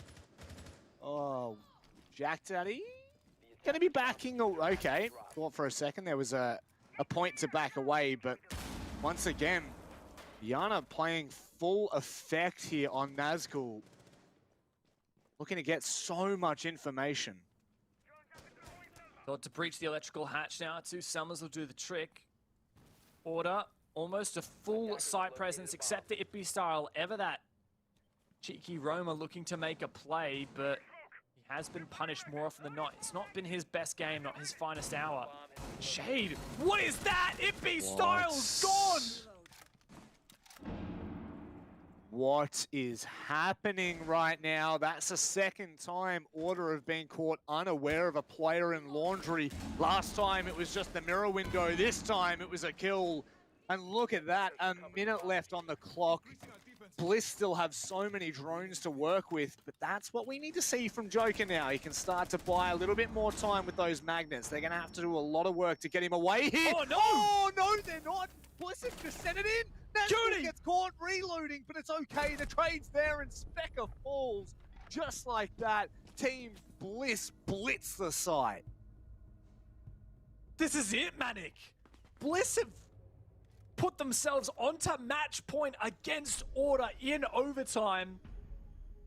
What a match this has been, back and forth, but the winner is yet to be determined. I'm feeling it creep up on us, Rob. I'm feeling it start to haunt us and haunt Order through it. We are going to need to see a massive effort from Order, from one of Oceania's favorites, to claw their way back into this and take the 2 points at the end of this epic journey back onto the attack. It's been a damn long time.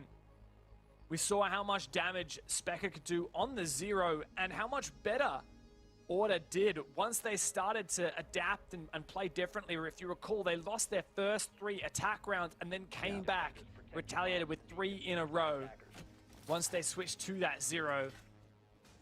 But Order, I don't know, you better prove it right now. That's the thing, the second we went to that second half, Dev, it was back and forth and back and forth. Just something of beauty to see. Now, if we're going to look at Bliss's defense of this basement site, currently they're 1 for 3. They've only won 33% of their attempts in this map alone. So this is Order's best opportunity at clawing back and pushing the map point, going the full distance, the full 15. But it has to start here. They cannot make any mistakes. Look at Repix, 14 and 9. He has hit some nutty shots. Talk about impact players for Bliss. It's also, I've got to highlight Shade. Not only is he racking up a lot of kills on the scoreboard, but every one of those kills has had a massive impact. He's always been instrumental in these plays. And well, from Order, it hasn't quite been the Joker and Cutie show that we saw in their game against Wildcard. Not to say they haven't had their moments, but it certainly hasn't been what we were expecting going up against a team that by all rights, Order should be cleaning through and leaving by the wayside. Bliss have given them a run for their money, and now on Order's attack, they turn to this roam clear, which was so good for them in the past. Wow. And while they were effective and efficient at clearing the map, they didn't find a kill because Bliss decided to 5-man anchor site. Order's timing is on beat right now. It is really burning through that clock as they try to open up these hatches. And there's that secondary hard breach. That's a big impact from Jack Daddy there. Yeah, Specker bringing that secondary hard breach means that they can open that hatch so much faster. They've still got Jack Daddy, as you said, for other hard breach, plus Joker, who's already done that hatch. Now, this is really the critical point, the mid-round for Order. They had such a strong early round. They've given themselves so much time. You just got to use that time. If they let this slip away, it will have all been for nothing. Buddy system over on Big Tower Stairs right now. Look at all the information they've just got at the drones. Cutie's allowed Joker to push forth, and Specker's drop. This is huge for Order. They've gained so much room to work with here. Dev, that's huge from Joker. That opens up the kill board, and now Order, the game is in their hands. If they crumble here, it's all over.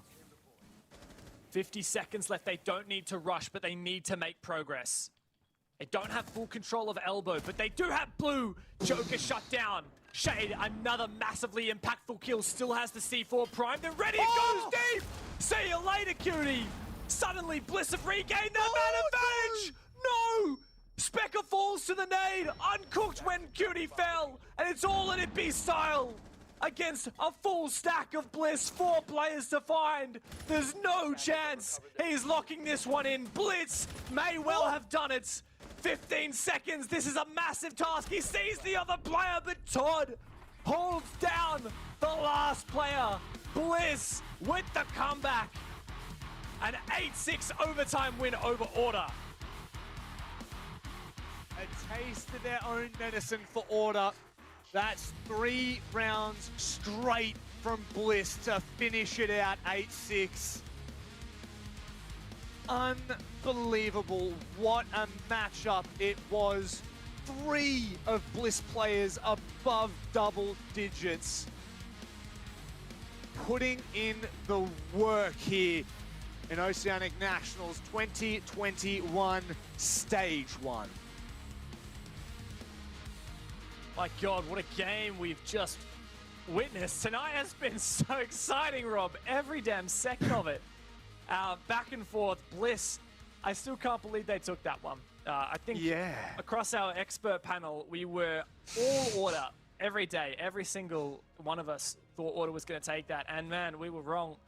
And that's 2 days in a row that Order have had the advantage and then been forced to overtime and then lost 8-6.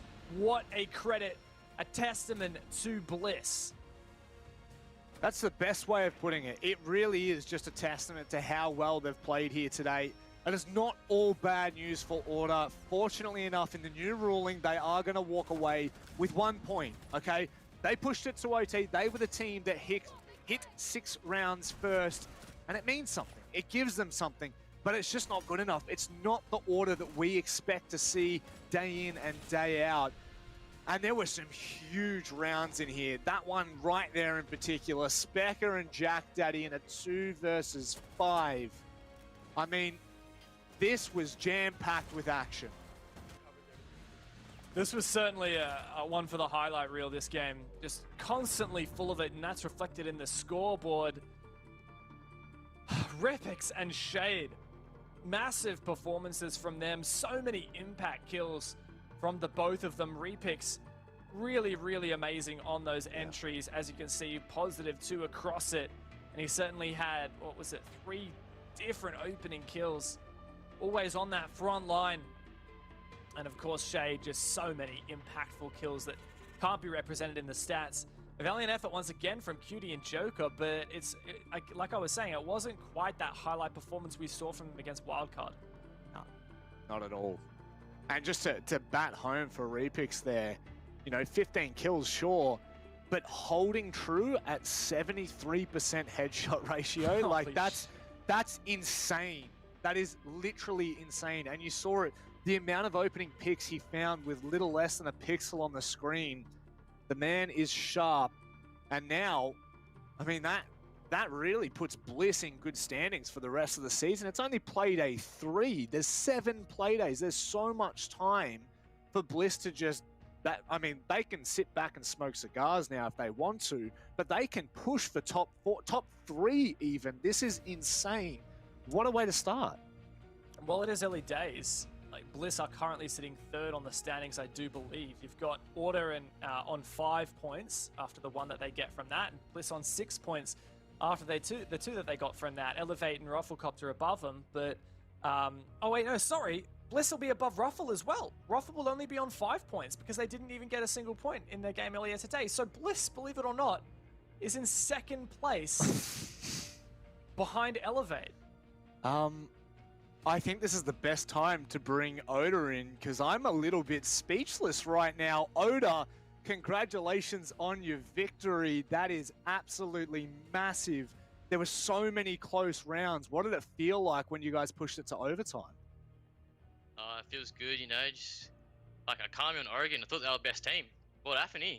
They've been losing it back to back to back. So no, it feels good to go OT and, you know, win the round, win the game.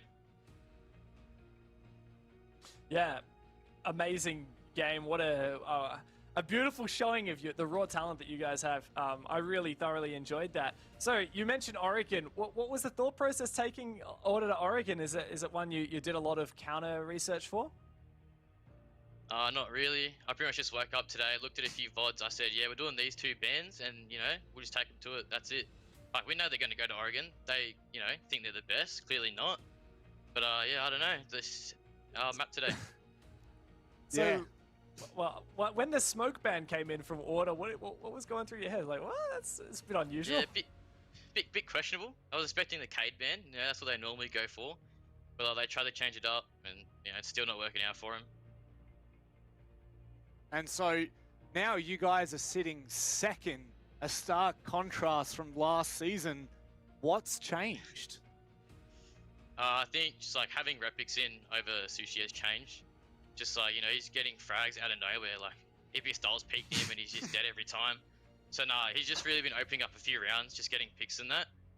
And you know, we get a few picks and then it's just onto Sai and we're just executing better, I guess. Getting more round wins. No, that seems fair. Well, you know what? We're going to let you go, let you celebrate, enjoy the night, because we've got you again tomorrow for Rhythm. So congratulations. We'll see you in a bit, mate. Cheers, boys. Thanks for the cast. So, Makes it sound so simple. I know. It's like, oh yeah, watch just a couple of VODs. Yeah, watch a couple of VODs. Just say, let's do these bands. Send Repix in, and he'll find a couple kills, and then, you know, just win some rounds. And if only it was that easy, I might actually be Diamond for once.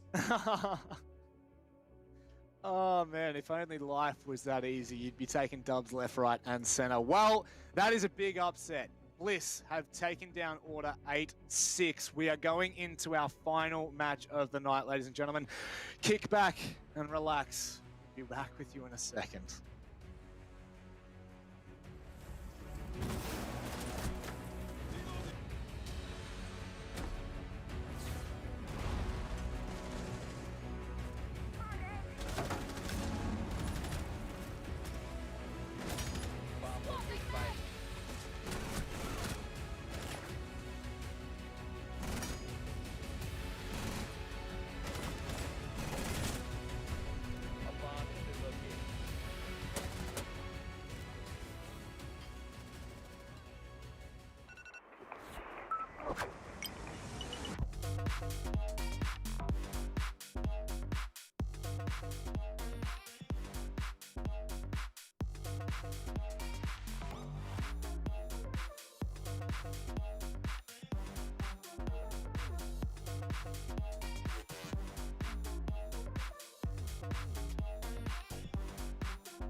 My name is Vincent Danielle.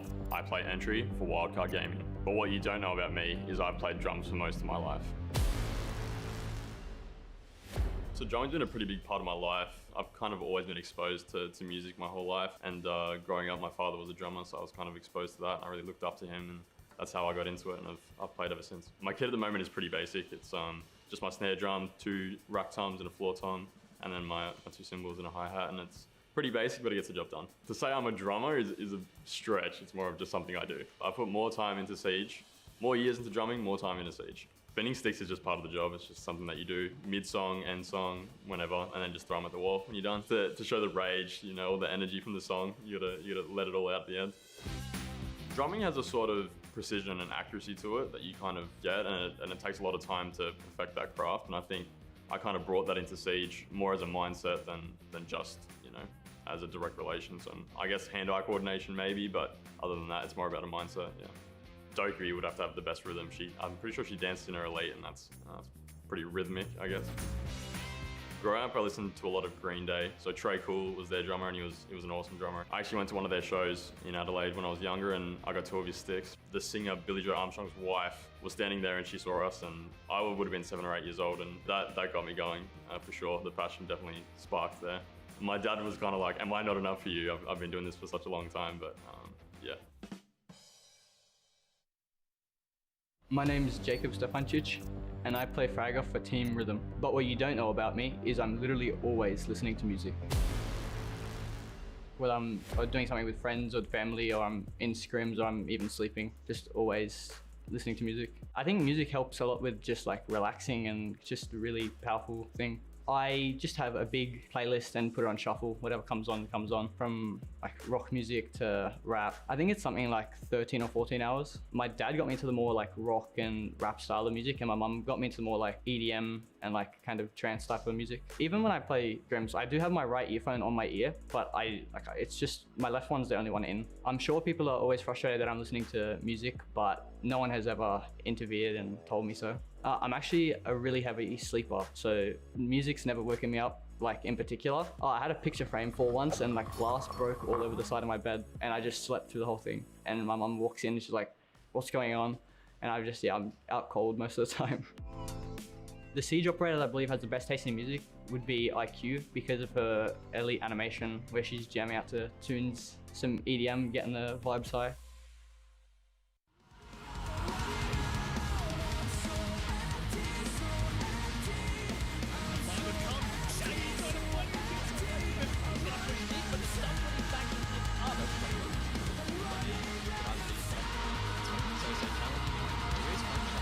This could be huge. Manages to find them.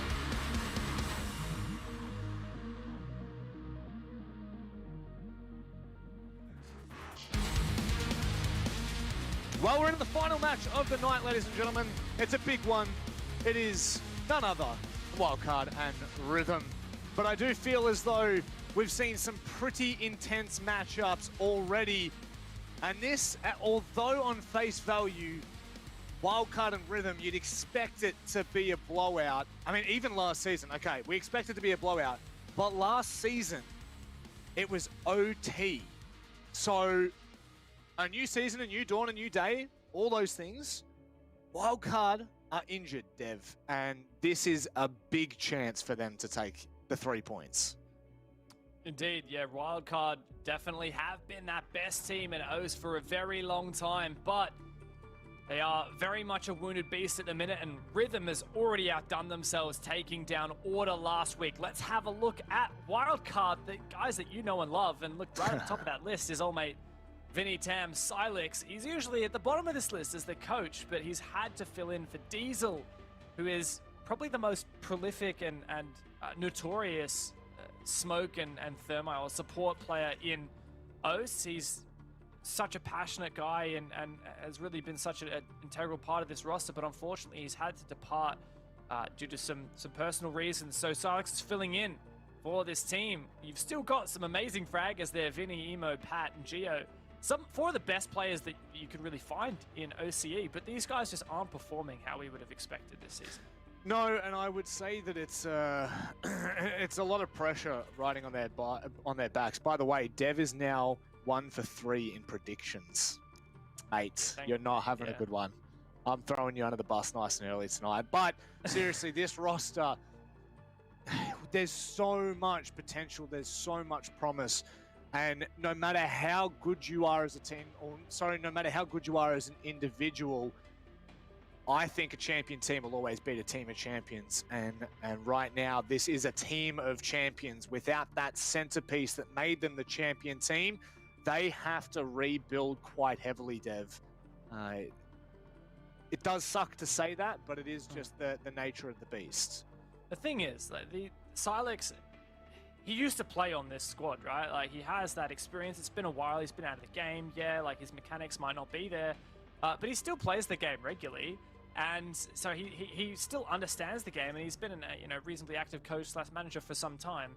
And when he did play, he played Diesel's roles basically 1 for 1. He was that support player. So you'd think that he could just slip in and fit that role and fit the team. And with all the firepower that the rest of Wildcard possesses, you'd think that they would still be able to carry that torch. But I think there's just been a massive demotivation for this roster. And I really want to see that change. I know it can change. Yeah, no, it definitely can. One team that has done a bit of changing since last season is Rhythm. I think they're in a new light. Players like Ghoul and Supremacist, obviously, we've seen them really. I would say they've gone to town in this new season. They've done decent, all things considered, beating Order first and foremost, and even keeping it close with ROFLCOPTERGG, who have really had a massive start to their season, bar today, I will say. But Leb, no Faix, or number 9, I should say, Nova 9, and Drex, these guys have really pulled it together. And it's a roster that I'm really intrigued on watching. Yeah, Rhythm, I think, have definitely a high skill cap, and we've seen some really amazing things from them. Look, they might have lost out to ROFLCOPTERGG, but they beat Order last week, and it was pretty challenging for them getting relegated. They did lose that relegation match to ROFLCOPTERGG, but yeah, they got back in thanks to Meloncat disbanding. And look, I think that this is Rhythm's chance to make a difference. Unfortunately, they did lose a couple of their players to other teams like Ruffle, for example. And they're playing with some new blood like Supremacist. Now, Ghoul's not exactly new blood. He's been around in the past, but hasn't quite played at this level. Rhythm, honestly, watching them play, I really enjoy their play style, and with the results that they had, like they gave Ruffle a decent run for their money, and they took down Order. So I'm confident that they should win this game, honestly. Oh, that's a big call. It's a big start for us. Let's but have I a am look. 1 for 3 at predictions. So, so don't listen to Dev, basically, is what you're saying. But let's have a look at the map. Veto's, of course, a crucial part as to where we end up in the storyline. We get to Sal Cafe, which used to be, I feel, used to be such a good map for Wildcard, but has slowly been diminished by, the issues they're having. Likewise, on the other side, Rhythm, we haven't seen a lot from them either. yeah, so the only real time I can see from Rhythm looking in the last couple months on this map was against ROFLCOPTERGG in the relegations. Now, it was the only map that they actually won in that series. The series that actually got them relegated, and they only narrowly won 8-7. You look over on the Wildcard camp, and they've lost it recently a couple of times quite badly, and most notably would be against QConfirm in the opening game of Apex South, 7-2. Yep. Pretty embarrassing, but it was also the first game back without Diesel, so I think you've got to cut them a little bit of slack there. And since then, last week at OCN, Wildcard did take down LFO 7-5, which was their first win, as part of the new season, so we'll see whether they can bounce back. And that they will have to. We've given them time, we've given them games, and now Wildcard, they have to stand up to their own word. They have to stand up to who we know them to be. A good opportunity here up against Rhythm on Cafe. Time to dive right into it. For Rhythm, last time they played this map against Ruffle, they actually banned the Thatcher and the Jaeger. Thatcher's pretty normal, but the Jaeger can throw a spice in there. Is the Thatcher gone down? Tends to be one of Wildcard's favorite bans as well. They're most banned by far on this map. Blackbeard and Ace coming in as a close second. Wouldn't be surprised to see that Ace floated here potentially. And there it is. That's what they banned against LFO. They're not really... I guess Ace is one of those ops where, like, yeah, if we're not going to use him, we prefer the other hard breaches, then, yeah, happy to just ban him out, deny a nice gun from the enemy and those smoke grenades as well. Nothing too crazy here just yet. Mirror ban, very common. We saw the mirror on Cafe earlier today, actually. Yes. And mirror can be quite powerful on Cafe, especially when you've got Jaeger or Wamai banned out, which might be the case here. Okay, you banned. All right, so Jaeger or Wamai in. So it means it's definitely going to be revolving around shield play. Can't hide behind a mirror window. You've got to hide behind a deployable shield. And the Kaid gone down means it's going to be a little bit easier to breach any walls. So you're just going to be dealing with mute jammers or bandit batteries. Well, there's so much that goes into just a simple game of Siege. And, you know, from the outside, when you ones, clear the util, and it's easy. But as we've seen, one little shake-up in a team, I hate using the word one little, because it's definitely not a little shake-up for Wildcard, but it can completely derail any progress. So we are looking to Silex, we're looking to Geo, we're looking to Vinny. It's a beautiful time for them to be stepping up, and the community are with them. The Snap Fitness community vote has them at 60%. And I would say this is actually, you know, like last year I would have told you you're barking mad that Rhythm are even this close to being able to do anything to Wildcard, but this season, that is a fair assumption. Absolutely it is. Now, I was going against the grain a little bit with my Rhythm pick for this game and also for my ROFLCOPTERGG pick for Elevate. Now, I thought both of those predictions were very plausible, but I was wrong with my first one. I was also wrong with Order over Bliss, but everyone was wrong, so I'm not too upset about that one. I think that was a true upset. No one saw that coming. So we'll see whether I'm right for once. I like this aggressive C4 pre-ripped, waiting for this hatch to be opened. This may well have been a situation where Rhythm have voted this and seen where Wildcard like to run. Emo just dodges it in time, and Drex will get out of dodge. I honestly wish we would see more of that. That kind of stuff is what I live and breathe for. Now, Emo Rin, don't think they were able to spot that player on the second floor who was looking for an early flank. So if they're able to make this work early on, never mind. Vinny's been given a little bit of intel there, it seems. Just being cautious, nudging around the corner now. Supremacist on the other side of things. Leb as well, close by. So just needs to be cautious in their attempt, making their way into that top floor and clearing things out. Start here for Wildcard. Taking some map control, time's ticking away. This is the raiding bomb site. The plan is always to go and take top floor control and then use this bark in the vertical play. Start flushing out those players on site. Nice use of the Yana there to just shut down that Aruni gate. Great thing about using Yana for that is it's a replenishable resource, right? You're not actually wasting a flashbang. Speaking of, a couple of flashes sent forward. And great job there, Geo holding the angle while Vinny covers off that Banshee, but there's still a lot of util set up here, and Vinny is going to have to clear it. Oh, Geo just takes the fight. There you go.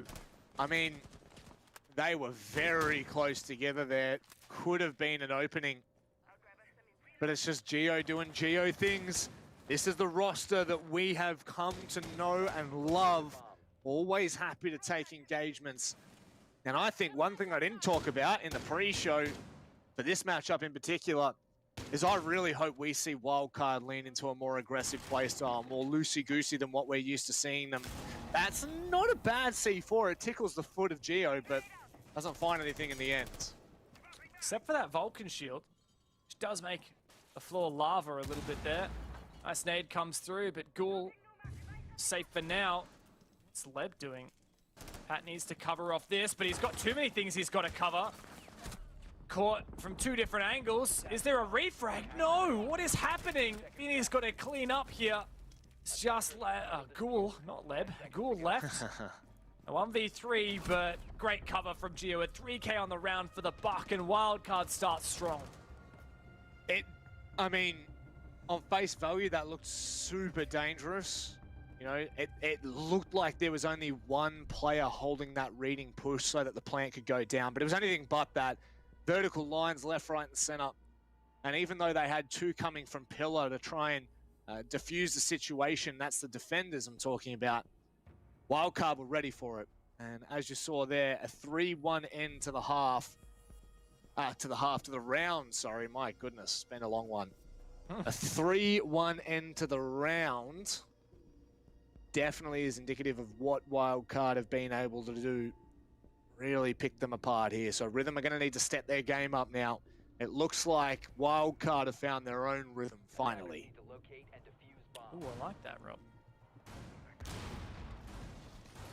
See if they can keep that momentum going against Q Confirm. They only won 2 rounds on this map. Already halfway there. Look on the bright side. And, well, Rhythm aren't going to dwell too much on the mistakes of the past. They'll just keep rotating over to Bar now. Nice setup once again, leaning into that Goyo. No Rooney this time around. Lebs instead on the Wamai. I like this though. Wamai and Jaeger both to protect these two pivotal Goyo shields. Nice holes pre-opened as well by Drex to make it so that they can toss C4s up from down inside train. Up through the floor. Give a nice surprise party present for someone in Cigar Shop. Drex just running around looking for drones offside. Very underrated. Early round drone hunting. Well, it unfortunately hasn't paid off for them in this one. All drones still up for Wildcard. A handful out in use. Just one for now. And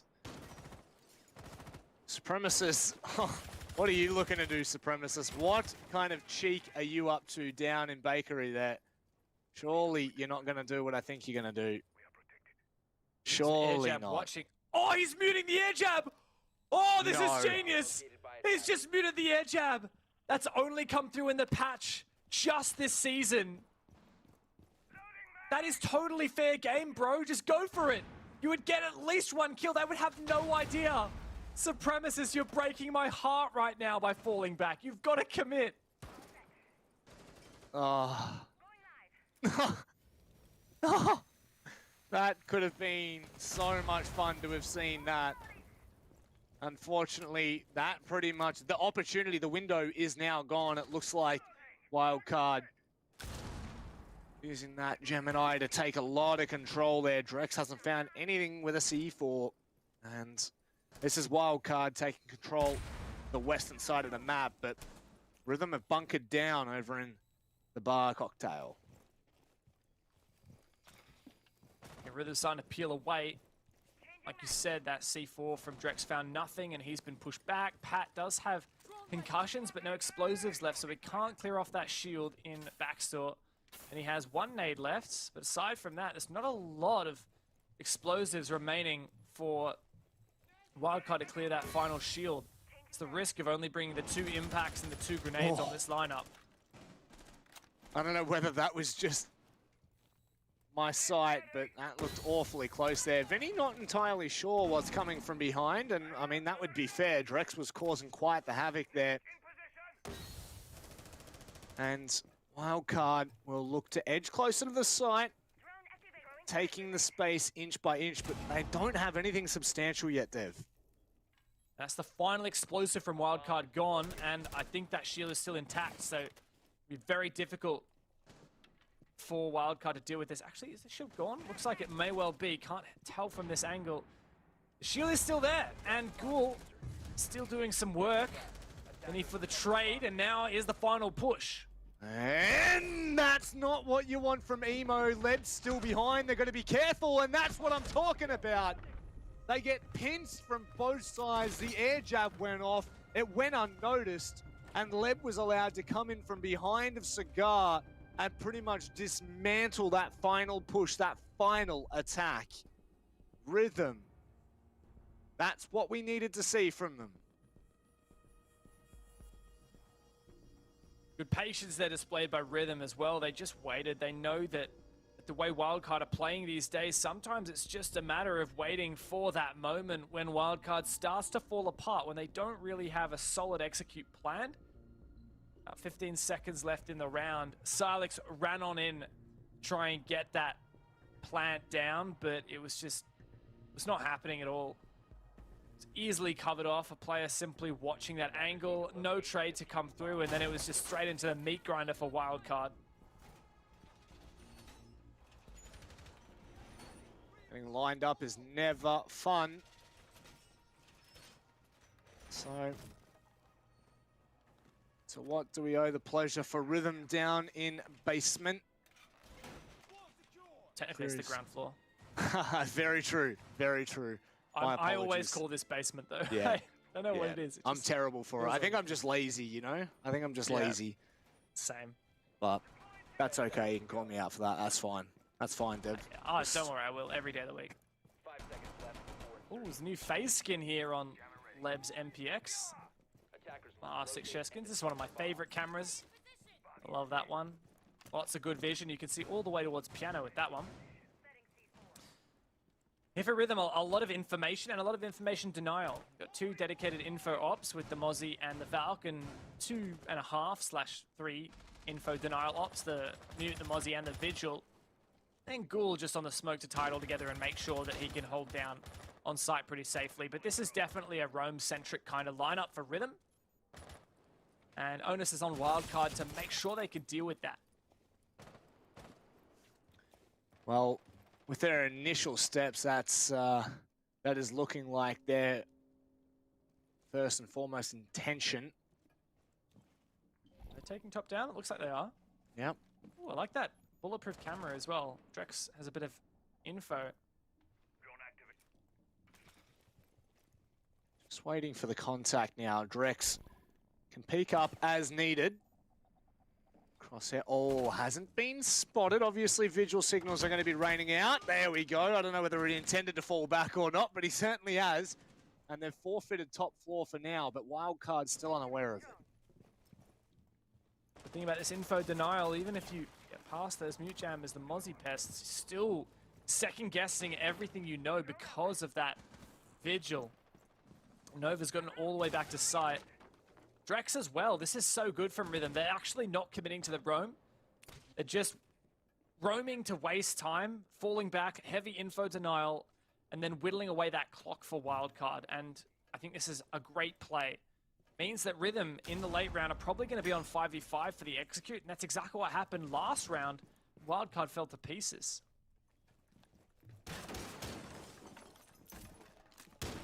Game poor Geo. My goodness. Oh no. Not being able to catch the player rotating on site. I'm sure that will come back to bite them in the end, but very fortunate to still be alive there. That could have been a big opening kill to take down the Buck with no openings in train or dining. Gemini drops through as well for some info, but Leb easily shoots that. See, so many good positions on site. Geo doing his best here. Is this from Novakes? Was there anyone on that drone? I don't think there was. Wildcard, how are you letting this happen? Surely there's a punish indeed. Unfortunately for Wildcard, Geo does fall, but here we go for Wildcard. Emo's going massive. That's exactly what you want from Emo Rin. Such a big player stepping up at a big time. 5 seconds left. It's Leb to try and deny here. No C4 in hand. Has to go for pure and raw contact and cannot make it past the vertical hole. Wildcard with mere seconds left on the clock. Claw second round. But damn, that got so close. Wildcard might have taken that round with a couple of players left over, but man, if Emo hadn't found that double kill, I really don't think there was any universe where Wildcard could take that. Rhythm played quite well there, and also a bit of a red flag, the fact that Novakes was able to get up that red stairs and try and enable that flank.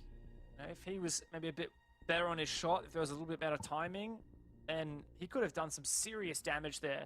Wildcard need to notice that and think, okay, guys, we can't let that happen again. Certainly warning signs. Attackers need to locate and defuse as many bombs as And, you know, a roster like Wildcard, they will adapt on the fly as they need to. So hopefully that's the warning sign they were needing. And now we'll see a different approach in a certain way. Back into reading. Unsuccessful on their last attempt. In fact, it was probably Wildcard's most convincing round. Yeah, they just picked apart at the start, weren't they? And yeah, started the momentum strong for Wildcard. Not sure I can say that this will be particularly attacker or defender sided, honestly. I'm going to have a look at the Q-Confirm game. See if I can see whether Wildcard maybe had something going against QC on their attack. Their defense rather favored. Let me have a look. So Wildcard's only rounds that they won against Q-Confirm were on their attack. So it's kind of concerning here because in a lot of cases you'd say, well, Wildcard, you know, even if they only go 2-4 or 3-3 half on their attack, at least they've got defense to fall back on. But historically here against QC, they lost 3 out of 3 of their defenses, so I don't think that's much to rely on. The other question for me comes around what would Wildcard be more confident on? You know, I think back to... Oh, no, never mind. I think back to the conversation that we had about, you know, the fact that Silix has come on board. Would it be easier or harder to play on attack or defense? Like, I just don't know what the call would be, because obviously on attack, they have that individual prowess, just like you're seeing from Geo right now. He's happy to try and make that contact, but on defense, it's definitely a little bit more disjointed. Although defense is usually the easiest side for a team. Catch 22, Dev. Yeah, it's a hard call. My instinct is that attack would be the thing that suffers more when you're replacing a player like Diesel. See, for now, Wildcard, some progress. How does that Banshee survive that? It's unfortunate. Especially with Wildcard not bringing many explosives. That's, such a big deal. Drex hits a nasty shot there onto Geo. Surely a nade has to come through and clear out this Vulcan shield. Actually shot, I believe, and eventually Vinny starts to march on down White Hallway, but he doesn't have a player to refrag with him thanks to Geo already falling. Now the big issue is going to be that vertical control. How many lines are they going to be able to create without Geo going down so early here? This is not what Wildcard would be hoping for. And Rhythm, they can sit pretty right now. They can wait for these players to come to them, because it's exactly what Wildcard are going to need to do. There's little to nothing to work on right now. And there's so much util still that Wildcard will need to get through. Pat and Geo down. Massive loss for Wildcard. So many players left for Rhythm. 25 seconds left, would you believe it? Where are Wildcard? Oh, they are in the grave, Dev, because Rhythm pulled back the round to make it flawless. What a round. Certainly a way to make a statement for Rhythm, and that's evened up now 2-2. Wildcard, sometimes we see great things and sometimes it all falls apart. Rhythm are not giving them any space to breathe whatsoever, and we still haven't seen that Wildcard that we've been searching for, that looser, more confident Wildcard. That's the thing that's missing right now. As soon as Wildcard have a single setback, it starts to spiral, and the effects can be seen throughout the whole round. Wildcard need to start waking up and frenzying themselves out of this slumber, out of this hibernation that they're in. These are some of the most talented players in the region, and they're just not digging their heels in. They're just not showing it. And look, we all know that I first and foremost, I'm not an analytical commentator, but one trend that is really shining through right now in this matchup in particular is the 2 rounds that Wildcard have been able to successfully take. Not going to say have entirely come about, but have been given the opportunity by two big plays. Geo on that top floor clear in the first round, and then Emo Rin on the 2K entry down in Kitchen. So right now, it looks like that Wildcard, the more they give their players, the more they give each other the room to move and the room to just be the incredible individual players that they are, the better and luckier they will be in these rounds.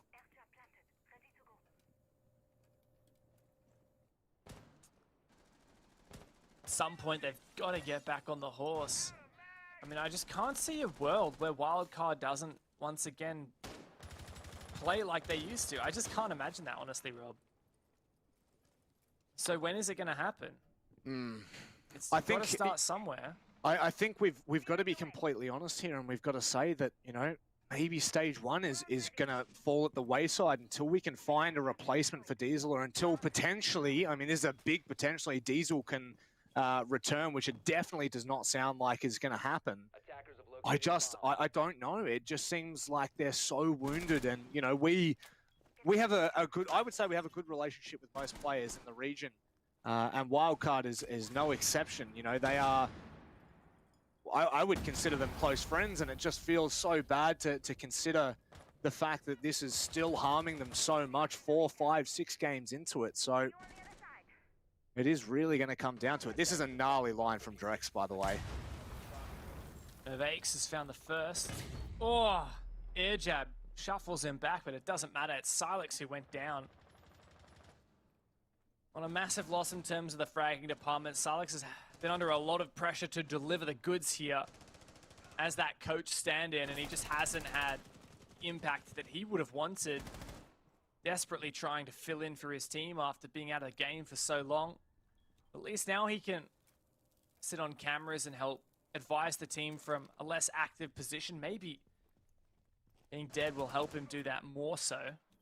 These other guys can just focus on not tunnel visioning too much, which has been a serious problem for Wildcard. Just play a bit looser. I reckon it can work, but Novakes has found a second. I mean, that is ambitious from Drex. Geo looking to hit a crisp shot, but not going to be given anything just yet.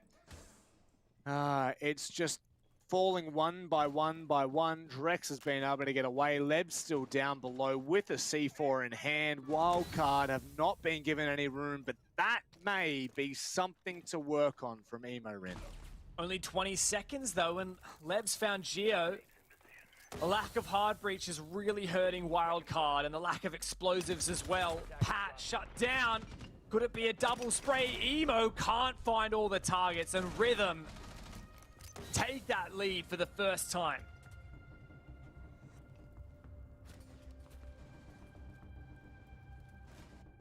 Now, the confidence would have to be starting to hit an all-time low for Wildcard in this matchup. And it's just about what they're able to do. Can they bring themselves out of this slump? At the very least in this matchup, can they keep this game close? Because don't forget, it's not, you know, it is 3 stages that they need to play through. They already have 3 points on the board against LFO.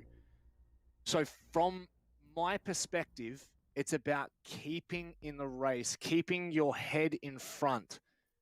We don't have to see the best season from them. You know, we don't expect them to go up against the teams like Order and Knights and pull away 3 points or even a single point. But definitely in these matches, Rhythm, LFO, Bliss, you know, these are the games that we need to see them taking these points. And right now, it is going to have to be the tale of 2 halves. They're going to have to dust themselves off and get back on the saddle. Only shining light I can see here for Wildcard is the fact that going into an attack on a bomb site they already won so far, but like you mentioned earlier, that was on the back of that 2K from Emo, which really can't rely upon. They had a couple changes here in the operator lineups. Still heavy info denial based for Rhythm, but Leb's moved on to the Malusi instead of that Valkyrie. I think that's a really smart move for a couple reasons, but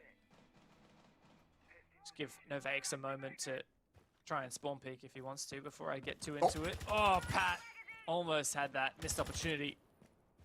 But for Rhythm here, bringing that Malusi means that if they waste Wildcard's time enough, then it's... Oh, surely not. Every time I try and make a point, Wildcard is just... I'm so scared for them because Rhythm are just making these aggressive plays.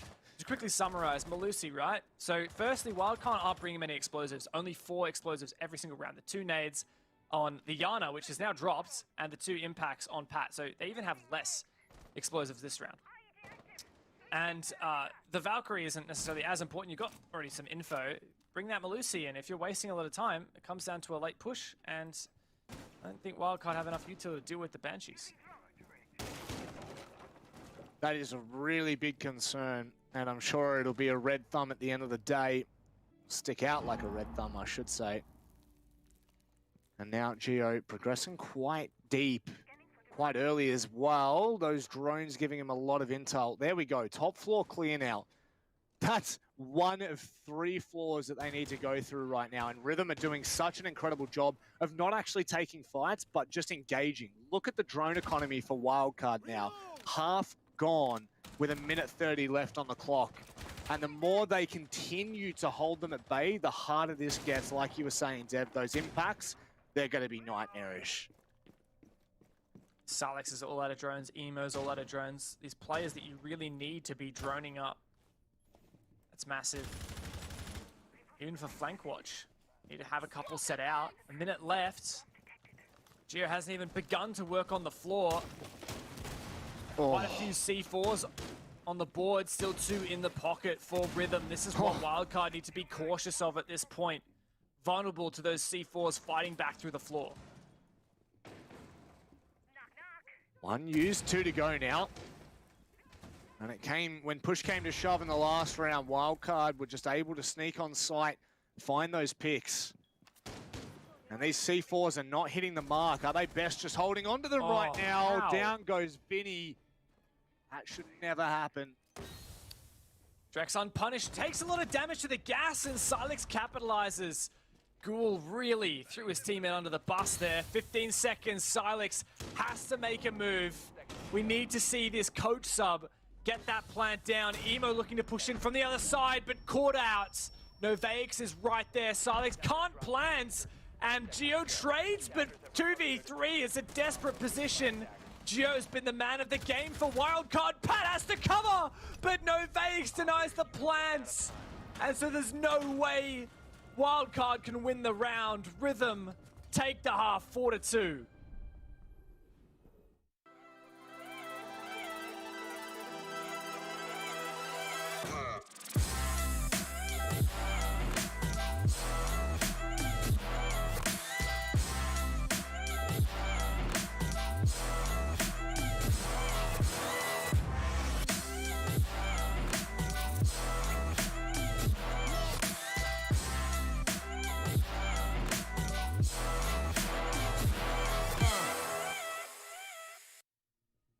There's a glimmer of hope, but it's starting to fade. The light is faltering. And Wildcard's day in OCN Stage 1 is getting a little bit worse now. Currently 4-2 down. We do get to swap halves. We get to go to defense for them, which notoriously has just been such a hard defense to crack for any team. But right now, just don't know if we can hold true to the same statement.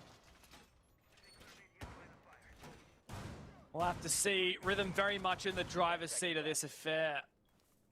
Very nice, versatile operator lineup we're seeing from them as well. Main distinction between what Rhythm's running and what Wildcard are running is at Ash on Supremacist instead of the Yana / IQ. And look, I can see the Yana pick. Yana's got 2 nades. She's got the Gon 6, so that's 3 explosives in total. So actually equal to Ash in number of explosives. Plus the information you can get from that Yana device as well. But I think the mute Rhythm ran just made it too difficult. Supremacist though, him and Drex going to be the ones to clear off this util that Wildcard are bringing to the table. Evil Eyes and 3 shields, 1 on the smoke and 2 on Goyo. It's a lot to deal with here. Let's see whether Rhythm know how to play this game. It's one way of putting it. And my goodness, Rhythm. My God, 2 minutes and 10 seconds left on the clock. Not only have they pushed back Pixel, which Emo Rin is still sticking by. Oh no! But they've also dealt with both Falcon Shields. Dev. Yeah, Rhythm most certainly know how to do the Pixel dance. That is fantastic result. As you said, 50 seconds in and they've cleared both shields. There should still be one in backstore, but man, Rhythm is just so good on their time management here. Drex and Supremacist beginning to move on in. They'll meet Emo. So much info on him. Emo Rin's that impact player that we've talked about so much in the past, but he's down and out thanks to Supremacist. No holds barred. Rhythm find the first pick, gassed out, but Supremacist is still safe. I mean, look, we can look at the bright side there. Emo Rin still bought them an additional 50 seconds after they managed to clear those shields. And they still haven't dealt with White Stairs, but Vinny just gets absolutely crunched. He hasn't fallen yet. Their util clear is unbelievable for Rhythm right now. And what is that? What? How? They just found a double on the one spray. Pack it up. Pack it up. It's all onto Gio's shoulders here for the first round of the second half. And Supremacist, he closes it out with a 4K. Lo and behold, Rhythm go nuclear against Wildcard on that first attack. My God, what did we just witness? I talked about the Ash pick, right? Now, I didn't mean it in terms of Supremacist is going to go and get a 4K, but my God, look at this. Bang, bang, bang, bang. Beautiful slow-mo there from production. Info on this last player as well from that drone in the hallway. Just everything worked out down to a T. I'm gonna start a petition that I'd like everyone in chat to sign, and it's to replace all sound effects with Dev. Literally on point. Like, you would make this game even better, you know? Let's just pray that one day we have some kind of sound bug and we can't hear all the audio. And then I'll just fill them all like you play by play. Let's hope that never happens. All fun and games, but not for Wildcard. I mean, Rhythm have looked so good. Look, take the Supremacist 4K. But okay, hang on. That Supremacist basically just added all of the kills in one round to his tally. So, you know what? Don't even worry about it. But their util clear there, second to none. For sure. That's something that Wildcard just did not do so well. And I was really critical of Wildcard only bringing the Yana and the Zephyr. I don't know, I guess they did in theory have enough explosives there. They had the same number as the Ash there, but something about just having the projectiles from the Ash can be so much better. You can actually put it quite far away and it'll still explode and destroy the shields. I don't know, just so many things add together there. For Wildcard now, defending Kitchen. They're not going for as heavy a roam in terms of the info denial roam. They've got the castle, but I think those barricades are on the first floor. Gio's just doing a loose roam. My opinion, I like this. I like to see, you know, just let Gio do what Gio can do.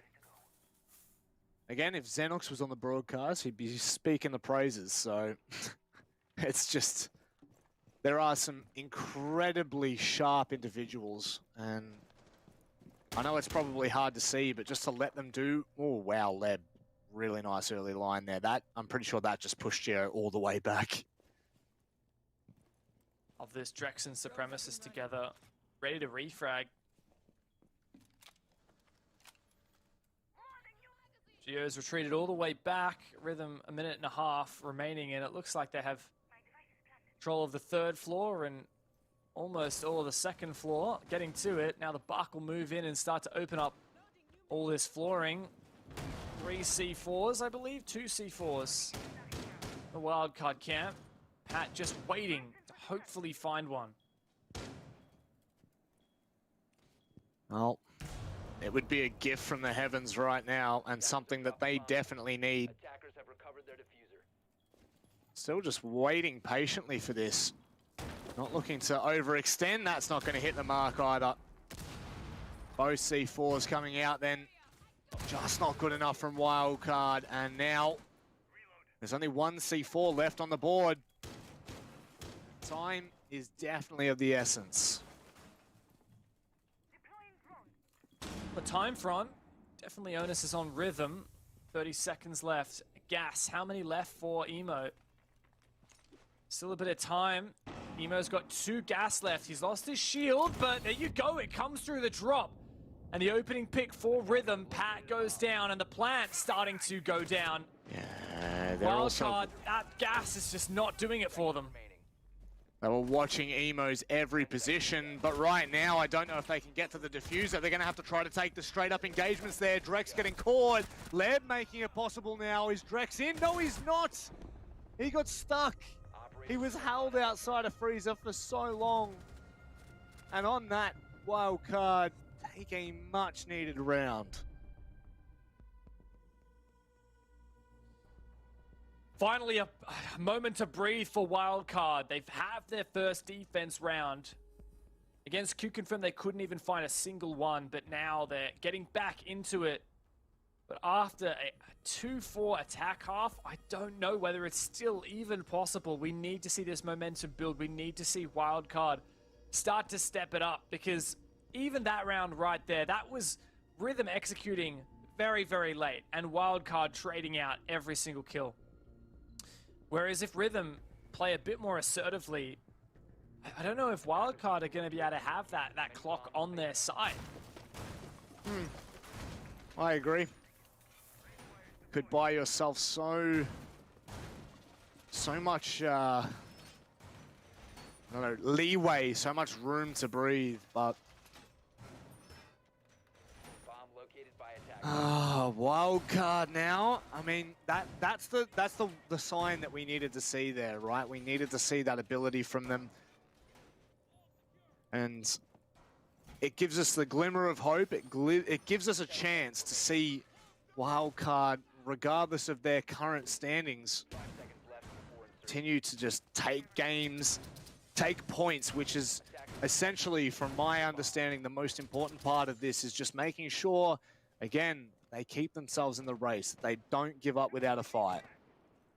Yeah, honestly, I don't think the most important thing for Wildcard is winning games. Honestly, I don't think that getting top 4 or top 1 is the #1 priority for Wildcard right now. I think the #1 priority is just getting back on the horse. Just proving that you're more than a shadow of your former selves. Proving that you're not completely defeated by your own mental state. This is what I need to see from Wildcard. I want to see them start to build that confidence back and bring some of the fire that we've seen from the past, even if they end up in a poor placing in OCN, even if they don't make playoffs. You know, God forbid. I can't imagine that happening on a normal day, but look, that's okay. That's acceptable. Wildcard, priority for them is starting to get back on track.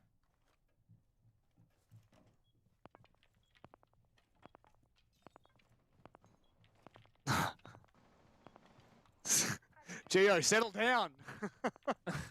Well, that's some big intel. That's some big intel, surely. Waiting for that C4 to come out into piano there. No. It's... Well, I mean, shots are being fired. You can't complain too much. Oh, that's not what you like to see. Leb definitely has the advantage in this gunfight. Gio very much cut off. Trying to get more info, scanning out, sees a player over at New Balcony. He's trying to help his team make sure that this isn't easy for Rhythm. Another missed C4.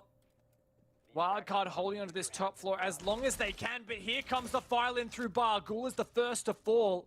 Supremacist looking to follow up, but he wants to grab that diffuser first. Pat feeling the pressure now. Rhythm falling flat against this brick wall. Oh, I love that from Silix. Pat took all of the attention away, allowed Silix to push in, and now Leb, what can he get done? Somehow, Silix comes out on top of that. I don't even know what Leb was trying to achieve. I think maybe ran out of bullets, trying to hide, trying to duck for cover. And Vinny from underneath will find the kill. Wildcard are not giving up without a fight. There's signs of life. Definitely, there is a flicker of hope here. Honestly, if I'm Wildcard, if they get 1 point here, that's something, right? Like, at least don't just fall by the wayside completely. Don't just lay over and take it.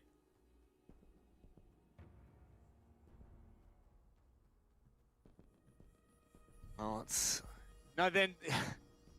Now, if there's one thing that Wildcard would do, at least they'll try to make it interesting. Geo6 picking out of the Vigil for the Valk. A lot of potential Valk cams here without that IQ. So much information.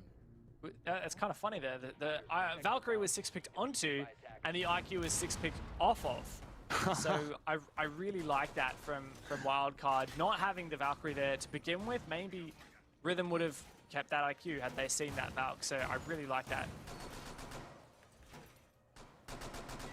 Bit of a spanner in the works. A little bit of mind games, why don't you? That's it.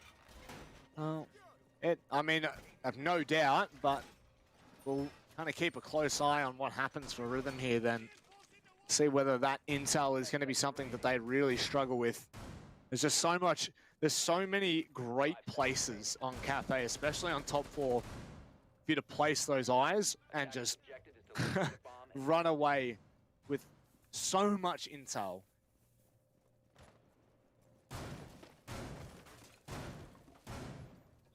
Set up from Wildcard. Remember just how quickly it all fell to pieces for them last time. They went for this bar cocktail defense, 2 shields at Pixel. It was, I believe, 50 seconds into the round and it was all clear. Let's see this once again from Rhythm's perspective. And the difference this time is Vinny's getting nice and aggressive. Oh, the pre-fire does not work. The flashbangs go deep, but they're far past him. He finds the kill. That's massive. That is the hard breach of Vinny. He does so much, and Pat jumps in as well with the run out. Punished, but it was well worth it. This is huge for Wildcard, and it's exactly what we've been looking for. That is just a change in pace, a change in ideas about how you're going to approach things.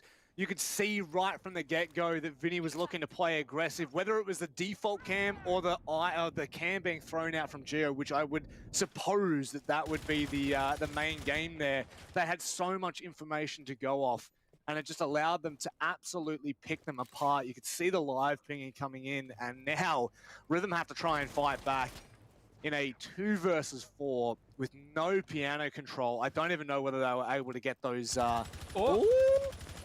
Okay, God, that was close. Can we have a look at that? I think that was actually shot over the reinforcement. Yeah, so without even, there you go. That's pretty impressive that Drex was even able to land that shot. That is very impressive. But fortunately for Vinny, he just backs on off. Doesn't want to give Rhythm a way back into this game. I don't know whether they still have those shields down. It's what I was alluding to before at Piano. So they're going to have to go for pure contact. My God, Drex is absolutely gnarly when he starts hitting these shots. But they know where he is. And it's an easy finish to the round for Wildcard. Vinny playing an vital role in that round. Massive round for Vinny. 3 kills all up. 2 on the run out for Pat. Really well played, having Vinny distract with this early aggression in the piano hold. And this is the thing, right? Like, we can credit Rhythm and say how great their clear was, but at the same time, it was like they were playing a dry run. They were doing a great utility setup, but they just weren't necessarily prepared for a Wildcard player to be ready to throw a spanner in the works. And for them, it was both Vinny with that aggressive piano presence and Pat who jumped out. And that's exactly what we want to see from Wildcard. That's bringing the fire, bringing the fight to Rhythm, rather than letting Rhythm play their game. And you know, the intel they had in that round, you could see it in that replay as well. They knew exactly where those players were and they executed it perfectly. And now Rhythm, they can't afford not to bring Drex on the IQ. You know, they don't have that choice anymore. That decision has been made for them. They can't really allow them to get away with that again. And Wildcard had actually 6-picked from the Valk onto Malusi for Geo. So all good news at this point. And it's looking up for Wildcard. Certainly is. Looks like those castle barricades are used for the bakery hold there. One on the small bake. Single door gives a bit more freedom to the player who plays at the cupcake stand, which is in this case Vinny. Still got to rotate into small bake, but it just means he's got more freedom inside bakery, protected from that north window. I really like that from him. But here it comes from Rhythm. Looks like a map control take once again. The way Rhythm liked to roam on this site when they were defending was with heavy info denial, your Vigil, Mozzie, Mute. Wildcard not really playing into that. In fact, I think most of those Mute jammers are probably on site. So it's only a matter of time until Rhythm take this control. It's just to see if Wildcard can hold on once it does eventually come to that latter phase of the round when the executor's nigh. Well, Rhythm haven't wasted a lot of time on the third floor, which is what you like to see. And, I mean, so far so good. There's only 2 drones down here, and Drex is so worried. Always looking, always being cautious. And, of course, they haven't really shown face here, Wildcard. So, for all that Rhythm know, there is a Valk on the board. And now, as Leb looks to gain more ground for Rhythm, they need to continue to play off the back of this. And with 1:30 left on the clock, those vertical lines are going to start to be established. They just need to be cautious of those 2 C4s. That's it. This is the next mini game. Phase 2. Phase 1 was roam clear. Phase 2 is the vertical game. Leb versus the C4s. It's like Ash is also helping with this vertical game, opening up these lines. You'll see Wildcard trying to play away from that soft floor as much as possible. No one playing in dishes, no one playing in coffee, no one in these normal positions. So all this time Rhythm is spending clearing above them will be fruitless. Attackers have recovered their diffuser. Really like this from Wildcard. And now they can sit back and just wait. Pat, this could be a big C4 if he's able to find it, but again, off the... Oh, there it is! Oh, he made me eat my own words. I was halfway through saying off the mark, and he just waits. He waits patiently, and that's the free one. They're going to try to get into freezer now, but Emo Rin will be there to support that player that's already in service. They're going in deep, but the shotgun's playing true. Pat picks up a 2K. Geo's there to support, and Supremacist has to try to win a 1 versus 4. It ain't going to happen. Not today. Wildcard go to match point. This is certainly not a turn I expected, Rob, but we are seeing Wildcard finally get right back on that horse. Match point for them. I can't believe we're seeing this after such a shocking start to this game. They were down 5-2, and they've just won 4 rounds in a row. Rob, it's possible that Wildcard could take the 3 rounds here and complete that story arc all the way back in. Not only the story arc, Dev, but they could defend all 3 stories. Top floor, bottom floor, and now, of course, in the middle as we go to reading. And they're going to have to do so to conclude, to finish on up. Insane from Wildcard. We had written them out. We were singing not their praises, but rather their demise. We had empathy for them, and they're shutting us up real quick. Absolutely, and you know what? If you look at the standings where they are at the moment, at least as of the previous Playday, if Wildcard win this without going to OT, they'll be on 6 points. That will be above ROFLCOPTERGG at 5 points. It'll be above Order at 5 points, and they'll be on with Team Bliss in second place. It's also at 6 points. I think it'll come down to round difference, which I assume Bliss will win. That's 3rd place for Wildcard. That's very, very impressive. And, you know, for those of you who have, you know, been tuned in this entire time for map 4, game 4 for the wildcard matchup, you'd be sitting there thinking that we're kind of going a little bit nutty, just a little bit crazy, talking about, you know, the issues that wildcard have had to face. But this right here is a true testament to the spirit of this team. You know, there's a lot going on for them. And the fact that they can be down 2-5 and somehow bring this back, you just have to sit back and give them credit. I mean, imagine they do come back from 2-5. That's a 5-round sweep, reverse sweep, to win the map. That is massive. And look, I won't call it, but they certainly have the momentum squarely in their favor. And it's not just, you know, big plays. Like, we are seeing a lot of big multi-kills. For that round, it was Pat. But it's not just single players going for big multi-kills. You know, everyone's on the scoreboard. I think it took 4 or 5 rounds for Sykes to get his first kill. And while he's still struggling, and of course he is the forced substitute, he's holding his own. He's looking to be much more in his comfort zone. And I'm seeing that from all of these 5 players. Yeah. And it's a place that I think a lot could fear, if I'm being completely honest, if we see a wild card start to bring it back on the latter part of this season. Don't forget, we're not even halfway through the season. Tomorrow night will mark the halfway point. And on that, if Wildcard can just continue to bring this team together like they have been and come over their own adversity, there'll be big times ahead. Minus IQ pick from Drex. Previously it was Novakes who played it. And clearly Rhythm want to keep that Yana for information gathering plus the 3 explosives that come with. So instead Drex has jumped on the IQ. He saw that pulse earlier. He's going to see him again in all likelihood. In fact, they're just staring at each other through the wall. Spotted out though. Trying to clear off any magnets or any other utility. Rhythm have a pretty decent setup here. They're starting to take this top floor, but they've got to be careful about those C4s through the floor. There's lots of info thanks to Geo. There is only one C4 remaining now, so once that's gone, once it's all said and done, they're going to have to try to fight. Raw and pure Emo Rin doesn't realize there's a drone on him, and that could well have been to his own demise. The ADSs surround both Silex and Emo. A gunfight upstairs. Drex finally opens it up. He does punish Emo Rin.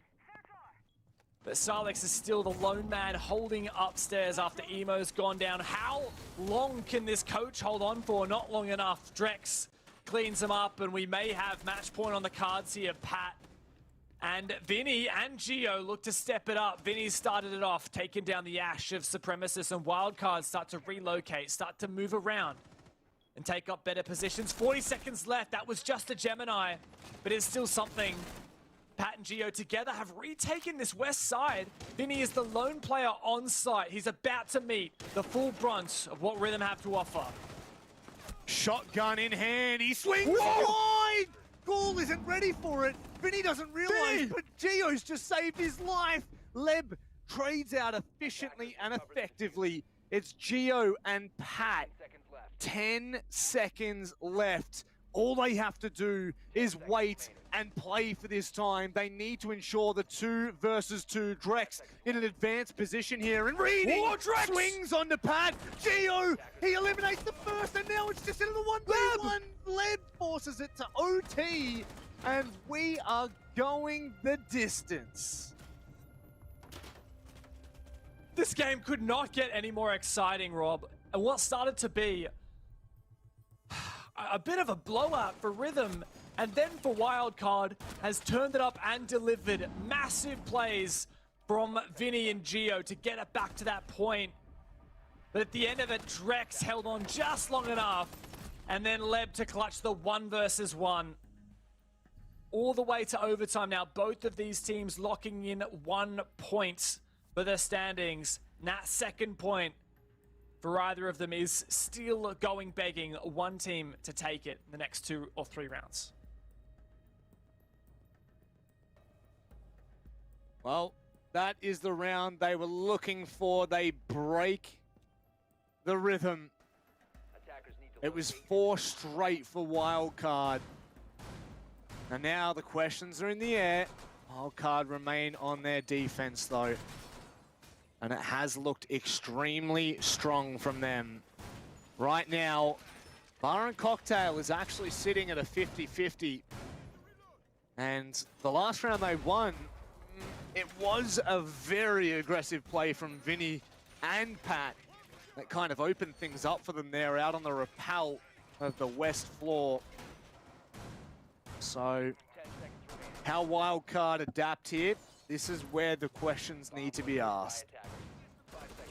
Same story for Rhythm, really. I think we know their playbook at this point, the way that Rhythm like to attack this bomb site, but if Wildcard do the same thing or something similar to what they did last time, as you said, Pat going for a bit of a jump out, Vinny as well, how is Rhythm going to deal with that? They haven't brought the Nomad this time around, and they also haven't brought the Yana, which means no nades.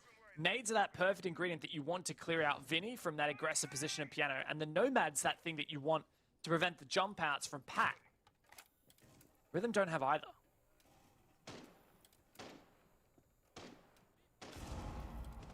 Well, what's Emo looking to do here? And what is Pat looking to do as well? Does he have the C4 in hand? Surely he's not going to go for a similar aggressive play. That he is. Have they gotten rid of that angle yet? It doesn't seem like it, but that one, that's the pixel shield gone. One more to go. And Pat is now stuck in no man's land. That's also used his C4, which would have been really nice addition. Oh, he's going to be met with pressure from the window. Does he see the player on the other side? The spray comes through. Surely he needs to land this pistol out, but Vinny covers him. That's exactly what he needed. A jump out from the fireplace window and back in safely again. Wildcard find that first opening. Do the You Could Be My Hero baby song, because that is what he needed. Vinny with a prompt play not only keeps Pat alive. Oh, Vinny again! God, Vinny! Oh, I don't mind this whatsoever. And now, Rhythm are antsy. What are Wildcard doing? You're never going to know. You're never going to be able to tell. And Emorin, the magnet will support him in that position. I don't think they have any more explosives to get rid of it either. So now, Rhythm are going to have to fight bare bones. Tooth and nail, as you say, no explosives left. What is this play here from Silex? Punish, but the trade comes through. Leb again. A 2v2 all of a sudden. Surely this hasn't been thrown away by Wildcard. They had a lead. They had match point. Now Rhythm have forced overtime. 2 players looking to claw this back, and drones are in abundance. Great info there from Noveix. Diffuser back again. Emo. What a great angle he has. Can he see the player? He spots them for just a second. And he falls back. 30 seconds left. There's still a yellow ping on Geo. He goes down. Noveix. He's made it happen. Emorin's in a 1v2. And now they know his position 100%.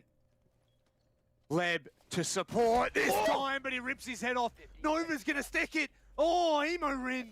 He knows exactly where he is. How does Noveix hit that? It doesn't matter. They take round 13.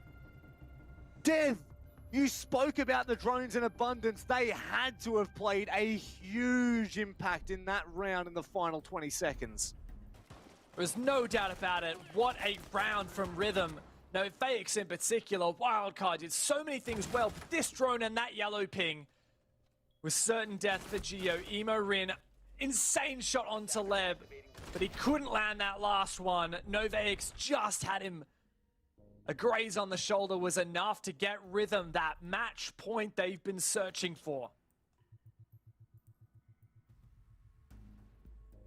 Well, they've taken 1 point, Wildcard, and their back is well and truly up against the wall here.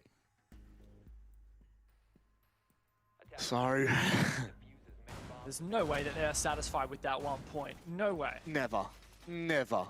Never in a million years. When there's only 2 rounds in it, I mean, a 2-5 performance to bring that back, even just to go to overtime, is outrageous.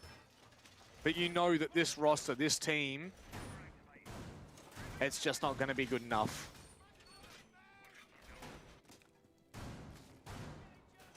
Turn our attention to the defense bar cocktail for Rhythm. They were flawless on this one and won it twice. Both times they played it. Wildcard, we're looking at you right now. It's your turn to step up. And I admit, I'm not massively confident on their chances. This is a tall order for them, and they really struggled on their attack.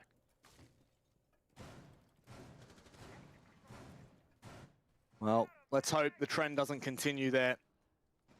And I know it's hard to look back on, but I love the aggression that Wildcard have shown on their defensive side. And it's definitely something that other teams are going to have to look at and be well aware of now. Because this could be a mainstay for the roster that is still trying to come to terms with how they are going to continue this season, how they're going to continue to stay competitive here. Leb, 13-6. He is having an unreal game against Wildcard right now. And against some of his former players as well. Pat, in particular, used to play on the Rhythm roster way back in the day. Okay, when he was, alias was Thumbnail. Oh, wow, that's going back a while. It certainly is. Him and Leb were good mates. Leb flushed out, though, by Pat, thanks to that lifeline. There's always the second one, though. Second shield to hide behind, but that X-Kairos pellet gives the attack a couple of more angles. Drex also roaming below with no Vex. Let's see for Wildcard, how are they going here? A player above Skylight looking to take piano. They're just about ready for it.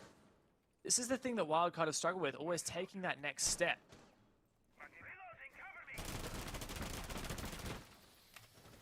Similar on the other side, Vinny has been a standout performer in this match. And now, when push comes to shove, Drex, you spoke about him on the roam, and he's had that perfect vertical line straight up into the piano bar.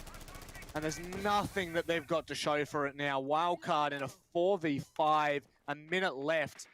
They're wounded. They can't even find him with the drones either. Vinny dancing, trying to duel that player, and there's Drex again from below. And Supremacist confirms that kill. Drex gets straight out of dodge. This is match point for Rhythm, and this is everything they could have asked for out of it. 40 seconds left in a 5 versus 3. Pat desperately trying to make himself a way into the site, but they need to get that diffuser. They need to get a move on. This is like watching chickens with their heads cut off, running around trying to find any particular place. Oh, nice shot from Pat. Geo adds up. Emo Rin's going to go aggressive as well. Supremacist isn't going to know how close he is. Oh, this is it. 10 seconds left. It's all on the Leb in a 1v2 to save this and push the game to its limits. Emo Rin closes it out. Round 15 we go. It's going to need every bit from Rhythm to claw this out. We are going to wring every drop of moisture out of this game until it is completely expired. Wildcard push us to that round 15, and monumental performances from Imorin, Geo, and Pat at the end of it. Great shots between them to push in for that 3 versus 5, frag it out and force that plant down. Incredible effort from those players. And now for Wildcard, one last chance. And what's interesting is they could have gone back to Bar Cocktail, but instead it is to Kitchen. And this was a Kitchen that was successfully defended twice from Wildcard. And on that, Rhythm. What do you bring? What do you say to a Wildcard that will not let this go? There's one thing for certain, it's that it doesn't matter which team has the advantage in the early round, anything can happen in the late round. We saw that just now with Wildcard coming back from that 3 versus 5. We saw it the round prior, where Rhythm did the same thing, no Faex with the 4K. And now, in round 15, we settle this. Wildcard going down, as you said, at Kitchen. They defended this successfully twice. And it looks like they're going for that exact same strategy. As for Rhythm, pretty much the same operator lineup. No Yana this time around. No Vex back on the IQ, so Drex is on that Zafia. Once again, going for the map take. Once again, Wildcard not contesting, unless that's Geo ready to shoot some drones up and early. Such a difficult task, right? If you're Wildcard, you're thinking, well, we know every single round Rhythm go for this map control clear. And we want to contest it, we don't want to lose any bodies doing so. Oh, okay, Vinny. Rotating Cheeky. Yeah. Trying to solidify this position, I think, in coffee and in like where the dishes are, because it seems to be where Rhythm are pushing. Oh, Geo! No, that's what you want from Supremacists. Whether they had intel or not, he was hard watching the line. And Geo will be kicking himself. That is 0 impact in the round from him. Banshees can be anywhere they like, but that is a monstrous opening kill. And one thing that seems to work for Wildcard really well is Emorin in VIP. Every single time he has played such a pivotal role in the late round push. Will he do it again? will it be enough? Leb and Supremacist getting to work on this vertical play. C4's there. Geo was him and Pat to play the C4 game, and well, Geo taken out early. Vinny's trying to contest some vertical holes, just pre-firing through. Desperate. Hoping to find something every single time. This bakery hold from Wildcard has been bypassed, has been ineffective. Oh. What an angle from Leb. That's Silex going down. 50 seconds left. Wildcard sit in a 3 versus 5. This is everything that Rhythm have been pushing for.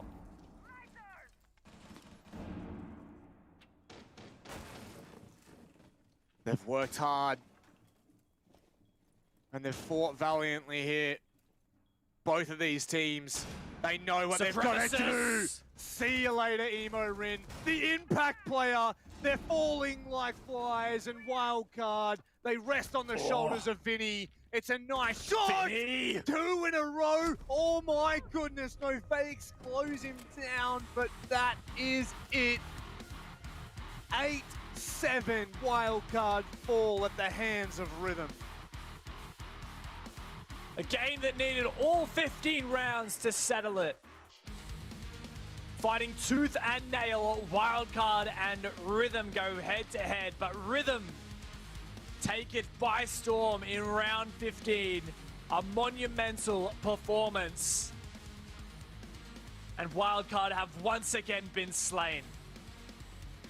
8 players on double digits, 4 from either side. If that does not tell the story of how close this game really was, I don't know what will. Unreal. What a way to finish tonight, Dev. That is insane. How many close clutches, how many times did we see Wildcard or Rhythm down and out and somehow being able to bring that back? What a night. Insane game and a fantastic showcase for Rhythm. Technically not the newest team in this league, but I just remember that moment from Supremacist, an insane 4K. This was a game of great 4Ks. My God, Rhythm certainly brought the fire, brought that fight to Wildcard, but even when we thought Wildcard had been pushed to the end, they kept on going. I'm honestly quite speechless as to how tight this game was, how well both of these teams contested it. You know, I think Rhythm, yes, they've completely bamboozled all the predictions that we had, but this was not a game that was ever going to be out of the question. It was always going to be extremely close, and in the end, Rhythm have just absolutely bamboozled Wildcard in the last round. Yeah, I mean, for such a long time there, it looked like Wildcard had the momentum. And here you go. The snapshot, the overview of what was insanity. That it was such a back and forth game, really a game of streaks. Rhythm really had such a strong first half, looking to take it 5-2. Wildcard came back with a vengeance. Rhythm then took match point in overtime. Wildcard pushed it deep, but Rhythm, the final moment, an incredibly dominant round all in all. At the end of it, a 5v1 against Vinny, who only was able to find two. A valiant effort from both teams. Wildcard certainly pushed it massively, though, at the end there. And what I'm really happy about, Manic, is that we got to really see flashes of that old Wildcard, and we got to see Wildcard start to come out of that shell just a little bit. Even though at the end of the day, Rhythm was the better team, and Rhythm copped a well-deserved victory. You know, flashes of the old Wildcard, but also flashes of a new Wildcard. You know, how many times have we really seen them be so bold as to play aggressive like they were in some of those rounds? I think that is a testament as to what they've been able to do with this roster. You know, it is a shame what's happened, but it's good to see that it's not holding back from them, you know, really pushing the distance. But Rhythm, I can't get over that. What a performance it was from that roster. And we spoke to Drex well before the season started on Late Night Siege. And, you know, it was all positive vibes coming into this season. And clearly that has had an effect on this team. Absolutely. I think that's one of the big things for Rhythm, right? They came in rejuvenated, right? They were relegated out of OCN. And that is rock bottom. That's as far down as you can go, right? If you're an OCN team, to be kicked out of the league. And they got a charity spot back in because Meloncat disbanded. And they wanted to prove that they deserved that spot. They're not getting relegated this time, not if they have anything to say about it. Well, let's hear from Supremacist himself, because this was one for the ages. The smile says it all. A picture of 1,000 words. For us, that was one of the most intense games we've seen. So many massive moments. What was it like for you in the trenches? Honestly, like, we really wanted to take this game out with a bang, you know, prove to everybody else that, you know, we can really bring it to these teams and actually step up when we need to. And when we're in the trenches, we like the order game. We don't let it, like, you know, affect us. You know, we're losing rounds. We were 5-2 up, I think it was. And you know what? Our mentality is what keeps us pushing forward. Keep the good mentality going, and just, yeah, keep going, man. It was honestly amazing to witness. Now, you had some absolutely cracking rounds. That 1-4K, dude, was just absolutely nuts. I want to know, what's it take to build up confidence against some of these players that, you know, have been in Pro League season after season, and you're coming in, and this is your debut at this level in OCN? Yeah, I think the best thing is to just not doubt yourself, man. Like, everybody has the ability in this region to be one, you know, a good player at the end of the day. And so many people discredit themselves and you know, allow the pressure to get to them in the high pressure situations. But I embrace it, and I love the moment, and I just enjoy versing these super high quality, really great players who play against us. And the thrill of, you know, coming close with them and or beating them is what we, you know, fight for. And I love it, man. I just embrace the moment. So yeah. It's awesome. I mean, you're talking about embracing the moment. That's 2 overtimes against 2 of the best teams, not just in OCN, but obviously in ANZ. They are, you know, Order and Wildcard, who are widely considered to be just nuts. Are you saying that it's your mentality that's keeping you through? Like surely you guys are doing the prep, you're doing the work prior to these matches. Oh yeah, definitely. I mean, like, we put in a lot of hard work. All of us really want it so bad this season, you know what I mean? Like, we're not ex-Rhythm, we're a brand new Rhythm. And that's like the name that we're trying to get out there. Like, we're basically debuting this season on the new Rhythm, the new us, the ones that are going to beat these teams, the ones that are going to push for, you know, playoffs and really try and leave our, you know, feet in the scene, you know what I mean? So, yeah. 100%. No, look, I think that you've made a mark. Dev, you got a question? I just wanted to say, mate, with that said, you are the new Rhythm. You're not getting relegated this time. Where are you going to end up this season in OCN?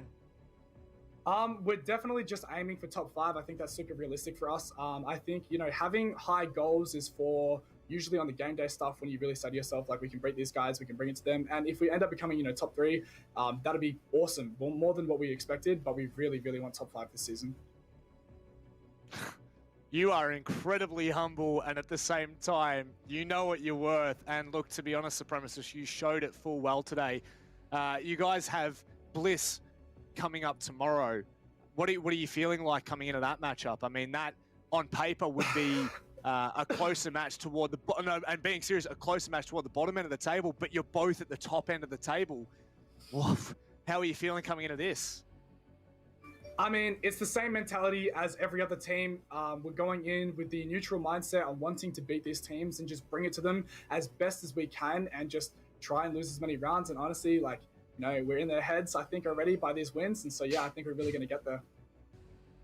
Supremacist, it has been an utter joy to have you on, by the way. This has been an excellent interview. We really appreciate you coming on, mate.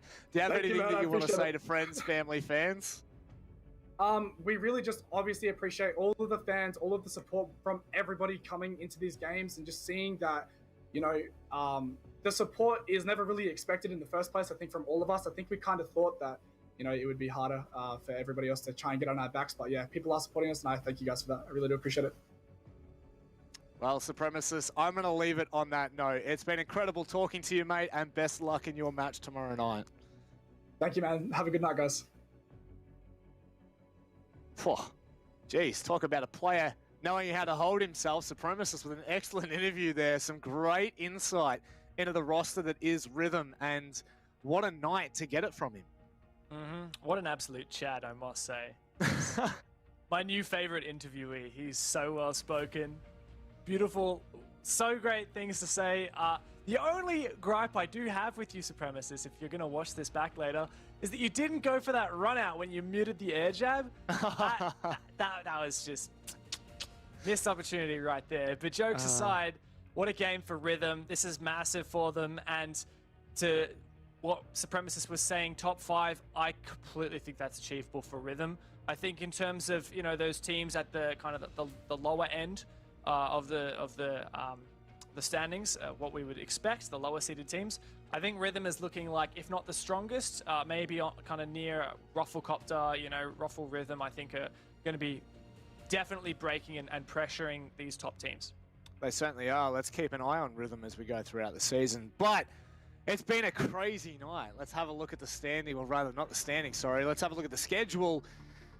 My goodness, it started off at the top.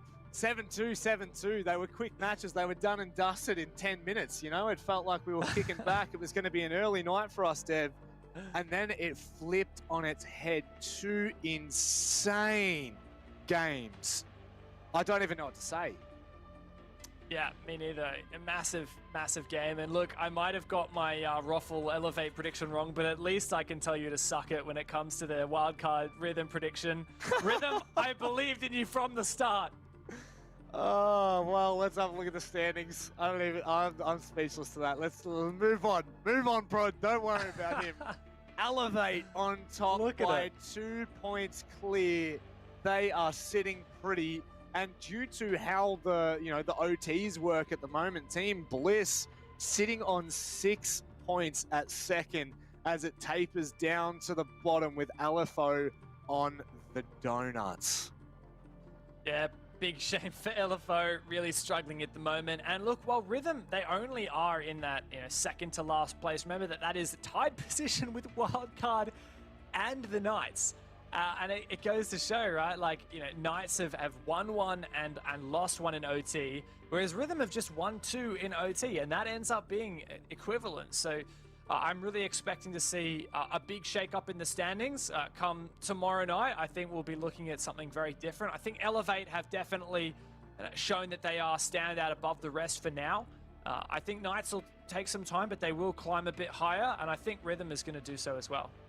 Well, let's give you the time to brag, Dev. We'll give you the bragging rights for now. It's up to the predictions point of the night. You're sitting out there with Raven. You've gone for the bold prediction, and look, it's paid off for you. Raven on 8 and 4. What? What? Yeah, Raven certainly jumped out ahead here.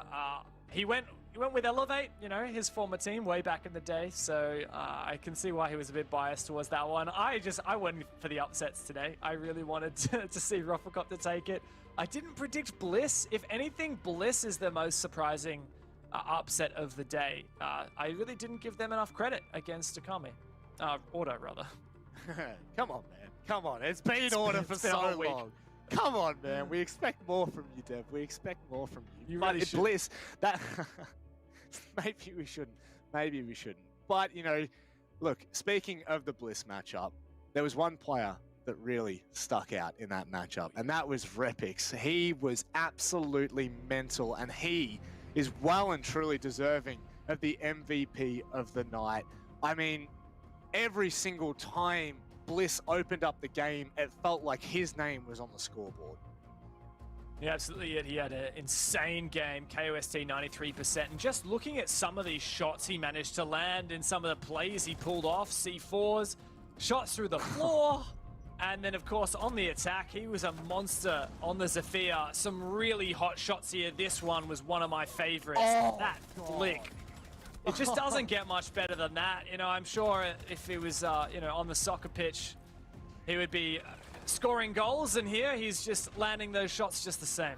Oh, damn it. Don't ever try to make us a football analogy again. That was terrible. That was utterly terrible. He's a sharpshooter, that's for sure. Unreal from Repix, and well-deserved for the MVP of the night. By the way, let's very quickly say, he told us it was Repix. Yes, but he now did. I'm getting told it's Repix. I have the screenshot. I will throw you under the bus now, Repix. But regardless, what a performance from him tonight. What a performance from Bliss and also from Rhythm. That is just, it's blown my mind. Yeah, totally. Look, the Rhythm one I did predict, so I'm not too surprised. Oh, God. You know what? Let's move on. Don't give him a second to talk. Let's have a look at the schedule for tomorrow night. I'm not even going to give you the floor anymore, Des. Not even a chance. We're moving forward. And what's your game of the night? I think I can see the game of the night right off the bat. I've got a feeling that Order and Knights game is going to be a bloodbath. Big grudge match. Both teams haven't quite hit their expectations in OCN this season, and I'm so ready for it. You know what? I'm going to back it up and say the Rhythm Bliss game. That is a beautiful storyline in the making, and now created tonight. Both of those teams upsetting the Titans of the scene. They will go head to head, and it just couldn't get any better. It could not get any better. If you love Siege, if you love ANZ Siege, this is the place to be, and it's going to be on tomorrow night, so I'm so keen to get involved. But Dev, let me get your final thoughts on what has been an insane night. You'd be stupid to miss tomorrow night, that's all. It's so short and sweet, and I love it. It's shown lots for tonight, ladies and gents, but it has come to an end. A bittersweet end for us, but we'll be back tomorrow night from 7 p.m. onwards. See you then.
I'm running out of time.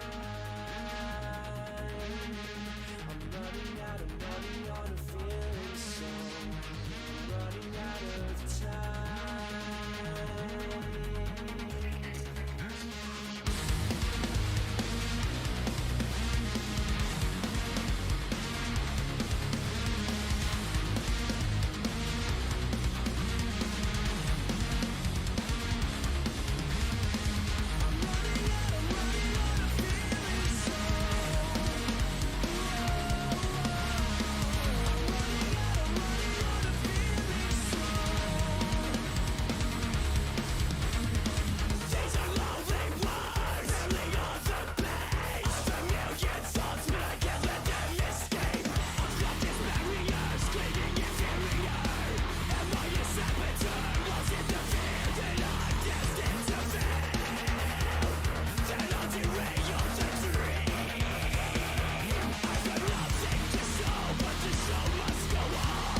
Don't take me to a place I know, somewhere I can feel my soul. Lately I'm skin and bone, so hollow. I've never felt so alone. I need you more than you know, 'cause baby you feel like home.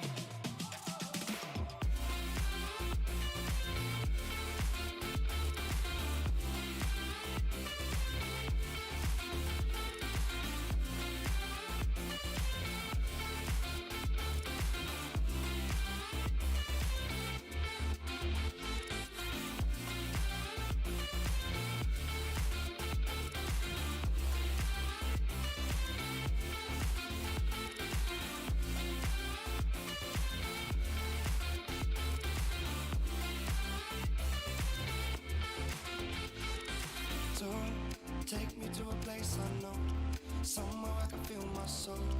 Lately I'm skin and bone, so hollow. I've never felt so